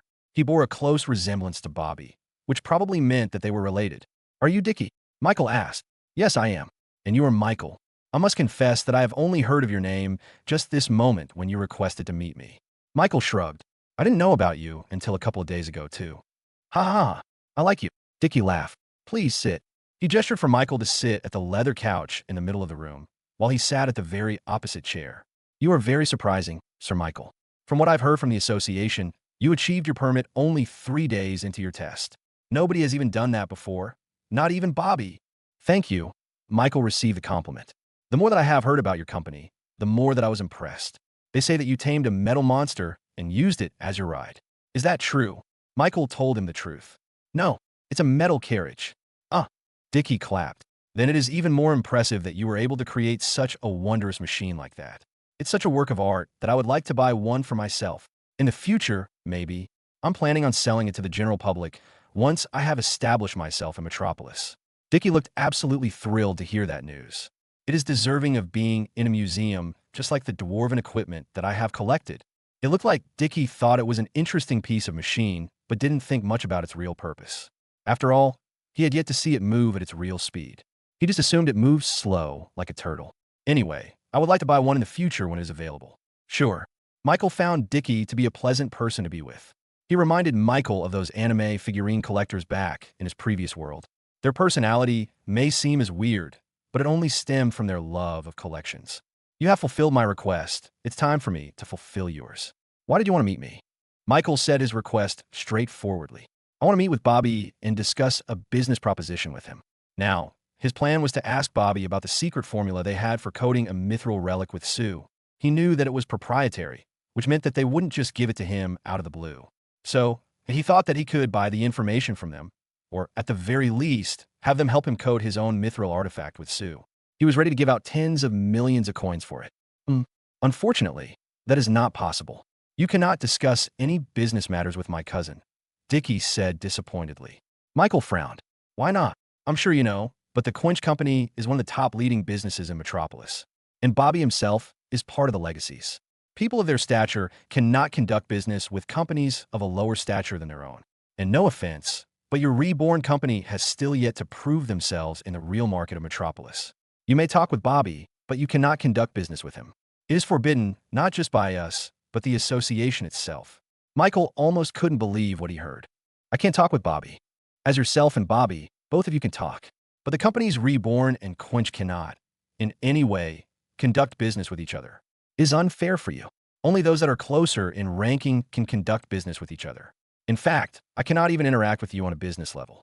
It is only when I found out that your matter is personal that I allowed you inside. Michael couldn't understand that. He didn't know that there was such a strict hierarchy in Metropolis, so much so that one cannot be in business with another unless they were of the same rank. It sounded classist and elitist. Why not? Is it just because they deem those lower to them as inferior? Dickie immediately waved his hands. No such thing. But in order to be fair for smaller companies like you, this kind of law is in place. Still, it didn't make sense for Michael. Why would it hurt the smaller company by being in business with a larger company? By logic, it would only help the smaller company since they would be brought up by the larger company. Are you from the King's region? Asked Dickie, as if realizing something. Yeah, I see. You do not know about the customs of dueling, Dickie said, scratching his chest. Dueling? Yes, dueling. It is when two consenting parties fight in a fair duel, either to settle differences, to divide loot, or to simply increase in ranking. There are tens of thousands of companies in the Queen's region alone. Because of that, there are frequent disagreements and fights regarding territory and other such mundane possessions. Back in the old days, there were no rules regarding this. Everyone could take what they wanted as long as they defeated the other party. It was a lawless world with a lot of wars. But of course, this created a lot of chaos. Millions were killed, most innocent civilians. Humanity almost doomed themselves to extinction. But thankfully, Zir Montgomery was able to unite all the continents in the world and had them agree to the rule of dueling. No more senseless fighting. No more wars killing civilians. When two companies wanted to settle their differences, then they only had to involve themselves. That was the rule of dueling. If someone broke this rule, then they could be subject to a coalition from the rest of the companies, just like what happened with Flare Corp. They conquered Batroc Town without dueling with the Duke that owned it. Civilians were killed. Because of that, a coalition of all the legacies formed to stop them. Michael absorbed the information and started to understand why there was a rule against a larger company being in business with a smaller company. The larger company presumably had a much stronger force than the smaller company. And in a duel, the victor was clear. Are there any limits to the duel? Michael asked. Usually, a duel could involve the entire company if they wanted to. An all-out war. But the Montgomerys usually prevent that in fear of mass destruction. So for everyday duels, usually only the leaders of the company and their officers are involved in it. The presence of the duel prevented smaller companies from interacting with larger companies. But at the same time, it was what also saved them from being steamrolled into extinction. What can you bet in a duel? Michael asked. It is not technically a bet, Dickie explained. For example, when two companies discover a land for themselves at the same time, and there is no clear winner between the two, then they commence a duel between them to settle who will obtain this land. For fairness, they enlist the help of a diplomat from the Montgomery family. They will ensure that the duel will be fair and that the conditions of the battle will be fulfilled. The deed/ownership of the land will be transferred over to the diplomat for safekeeping. And once the duel is over, the diplomat will hand over the deed to the winner. Since Zir Montgomery was the person who started this whole dueling thing, it made sense why she and the rest of her family were called upon to arbitrate the battle. You do not have a duel to gain something from someone. It's to decide which one had the right ownership to whatever they were fighting about. At least, that's the original intention of the duel. However, there are some instances where people use the duel in order to obtain or to conquer something that was already possessed by someone else. It can be a territory, it can be resources, it can be a single piece of treasure. However, a duel must have consent from both parties. One cannot simply force another company to have a duel. Both must agree upon the terms of the duel before it starts. Dickie's explanation for the duel made it sound very professional and well-regulated. But of course, he knew that there would be inevitable instances where the rules were not abided. What happens if someone breaks the rules of a duel? What if they don't accept their defeat after it? Dickie knew where Michael was going with this. He wanted to ask who was responsible for enforcing the rules of a duel. Like I said, the Montgomerys arbitrate duels and make sure that they are legal. Those that fail to observe the rules are no longer protected by it. They will be fair game, just like what happened with FlareCorp. They broke the rules, so it made it possible for us and the other legacies to form a temporary alliance to defeat him and divide the loot to ourselves. In short, those that failed to observe the rules of a duel would suffer the same fate they inflicted upon others. If they didn't make the fight fair, others won't make it fair for them. It was a pretty good system where everyone held themselves accountable. Knowing about duels also made him respect the Montgomery name even more than before. He never knew that their matriarch and Yuna's grandmother, Zir Montgomery, basically took charge of the whole world and forced them to live under the rule of dueling. It was kind of badass. You said earlier that Montgomerys preserve the rules of the duel. What if they break it? Dickie chuckled as he poured another drink for himself. They can't. Zir Montgomery forced her entire bloodline to abide by her rules. They physically or magically can't break it.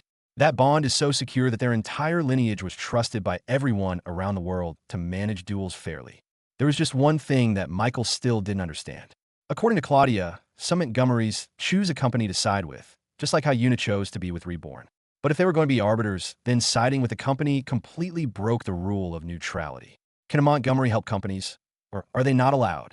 Dickie was surprised that Michael knew about another side of the Montgomerys. See, there are two kinds of Montgomerys. One side are the ones who keep themselves completely neutral. They make sure not to mingle with the outside world in order to keep themselves without bias. But there's another kind of Montgomery. These are the ones that actively side with a company that they deem worthy to support. Why? The answer to that is complicated. Some just want to support a company because they believe in it, some do it for the money, and some do it for the power and influence that came with it. However, they're still bound by the rules of a Montgomery. They have to follow the rules. Michael nodded his head, slowly starting to understand the world.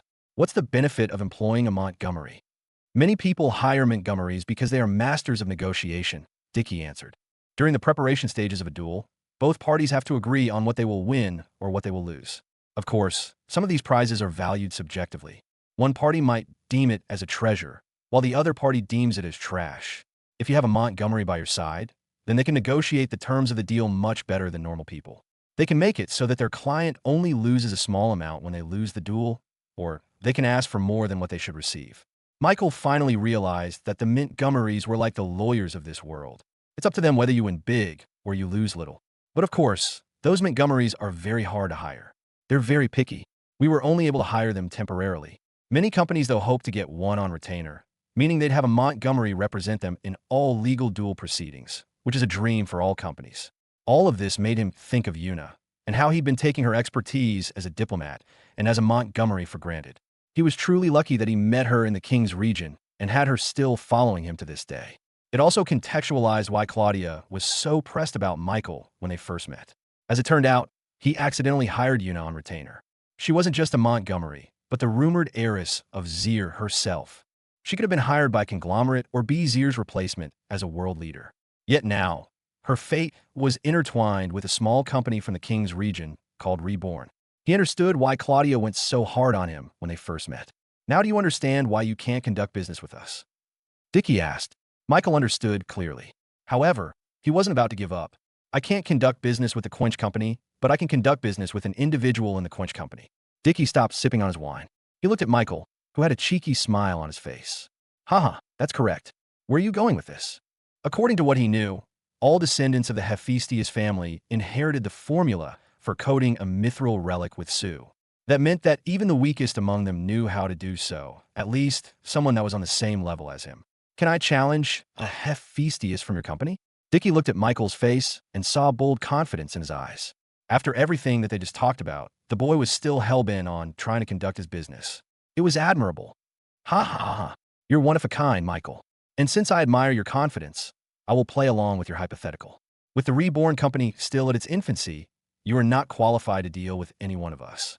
However, the feats that you achieved during your permit test is enough for you to be able to graze the ceiling of one of my subordinates. His name is Chucky, and although he is not talented enough for a managerial position for me, he is still quite strong enough to be an employee for my department. He's a janitor, but he's a Hephaestus just like you wanted. Michael immediately nodded. Can you arrange a duel between us? Dickie raised his hand to stop Michael's excitement. Wait a minute, hot stallion. I must warn you that despite being only good as a janitor, he is quite a skilled fighter within our ranks. In fact, if he weren't so useless in a desk job, he would have gotten my job instead. I'm fine with that, Michael replied. Dickie took a deep breath and looked at Michael.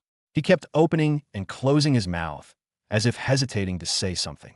There was one aspect about Chucky that was important to know about in a duel. However, this particular trait was something that was kept a secret from ordinary people. What was it? It was none other than the fact that Chucky was a magnetic.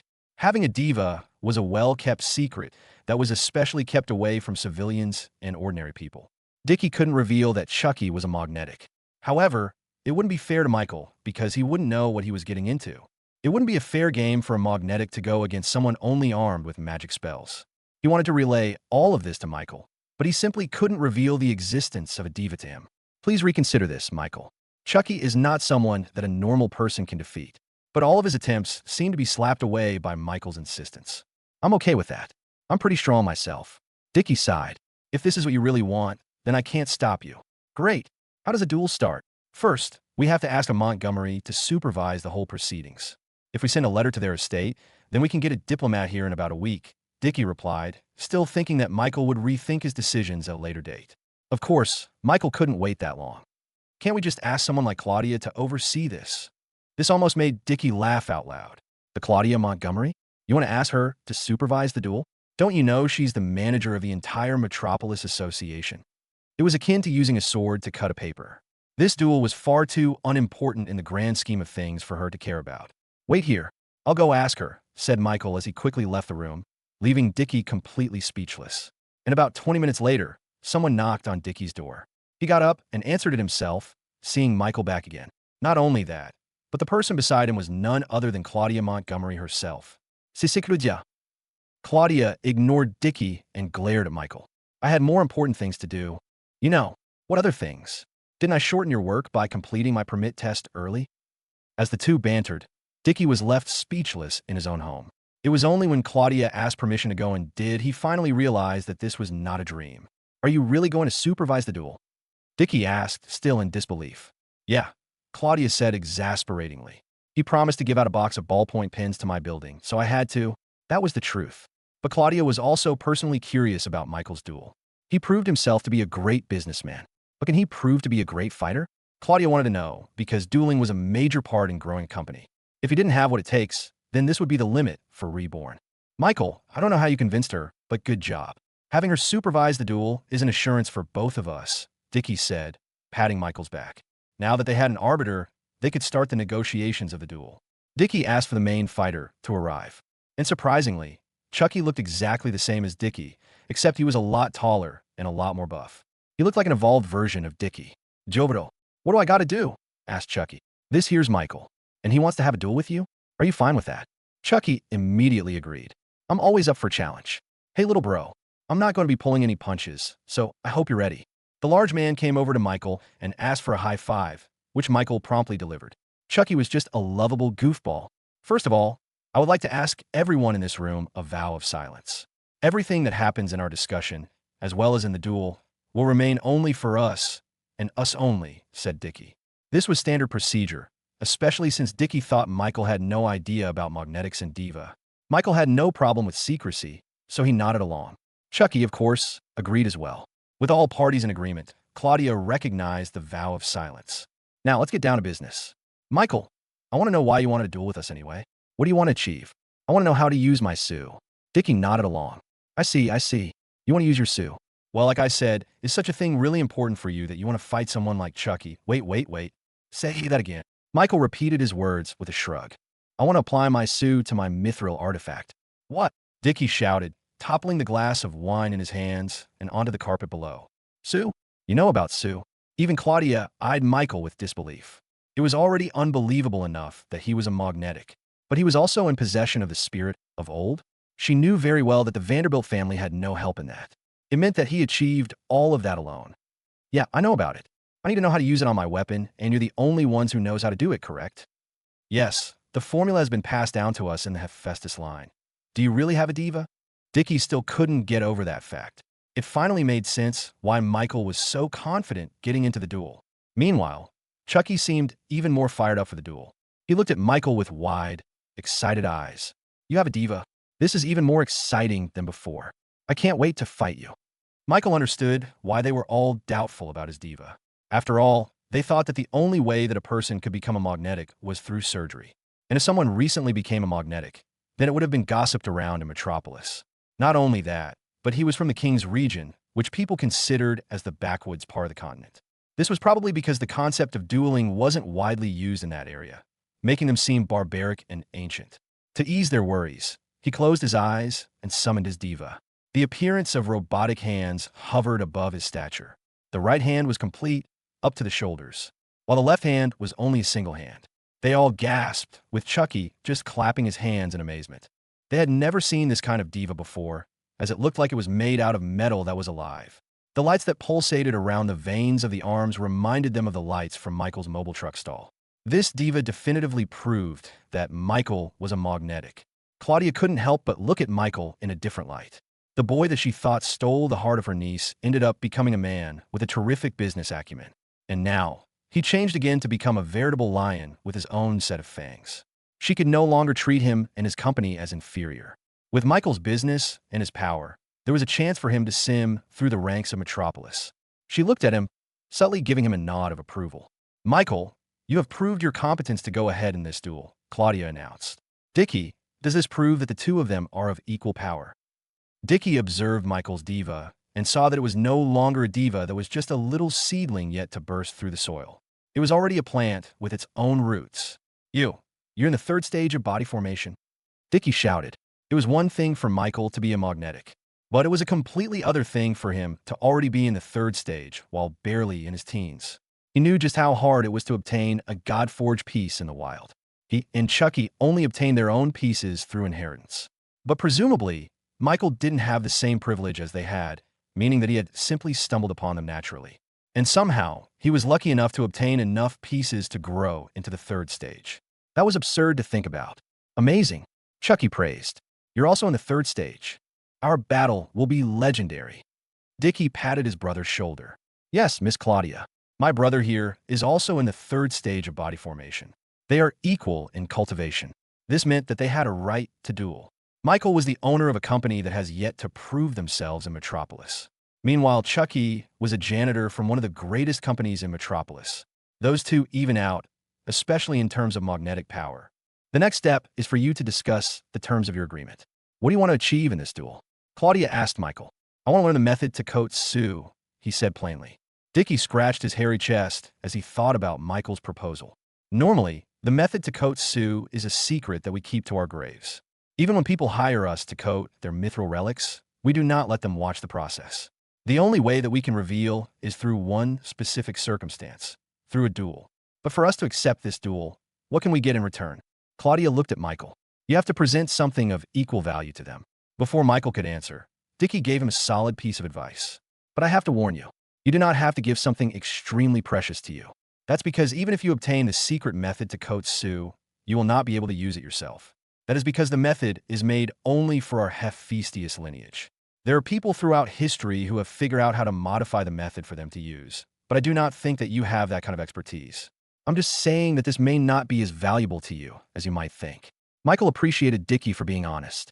The man could have held his tongue and let Michael believe that he could use the formula once he learned it, thereby increasing its value. But he devalued it instead by telling the truth, which only helped Michael. "I'm okay with that," Michael replied, "and I am willing to bet 100 kilograms of Damascus steel." Everyone looked at Michael like he was crazy. Even Chucky, who had been patiently waiting for the fight to start, couldn't help but express his shock at the item Michael just put up. Damascus steel? Something that only dwarves can make. "Bro, Dickie, aren't you collecting those for yourself?" Dickie was frozen in place, unable to mutter a reply. If someone were to look all around his room, many would immediately notice his obsession with dwarven relics.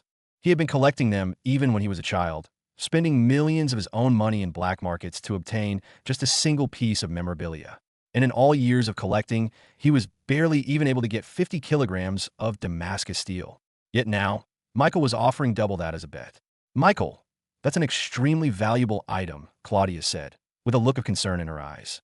"I'm not doubting you." But before she could even finish her words, Michael used a shadow skill and dropped a large block of Damascus steel into the ground with a loud thud. This came directly from their forge in the nation of Reborn and weighed 50 kilograms in total. "I'll get the other 50 kilos. That's fine. We believe you." Dickie stopped him. He didn't know how to feel about Michael just casually bringing an entire block of one of the most treasured metals in the world like it was nothing. Dickie didn't want to see the Damascus steel in front of him. He didn't want to build up his own expectations and get let down if Chucky lost the duel. Claudia took a deep breath as she tried to compose herself. But how could she act professional when Michael kept dropping surprise after surprise? "Ahem. Anyway, are the two of you in agreement about the duel?" Michael nodded. "I think that the Damascus steel is far too valuable for this duel, but it's your choice." "We agree," said Dickie.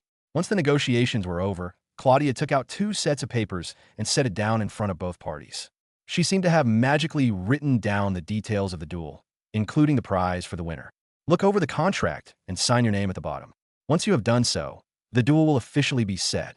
Chucky didn't spend much time reading and simply just signed his name on the dotted line. Michael looked over the contract, with ChatJK for confirming to him that it looked solid. He then signed his name at the bottom, making the duel official. Once the duel was official, they relocated to a remote training facility managed by the association themselves in order to accommodate duels between the companies in Metropolis. It was located just a few kilometers away, with the whole facility located inside a crater hidden away in the forest. "This is an arena," Claudia said as she got off her horse. "As you can see, there's not much inside it, just circular empty space. But that's on purpose because we create an entirely new arena each duel that we arbitrate. A lot of magnetics are very secretive about their abilities, so they make sure that they fight on an entirely new ground. It made sense, though, as each ability had their own specific circumstances for activation. And if people knew about the other person's ability ahead of time, then they could plan ahead and easily counter their strengths. For example, if Michael knew that Blazelle's exploding ability only worked through touch, then he would have planned ahead by making sure she couldn't touch a lot of objects to make them explode. This was perhaps why most duels required a vow of silence from each competitor. And even without it, Magnetics had a code of honor amongst each other about keeping each other's abilities a secret. Normal duel rules apply. There are only 2 ways for a person to win. One is for the other person to surrender or knock them unconscious. Once there is a fatal wound, I will exercise my right to stop the fight and administer first aid. The fight is over. She looked at both of them to see if they understood the rules. "Once you are ready, take your places down at the arena," Claudia said. Michael and Chucky both floated down towards the flat crater that was recessed about 5 meters underground.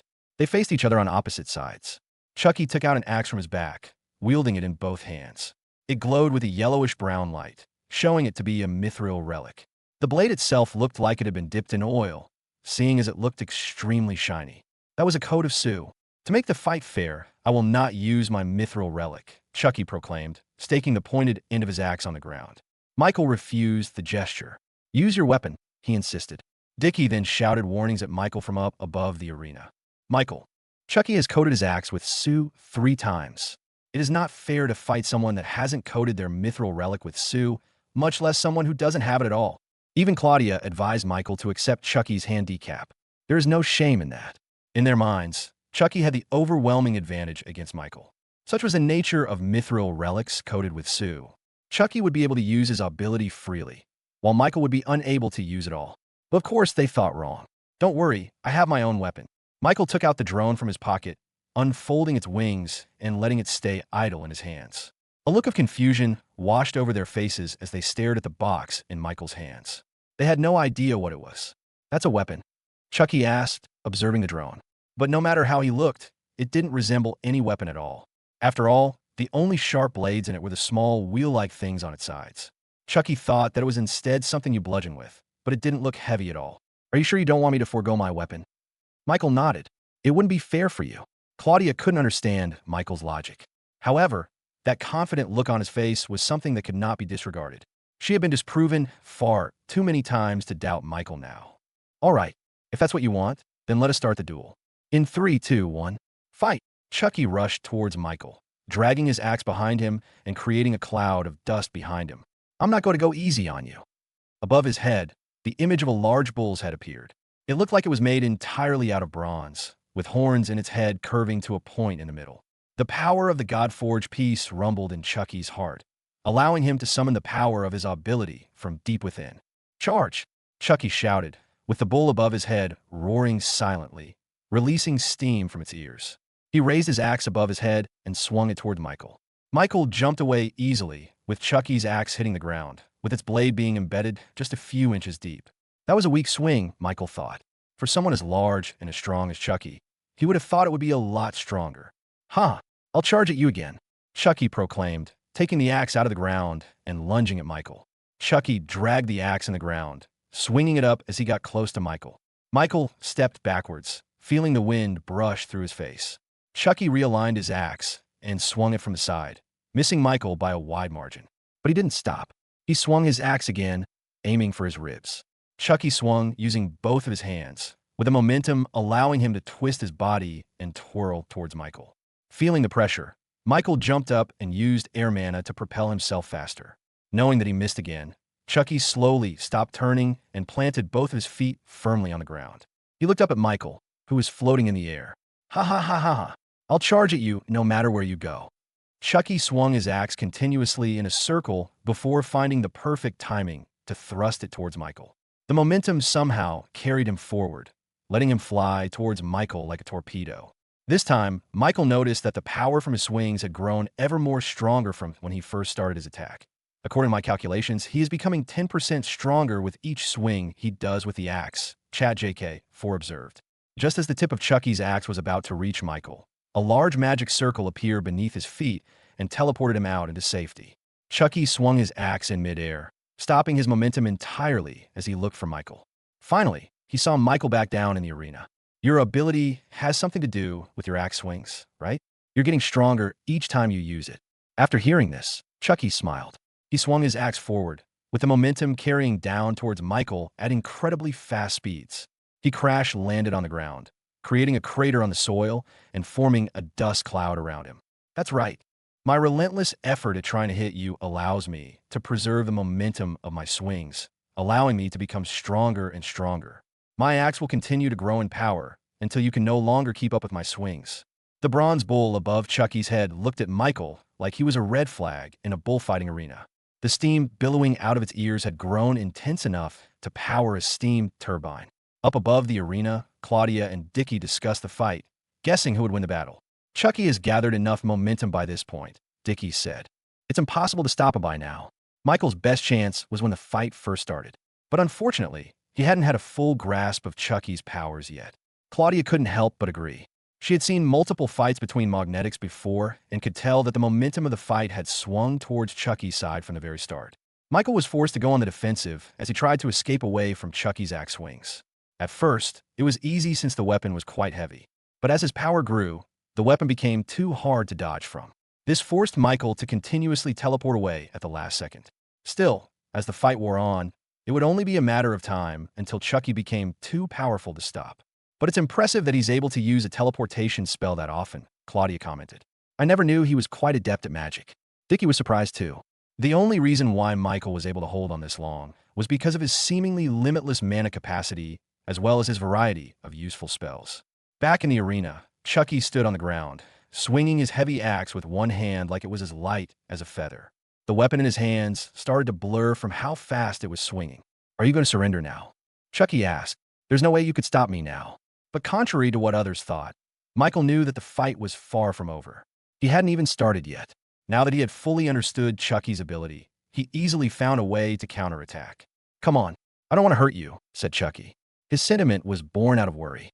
In his mind, he thought that if the fight wore on any longer, Michael could get seriously hurt. "I guess it's time for me to show my hand," Michael said. He suddenly threw the drone in his hands towards Chucky. Chucky frowned as he saw the block of strange metal come towards him at very slow speeds. He didn't know what kind of weapon this was, but he knew that a single swing from his axe was enough to split it in half, especially with all of the preserved momentum he had from his swings. "Sorry about this," Chucky shouted as he took his axe in both hands and swung it toward the drone. But it was at that moment that a buzzing sound echoed throughout the arena. The drone burst into life, with its propellers roaring with power. It suddenly shot up to the skies, surprising Chucky, Claudia, and Dickie. Chucky could only mutter out confused sounds as the drone stopped in the air as it reached its apex flight. And a moment later, it dove down towards Chucky at even faster speeds than when it flew. "What kind of weapon is that?" Claudia blurted out. It was clear from their viewing perspective that the drone was not a typical weapon that was thrown like a javelin. It flew all on its own. The agility it had within the air triumphed even that of eagles and birds. It seemed to freely swim through the skies with extreme precision and speed. This was not a weapon. This must have been an animal. "Is this his ability?" she asked out loud. Even Dickie was left speechless. But unlike Claudia, he knew that this was not Michael's ability. He could tell that the weapon wasn't being controlled by the power of the God-forged pieces. Instead, it was moving through those spinning things at the edges of the box. The greatest evidence of that was that Michael's diva had yet to appear above his figure. And as someone who worked with metals all his life, he recognized that the weapon was made with intricate mechanics and physics. But he knew that metals were not meant to fly like this. It was supposed to be impossible without the use of magic. Yet somehow, Michael was able to find a way to do so. Meanwhile, Chucky eyed the flying drone with flaring eyes. He loved the challenge of something new and mysterious. "It doesn't matter. My momentum cannot be stopped," he declared.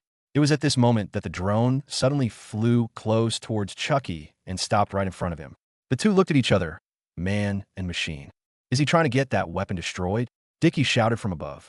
If Michael had full control of his weapon, then he should have used its aerial maneuverability to escape from Chucky's unstoppable momentum at all times.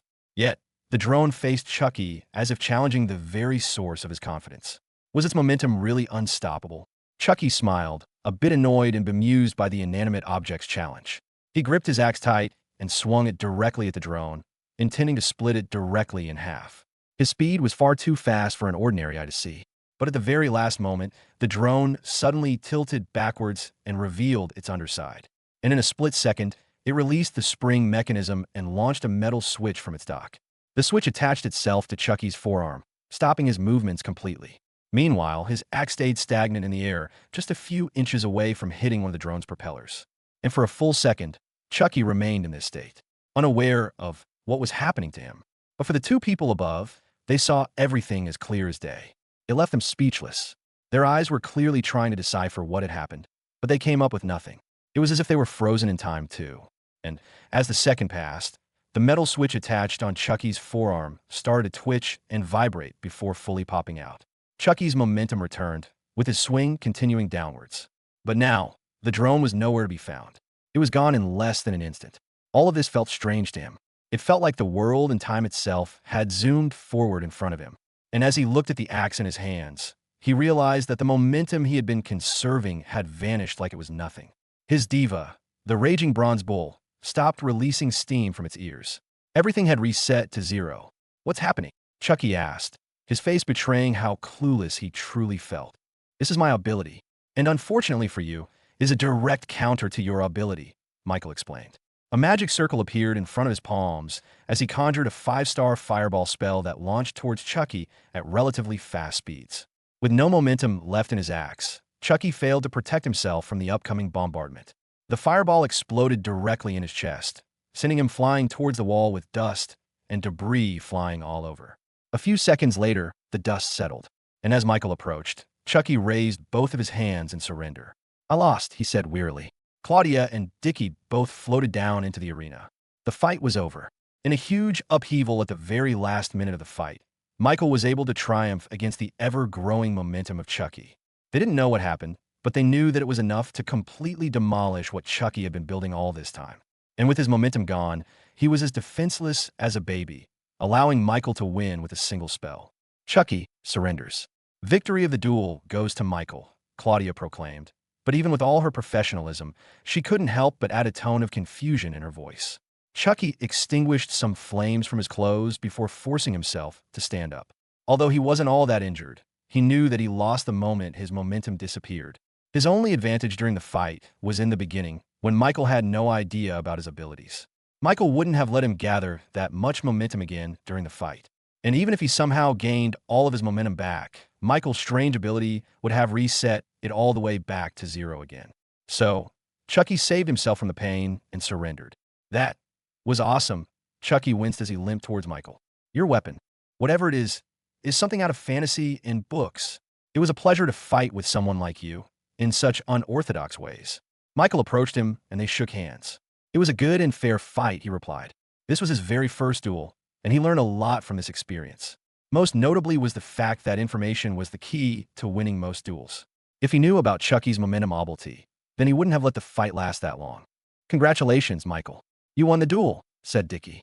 He seemed genuinely happy for Michael. Still, he couldn't help but express a little bit of frustration. Ugh, I'm so curious about your weapon and your ability, but I will not ask any questions. It's better for you to not say anything to me or anyone else. It'll be your advantage in future duels. As a senior, Dickie wanted to give some helpful advice to Michael, but this came at the cost to his own sanity, as he wouldn't be able to sleep well not knowing the truth about that flying weapon. I appreciate you for respecting my privacy, Michael bowed. Well, if you feel like wanting to tell it to someone more trustworthy, like a Montgomery perhaps, then you can just explain it to me, Claudia interrupted. She was the one who was most curious about Michael's powers. Somehow, Michael's ability was able to overpower a magnetic on the same cultivation as he was. This wasn't that surprising, but when she factored in that his weapon wasn't yet coated with Sue, then this didn't make any sense.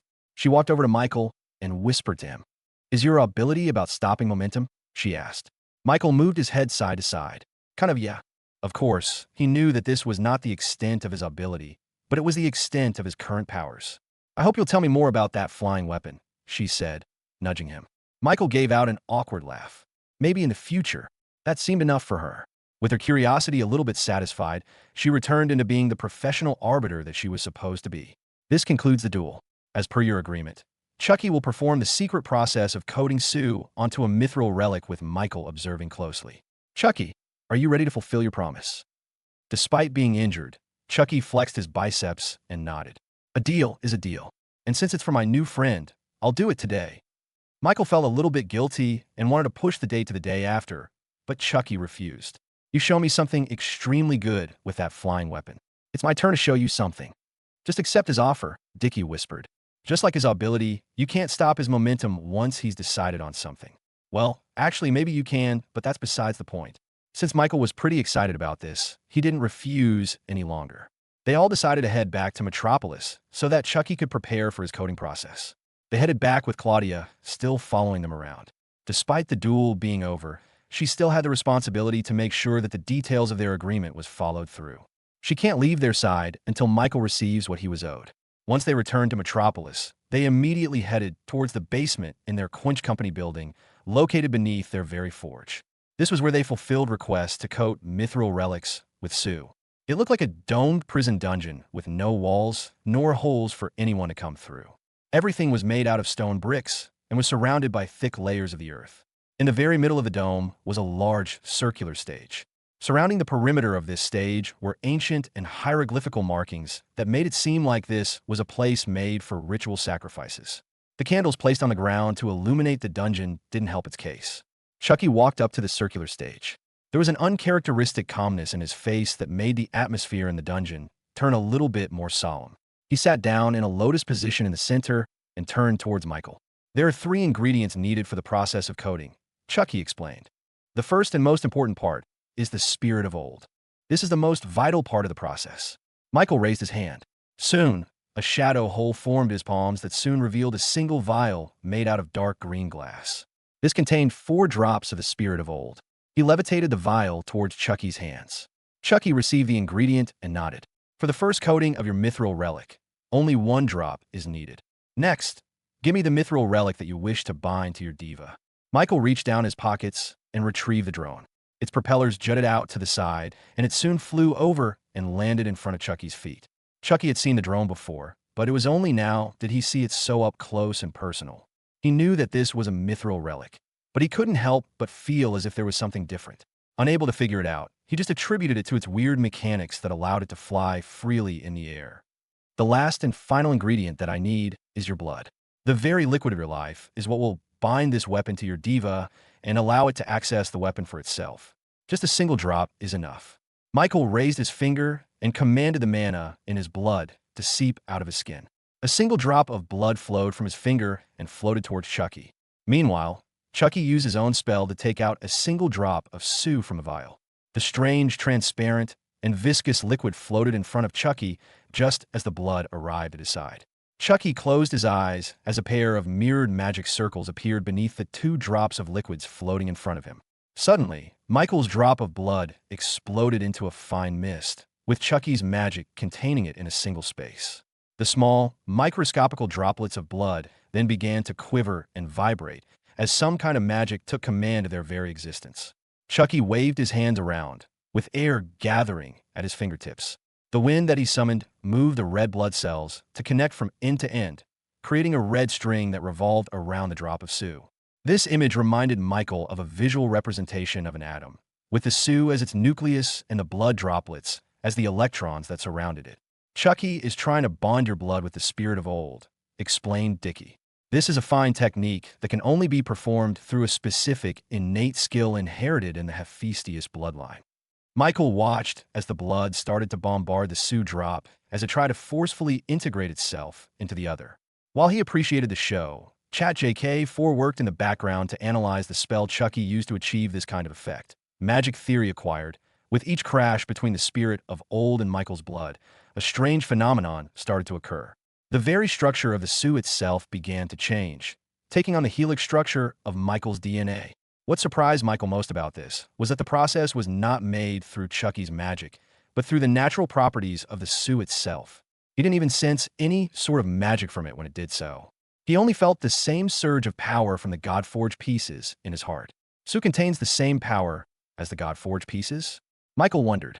It was no wonder why this specific type of liquid was used to enhance the abilities of a magnetic. It basically contained the same power as a God-forged piece. The process is done, Dickie whispered to Michael. He didn't want to disturb Chucky while he was concentrating.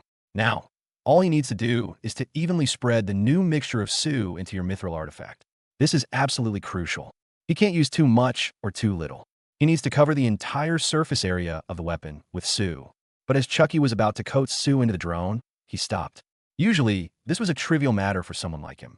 However, that was for normal weapons that he was already familiar with. The drone, on the other hand, was completely different from what he was used to.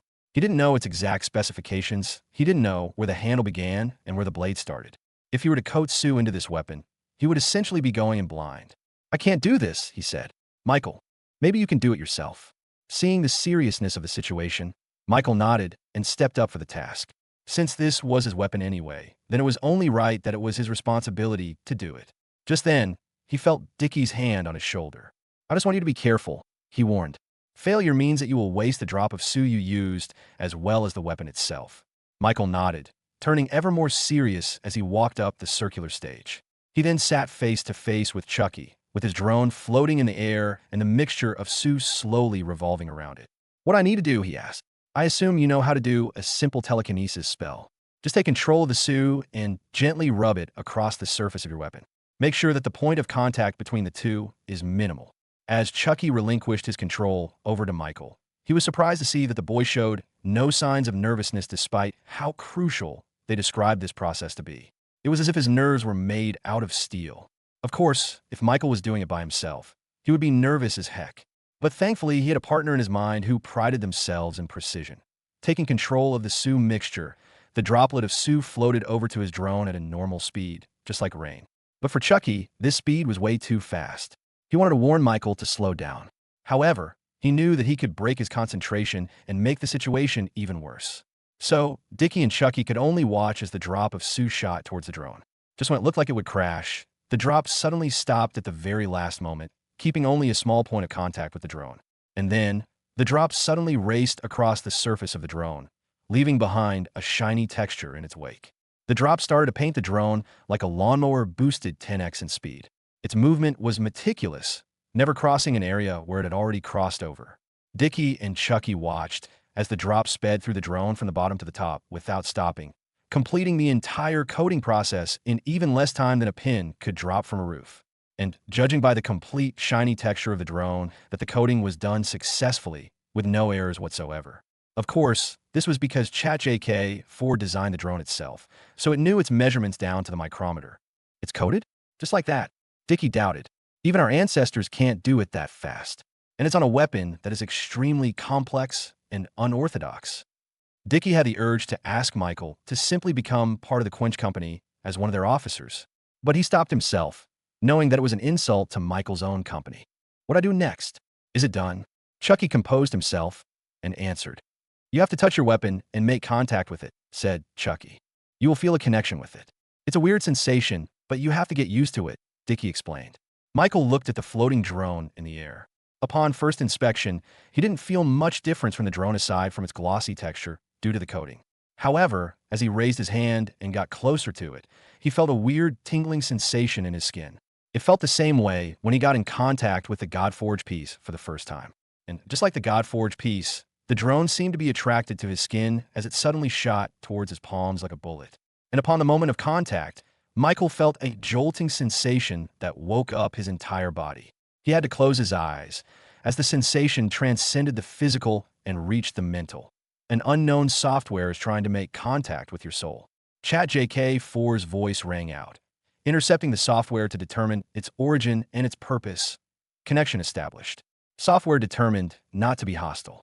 Integrating software into your mind. Initiating emergency shutdown of all physical and mental faculties for the integration of the software. Upon contact with the drone, Michael's body suddenly slumped down into the ground, unconscious. Michael felt himself stir, with his consciousness slowly awakening. What? What happened? He asked out loud. His voice echoed through an endless black space. It didn't even sound like it came out of his mouth. It sounded like it came from his very surroundings itself. He felt awake, but he knew that this wasn't the awake that he was used to. It felt like he was still in the middle of dreaming, only experiencing a momentary lucidness. He looked down and saw nobody he inhabited. He was just a disembodied idea or consciousness that floated in the eternal, endless black space that surrounded him. This reminded him of when he first died and experienced reincarnation. Except this time, he felt like he was simply in the middle of a dream. ChatJK-4, what's happening? Hello, Michael. A few seconds later, the female voice of his personal AI assistant echoed out from the endless voice. This time, the voice wasn't directly transmitted to his head. It sounded like it came from an actual source, as if ChatJK-4 was actually somewhere in his vicinity. Where am I? As he tried to piece together what he last remembered, the image of him touching the drone flashed through his mind. I just finished coding my drone with Sue. After that, I passed out. He remembered. That is right. Your connection with a mithril artifact caused an unknown software to be downloaded directly into your brain. I was about to delete the software for your safety, but the Godforge pieces pulsated with power and warned me not to do so. After confirming that the software was intended for you to connect to your diva, I started to integrate its coding into my own software. However, doing so was extremely dangerous for your well-being. And if I had not initiated an emergency shutdown of your bodily functions, it would have caused damage to your consciousness. This was not the first time that this happened. ChatJK-4 also had to shut him down when it was first upgraded into its second iteration. Did it work? He asked. Yes. Your diva took control of the integration of the software, making the transition seamless. Did you talk to it? The diva did not respond to any of my attempts at communication. It did its job like it was normal, just like how an organ operated without sentience. Michael knew that there was something going on with his diva and his abilities. After all, he knew that other magnetics definitely didn't experience this kind of software update once they connected with their mithril relics. Is it because I used a mithril artifact? Or because I'm a natural magnetic? The most likely answer is that it is a combination of both. He started to relax once ChatJK-4 explained to him what happened. I'm guessing I'm still unconscious. Correct. Your physical body is currently still in hibernation mode. Chucky and Dickie transported you to a much safer location once they saw you collapse. Right now, you are in the association's headquarters under Claudia's purview. She has contacted the Rebornian employees still in the market plaza and informed them of what had happened. Your family is on their way here now, as we speak. He didn't know how he was going to explain this to everybody, but he was going to deal with that later. Why am I here then? Suddenly, a large text appeared in front of him. It had the same style and font as the system interface that ChatJK used frequently. Mithril artifact, drone spirit of old. One drop right below the text was an exact 3D visualization of his drone, slowly rotating in its axis and showing off all its sides. What is this? This is from the software that was downloaded from the Mithril artifact. I have made it into a system interface for your convenience. The drone's different parts were highlighted and given its own names, like the propellers, the frame, and its underside. Please touch the propellers, said ChatJK, following the instructions. Michael reached out towards the floating drone in front of him and focused on the 4 blades attached on all 4 sides. And as soon as he did, the other parts of the 3D drone lost all of their highlights, leaving only a glowing shine on the 4 propellers. Not only that, but the image zoomed in into one of the blades, showing Michael an almost transparent image that showcased the mechanical structure of the very part itself. Propeller system, stealth, muffled propellers, speed, double blades. As he saw the interface in front of him, Michael's face slowly transformed into one of awe and excitement. Is this what I think it is? The new software allows you to upgrade certain parts and improve upon its design. Each upgrade can be purchased by using the SU that you have coded into the Mithril artifact. He clicked on the stealth option and saw a much more detailed explanation for the first upgrade. Muffled propellers. This upgrade will lower the noise of the blades, allowing for more stealthier approaches. Anyone beyond a 10-meter sphere around the drone will not hear any sound coming from the propellers. Cost, 1 drop. And when he clicked on the speed option, he saw a similar description. Double blades. This upgrade increases the speed of the drone to 2 times its natural limit. Its maneuverability in the air will not be affected. Cost, 1 drop. These were all useful upgrades that significantly increased the battle effectiveness of his drone. The muffled propellers, for instance, would be an extremely useful one, as it would allow him to keep the mystery and element of surprise for his drone. People would have less time to figure out what it was if they only heard it once it was already too close to them. As for the speed boost, although it didn't look all that useful now, it would be extremely useful if he dueled against someone who specialized in speed. After all, his switches only worked if it got attached to its target. And if his target was too fast, then it would be hard to use. The only way he could purchase these upgrades was if he used the drop of SU he used to code it. And luckily, he already had 1 drop ready to spend. He felt incredibly tempted to purchase the stealth option, but in the end, he restrained himself. He knew that there were other options for upgrades, not just for the propellers, but for the entire drone itself. Can you show me all the upgrades for the drone? ChatJK showed him a system interface resembling a game skill tree.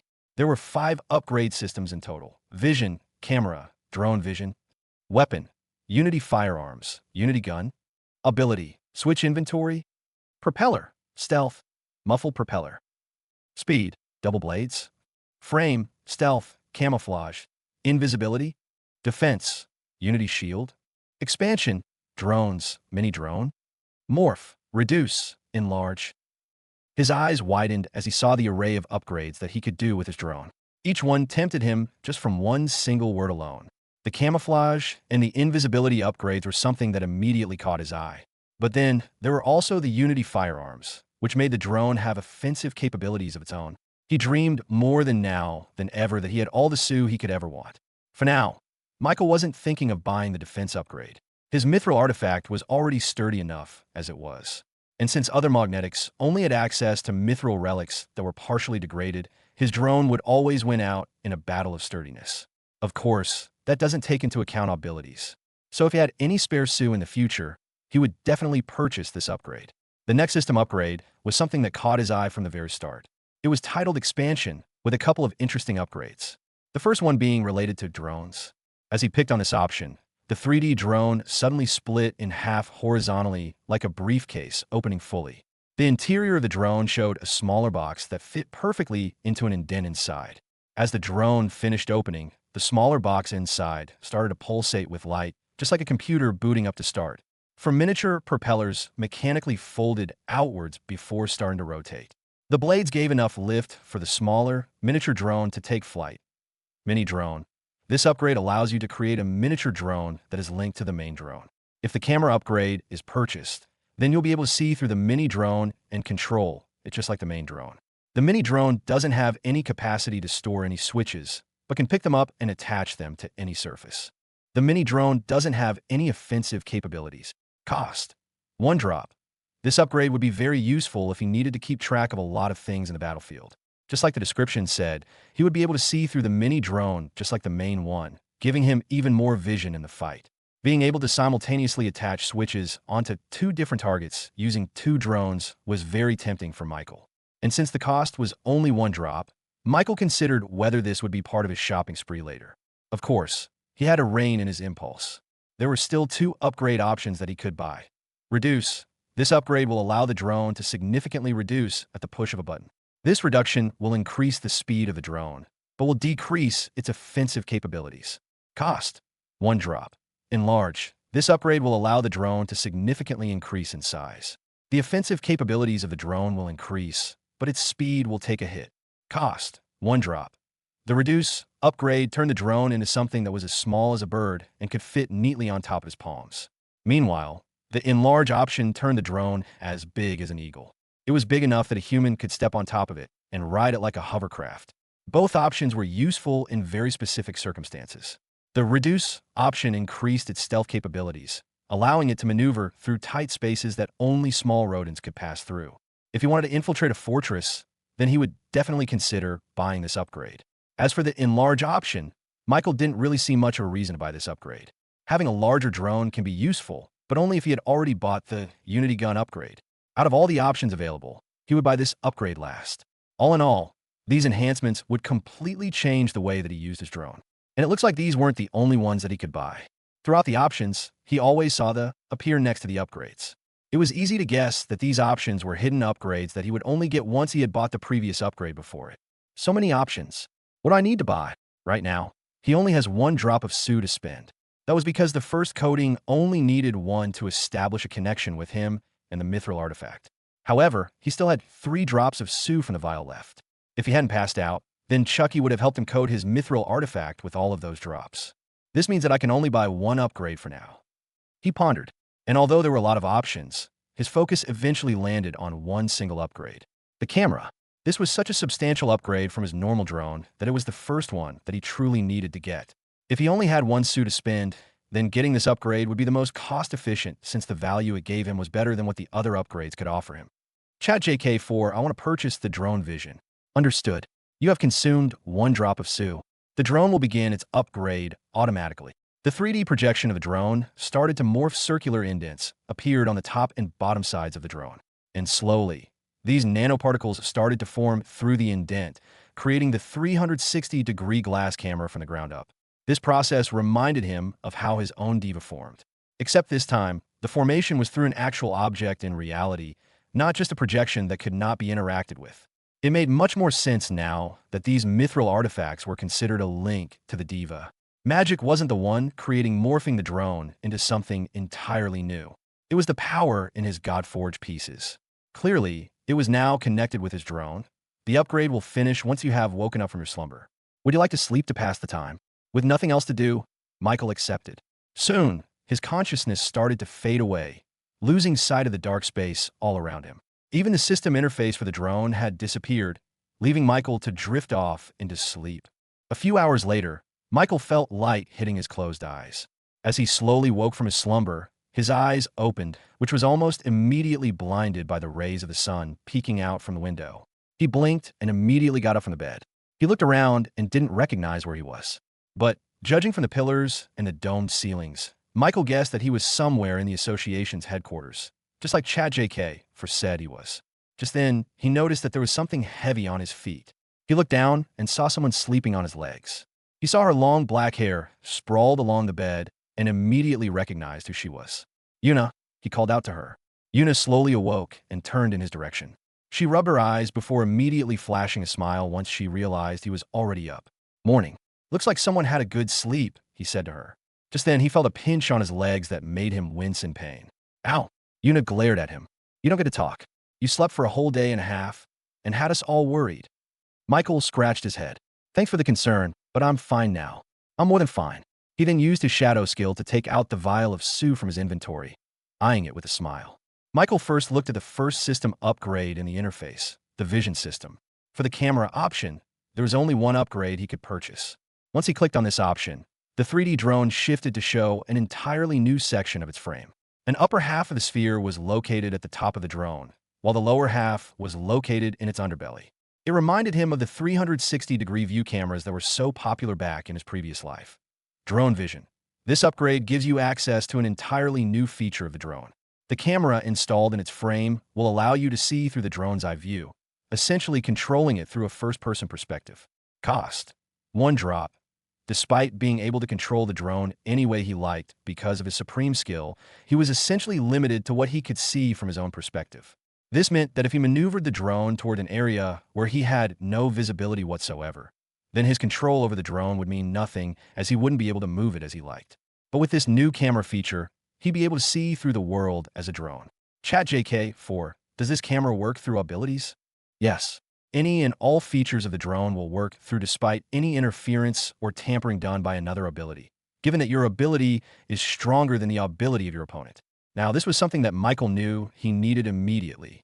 He had yet to meet a lot of other magnetics, but it was easy to imagine that there could be some people whose entire ability revolved around illusions or stealth. And because those were made through the powers of the God-forged pieces, he wouldn't be able to counter them through his magic alone. It wouldn't work. But with this camera upgrade, he would essentially have an entirely new set of vision that was focused on divas and abilities. Of course, his vision was limited by his own cultivation, but at least he knew that he wouldn't be completely blind during those times. Michael decided that this would be the first thing he upgraded since it only cost one drop of Su. I'll reserve one drop for his upgrade. But for now, I'll continue to look at the other options. Moving on to the weapon system, one of the upgrade was an option to add a unity gun to the drone. Upon clicking it, the drone changed positions once again to show the long sides of its body.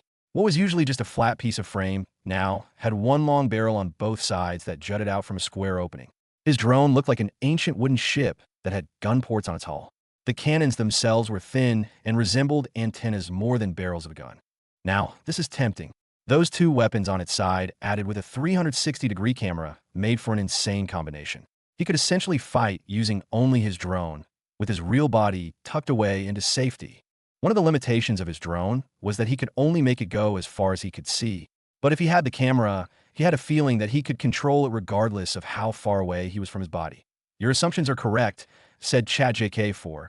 The camera upgrade transports your consciousness into the drone itself, allowing you to transfer your supreme skill into the drone. However, this means that your body will remain in one place, unable to move whenever you are controlling the drone yourself. With the camera function, he could go as far away as he wanted, but it came at the cost of his own body being stagnant. It was a trade-off, one that Michael considered unfortunate, but fair. Still, it was an upgrade worth purchasing. If paired with the Unity Gun upgrade, then he didn't even need to move anyway. He moved on to the next option for the weapons, which was something made for his ability. Switch inventory. This upgrade will increase the amount of switches that the drone can carry up to 10. Its launching speed will double its velocity. Cost. One drop. He wasn't that in a hurry to upgrade the switch capacity of his drone, because 3 was all he realistically needed. However, the launching speed was incredibly useful to have since it would give less time for his opponent to react. I'll reserve this upgrade for later, especially since the next option is crucial. The frame system also had stealth upgrades that he needed. Once he clicked on this option, he saw the main frame of the drone itself get highlighted. Camouflage. This upgrade turns the surface of the drone into something that adapts into its surroundings. Cost. One drop. The drone's surface morphed, creating hexagonal shapes all along its area. These large polygons contained even more smaller hexagons that shimmered and changed into different colors. As if showing him an example, a simulated environment of forest appeared behind the drone. And as the drone slowly moved towards the crowns of the trees, the hexagonal shapes shimmered before changing its colors into different shades of green. Now, this was still only a camouflage, meaning that if one looked closely, they could see the outline of the drone sticking out from the leaves. If someone was actively looking for a drone and knew its exact shape and specifications, then they could easily see through the camouflage.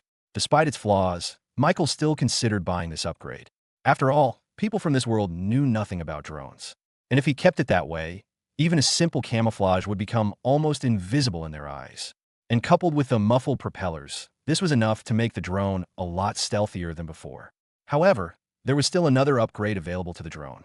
This time, it was real invisibility. Invisibility. This upgrade allows the drone to become completely invisible. Cost: 2 drops. As he clicked on this option, the drone suddenly shimmered before completely disappearing in front of his eyes. It was gone. This is the perfect stealth. He would have immediately purchased this upgrade, if not for the price. 2 drops of Su. Now for the benefit of stealth, this was a very worthy purchase. However, he thought that it was much better to purchase other upgrades for now, because those 2 drops could buy him 2 different upgrades, which would be a better use for his Su. Another upgrade for the frame system was for defense. Unity Shield. This upgrade allows the drone to gain its own shield that regenerates over time. Cost: 1 drop. Chat JK for, when using the camera function, will I still be able to use my spells? Yes. When piloting the drone, you can use any spell that you know. Since your supreme skill is transported with you when piloting, you're able to manipulate mana the same way you have been able to normally. This meant that whenever he piloted the drone, it would have the absolute Unity defense activated even if he didn't buy this upgrade. However, that was only when he piloted it himself. If he wasn't, then the drone wouldn't have any defenses aside from its natural strength as a mithril artifact. Meanwhile, in a faraway land east of Metropolis, there was a small village located on a shore. They lived, breathed, and ate fish, with many dried fishes hanging around the thatch roofs. Since it was a nice day outside, with no cloud near the sun to obstruct its rays, many fishermen decided to set out with their wooden boats towards the middle of the sea. This was usually dangerous, as the large waves crashing through the seas was enough to topple even the biggest of boats. However, because the weather was so calm today, they decided to risk it in order to set out for today to find exotic fishes living deeper in the seafloor. However, as the first boats started to paddle through the waves, the light suddenly dimmed unexpectedly. The fishermen immediately looked to the skies to see if there were any signs of storms in the distance. Some groaned, thinking that they had to postpone their fishing trip. But as they squinted their eyes and looked up at the skies, they realized that it was not a cloud that blocked the sun. It was dragons. To be more exact, they were transport wyverns from the draconic race. With their large backs and their strong and durable wings, these dragons were used to transport items and people through extremely long distances. These kinds of visits weren't exactly rare, but they weren't common either. Throughout the year, there would be quite a few visits from these wyverns as some visitors landed on the royal continent. However, the amount of wyverns in the sky wasn't just one. It wasn't just 2, or 3, or even 10. There must have been thousands of them up in the skies, completely obscuring the sun in the heavens. Holy, are we getting invaded? Oh dear God. These fishermen had no idea what was happening. They just hoped that they wouldn't be part of any conflicts that arose from their arrival. There were, however, some people who knew what was happening. Somewhere in the fishing village, there were a few traveling merchants who came here to sell some stuff from Metropolis. And judging from an emblem he wore on his chest, this peddler was employed by none other than the biggest business in Metropolis, the Gilder & Company, owned by none other than Allard Goldstone. The peddler looked up at the skies and saw the giant wyverns crossing the seas. It was clear that their arrival was imminent. "They've finally arrived," murmured the peddler, with excitement filling in his eyes. He immediately took out a piece of paper and wrote only 2 words: "They're here." Then he immediately abandoned his own stall and ran for the tallest mountain he could find. He rolled up the message into a tiny scroll and attached it to the back of a carrier pigeon with a string. "Return," he commanded the pigeon as he released it into the air. The bird quickly flew up high in the skies, with its destination headed straight for Metropolis. And he wasn't the only one who noticed the arrival of the wyverns. People from other towns and villages close to the shore noticed the obvious swarm of dragons in the distance. It wasn't long before all kinds of pigeons were thrown up in the skies in an attempt to spread the word to their superiors as fast as possible. The news eventually spread to Metropolis itself. Even if some companies decided to keep it to themselves, there was an obvious tension within the territory that made it obvious that something was happening in the background. And with a little bit of digging, it was easy to discover the arrival of the wyverns. Everyone started to stir. All companies who had kept their heads down low started to move and become active once again, acting like a volcano about to erupt. This was a huge event that could shake the very foundation of not only Metropolis, but every other territory in the Queen's region. Why? That was because their arrival officially commenced the beginning of a new era, one where long-distance travel was a lot safer and more affordable. The long-awaited agreement between the Ocean King and the Draconic Queen had finally started to show progress. Those wyverns contained the very first batch of tourists coming from all over the globe to visit the royal continent. These tourists didn't just bring themselves here for the experience, but they also brought with them the opportunity for global trade. Many companies saw this as an opportunity to rise through the ranks. If they could snatch the attention of these foreigners, then they could possibly break through their own ranks and transcend into the next level. Heck, it wasn't just the low companies that felt this way. Even the large companies thought this way, and most especially the conglomerates. This was the very reason why the competition for the Golden Road started in the first place. Their arrival set the stage for an upheaval. Those that prepared for this moment would be able to be among the first to strike. First impressions last, so they would have the advantage in the coming years once more and more foreigners came to the continent. For Alaric and the other legacies, the plan was simple. They had to make moves even before the foreigners arrived. And they will arrive. After all, Metropolis was a giant capital city, and would be the first among many that would gather a significant amount of tourists. Alaric sent a message to the other legacies. The game begins. Winner takes all. Bobby and Aerith smiled as they received this message. Even if Alaric hadn't said anything, they would have already treated this as the real competition. Although they were all friends with each other, that didn't mean that they weren't competitive against each other. They still had their own ambitions, and they knew that competition was what drove them to become better than what they were before. Alaric's message was meant to rile them up. It was meant to say that he will not hold back, and neither should they. If one of them was able to triumph against the others, then they would accept it as their loss. Winner takes all. And of course, it wasn't just the legacies who had something to gain from the arrival of the tourists. The Duke of Metropolis, the Knightly Court, and the Magic Tower were all in a state of preparation and movement. They were anticipating all the actions of the different factions inside Metropolis and how they would react to such a news. And perhaps the one who was having the most headaches right now was none other than the leader of the Metropolis Association, Claudia Montgomery. She buried her head in a heap of paperwork, seeking to have a moment of peace. Yet the constant reports she got from her employees prevented her from having any reprieve. Madam, the Snake Charmers have issued a formal challenge to the Pietris. They are requesting our mediation. I have just received word about the Ink Blotters issuing a duel against the Ink Splatters. More and more duels popped up by the second. Every company in Metropolis was hungry to get a head start before the tourist arrival. Claudia groaned. She was not expecting the arrival of the Wyverns to be ahead of schedule. Even they weren't prepared for such an upheaval. Madam, there's more requests for duels today than we've ever had in a month, complained one of her employees. Seeing as her subordinates were starting to get flustered, Claudia immediately took charge. Don't worry about the duels. I've already sent word to my family, and they will send in reinforcements to become arbiters. Since only Montgomerys were allowed to mediate between duels, Claudia had to ask her family for some assistance, or else she herself would get buried with requests for duels. It was still manageable for now with their current staff in the association, but that would quickly change in the coming days. She predicted she would have a constant headache ever since those wyverns arrived on the continent's shores. Miss Claudia, there's been some development in the Upperwood District Festival. Claudia sighed. She almost forgot that there was still an ongoing permit test in the festival. It was such bad timing that the wyverns arrived in the middle of a competitive festival. Now, it has become even more competitive than ever. What is it? She asked. There's been a lot of activity in Main Street, Miss Claudia. A lot of people have been requesting us to mediate some arguments about the ownership of land there. Claudia frowned. As far as she knew, Main Street was actually one of the quieter streets in the Upperwood District. The flow of foot traffic there was very minimal and was mostly traversed by horses and carriages. And during the festival, the number of people that go, there was even less. She had to look at the map of the Upperwood District just to confirm her thoughts. Why would they have arguments about this land? She muttered out. It's because of this, said one of her employees as he handed out a parchment to her. Claudia looked at the paper and noticed that it was a map of Metropolis itself. However, there was a certain pathway in this map that was highlighted with red paint. Her eyes then flowed to the top of the page. Welcome parade for global tourists brought to you by the Gilder & Company. As it turned out, Alaric planned for a welcoming parade once the tourists arrived in Metropolis. This was a very smart play from him, as he would be able to control the flow of traffic from the tourists and therefore control the flow of money.